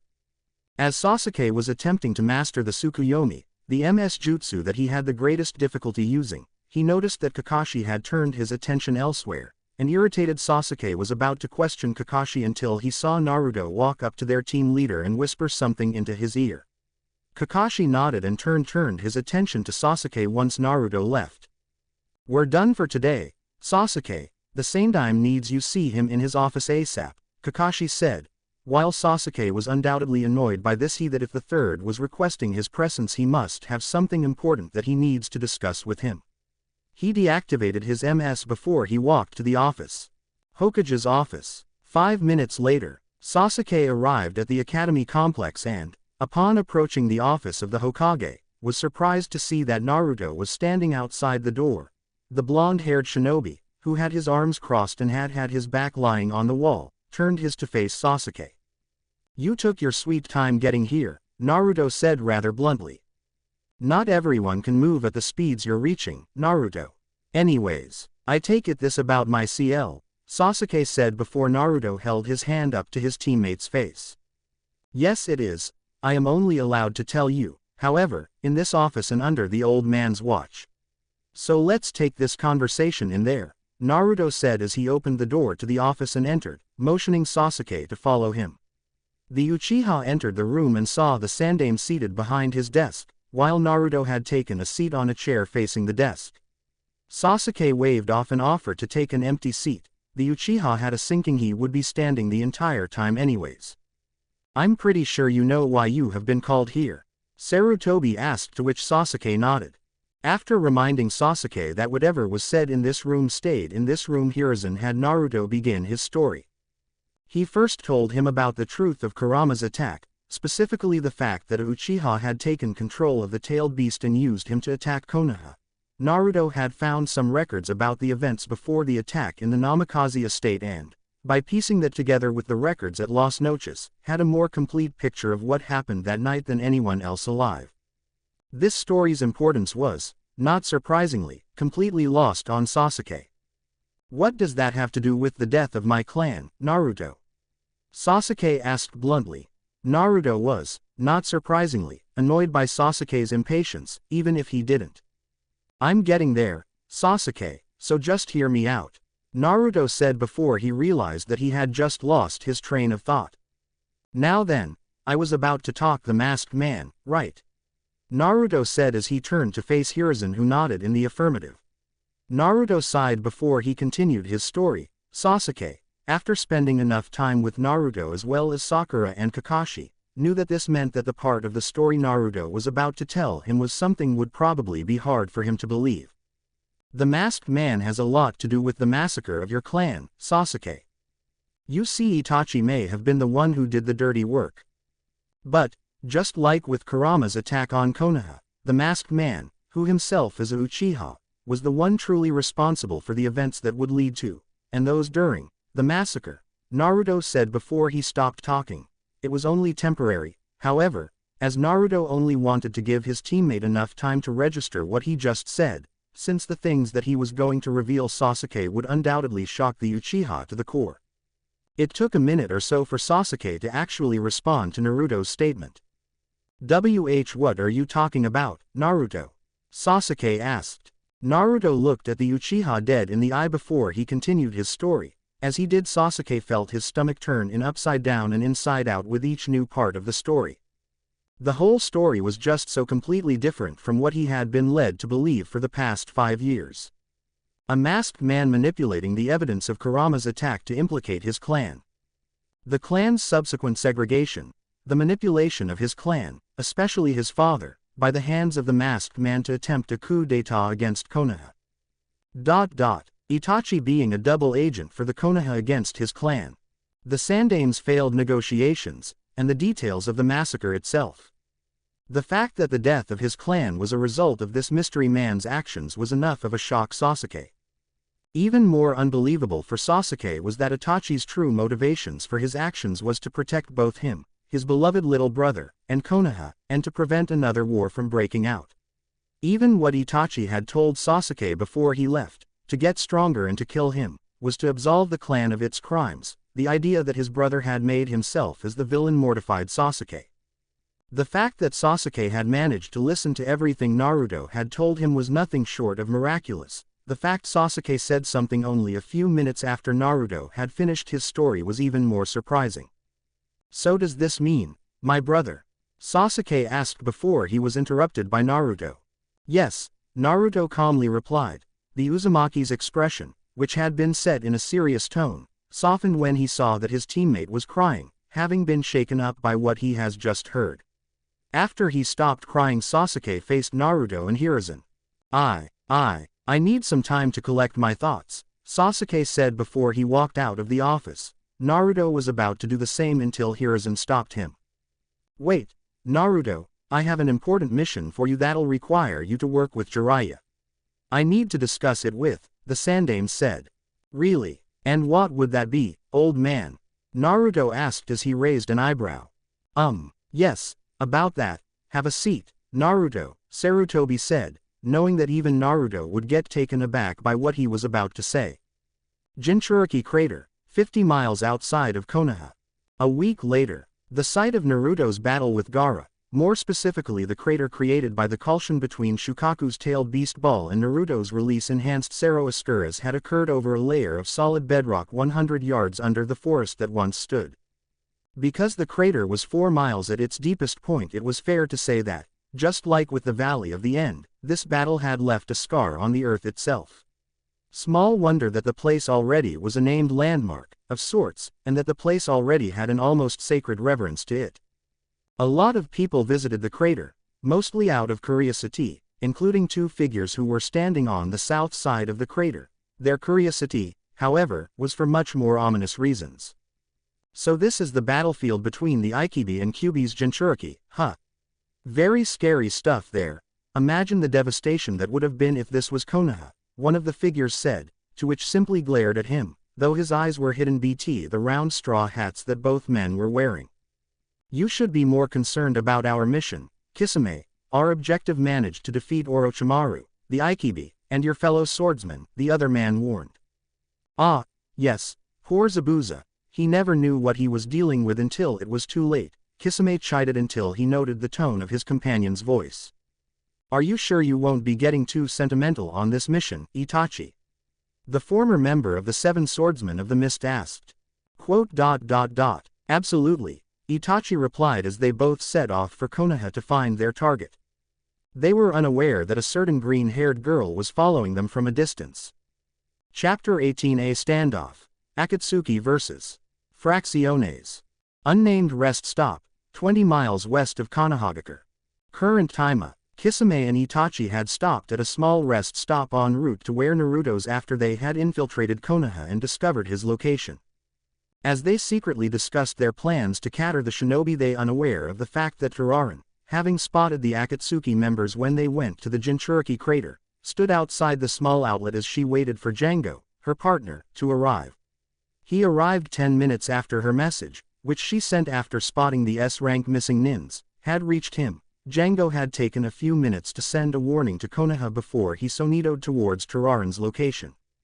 Are they in there? Django asked as Turaran simply smiled before she responded. Yep, and they should be leaving in a few minutes, Turaran replied. Sure enough, the two Akatsuki members had left the small rest stop as they continued their search for Naruto. After a few more miles, the Fracciones, in order to get their target's attention, released some of their Ryutsu. Well, I guess they've finally decided to roll out the welcome wagon for you, Itachi. Why don't you two come out of hid? Kisame said as he turned around to face the pursuers. He stopped speaking, however, when he saw that the pursuers were already out in the open. Itachi, having gotten some intel on what to expect of their target, realized who these two were the moment he got a good look at their opponents. That attire. So you're the two followers of Naruto Uzumaki, the Jinchuriki of the Kyubi, Itachi said as both Arankars unsheathed their Zanpakutos. So you know who we are. You should know, then, with whom you're dealing with, Itachi Uchiha, Django said as both Kisame and Itachi took off their straw hats. It would appear that our reputations precede us, Kisame said. I guess they do, fish man, Turaran said, not knowing that Kisame did not take kindly to such remarks. The Kiri missing nin fixed his glare right at the female Arankar who, as a further insult to Kisame, had bracelets on both of her wrists that were made out of teeth and claws of 10 or so different predatory animals, including a prominent shark's tooth on the left bracelet. There was a reason that she wore those bracelets, though Kisame obviously wasn't aware of this. You better watch what you say, little girl, or you might just find your head as Samahata's newest chew toy, Kisame warned her as he gripped the hilt of Samahata. Turaran simply looked at the missing nin with an innocent expression. Really, it looks like your sword would make a better soup than a weapon, how could it ever hurt anyone? Turaran said in a playful tone. That little insult was more than Kisame's pride could handle even with Itachi next to him. Why don't I show you, you little gaki, Kisame hissed as the bandages that were wrapped around Samahata, or at least, the bandages that were still bound to the sword, came off, revealing all the blue scales that formed the blade of the infamous weapon. The monster of the hidden mist, as Kisame was also known, then charged towards the 28th Arankar and, once he had closed the distance between them, made a vertical chop aimed at the Turaran's head. To the missing nin's shock, however, he found that his target had somehow vanished without him even noticing when he saw that Samahata struck the ground. Kisame attempted to locate his opponent as he placed Samahata on his shoulder. Kisame's attempt to locate Turaran ended, however, when the Arankar herself made her presence known. If you were trying to hit me with that attack, then you need to work on your aim with that toy. You could yourself killed otherwise, she teased. Kisame looked behind his back, where Tararan's voice was coming from, to find that she was already behind him, the tip of her blade now pointing at the Akatsuki member's back. Strangely enough, Kisami's irritated expression was now gone, having been replaced with a face that screamed excitement. "You're actually much stronger than I thought, Gaki. I have the feeling that I'll have to go all out if I want to defeat you," he said before he managed to create some distance between himself and the numero. Tararan simply smiled at this. "You're willing to go all out for me? If that's the case, then I should at least be nice enough to do the same," she said. Tararan, to Kisami's shock, then stuck her blade to the ground before she then got on her right knee and closed her left hand into a fist, save for her middle and index fingers which she placed on the ground. Kisame didn't realize that he should have stopped Tararan at that moment as the Arankar was about to release her Zanpakuto. By the time that Kisame realized that Tararan was planning something, it was too late. "Hit your mark, Cazadora A.N.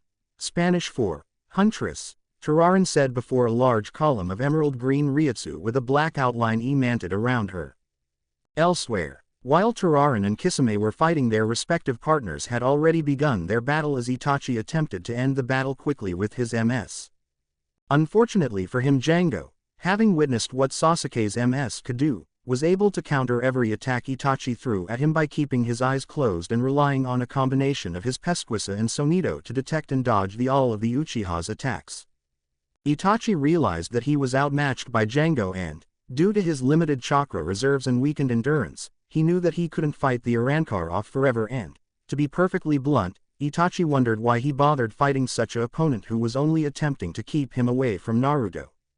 Itachi had no real intention of capturing the Jinchuriki and, in fact, had every intention of making sure that his mission would be a failure. The only reason that Itachi had even gone to Konoha was to make sure that Danzo, the leader of the Konoha Anbu organization route, would continue to honor his promise to not harm Sasuke. Itachi got out of his train of thought in time to dodge another Sero, before the Uchiha had time to counter. However, he found that Django had already gotten behind him and was barely able to block a slash from the Arankar's Zanpakuto with the kunai knife that he had been using during the entire battle. Despite the lapse in their powers, however, Django shared his opponent's lack of arrogance.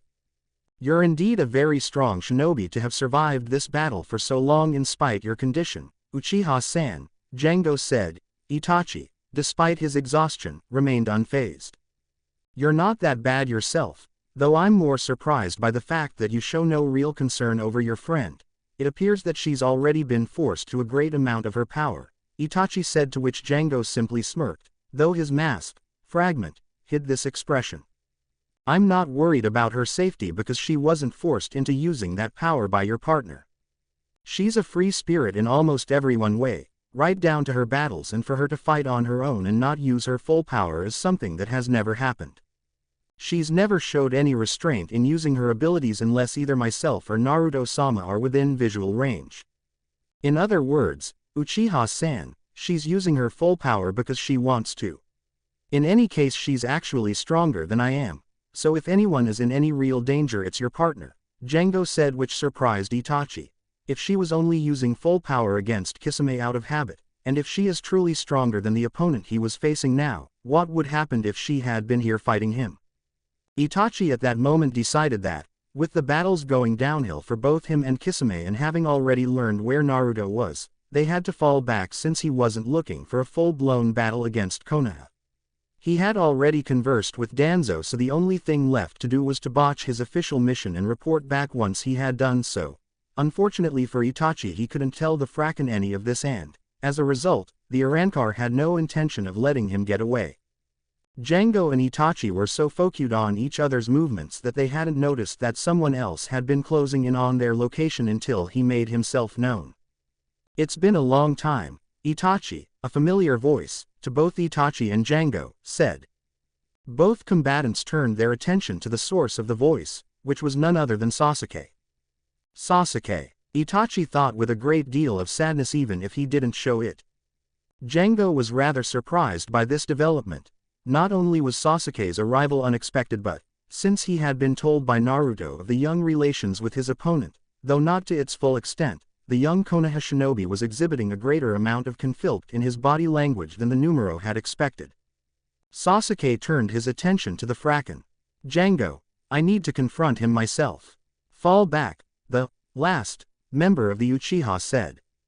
To Sasuke's surprise, Django agreed to do it, even though Sasuke and Django attempt, with a great deal of success, to improve their forced relationship. They both are often forced to deal with each other given their relationship with Naruto. The tensions between the two that had formed the day they met were still present. The only reason that Django had agreed to Sasuke's request was because Naruto had warned both him and Tararan of the possibility of such a situation occurring should the Akatsuki decide to have Itachi come after him. If this situation should occur and either of the Arankars were caught in the middle of it, Naruto had told his Fracciones to honor Sasuke's request to confront his brother alone should he make such a request, and to only intervene should his teammate's life be in danger. After Django had gotten far enough that he couldn't hear either him or Itachi, the young Uchiha turned to face his brother. If this encounter had occurred a few months prior, Sasuke would have undoubtedly attacked his older brother without hesitation. With everything that has occurred in that time, however, Sasuke was simply unsure of what to do. Sasuke knew that Naruto had not been lying to him when he told Sasuke the truth behind the fate of his clan. There was still a chance, in Sasuke's mind, that Naruto might have been wrong. The only way he felt he could confirm the validity of his teammates' words beyond any doubt was now in standing 20 feet in front of him. Itachi had, like Django, noticed the signs of his brother's internal conflict and, unaware of either the circumstances behind Sasuke's hesitation and his growth as a shinobi, tried to push his brother's psyche to its breaking point as he was still determined to have the Uchiha clan's name redeemed with his own death. I let you live so that you can have a chance for revenge, for a chance to surpass me, and this is how you repay me. You're a disappointment, Itachi said before Sasuke interrupted him. You can drop the act, Itachi. Naruto told me everything, Sasuke declared. Itachi, though only reacting to this on the outside by raising an eyebrow, suddenly had a sinking feeling regarding the meaning of Sasuke's words take root in his gut. Everything. What do you mean by that, I wonder? Itachi asked. Though he still seemed unfazed by Sasuke's declaration, he couldn't but wonder what the blonde-haired shinobi had told his brother. Thank you for watching. If you enjoyed the video, be sure to like, comment and subscribe, as well as checking out the author on fanfiction.net.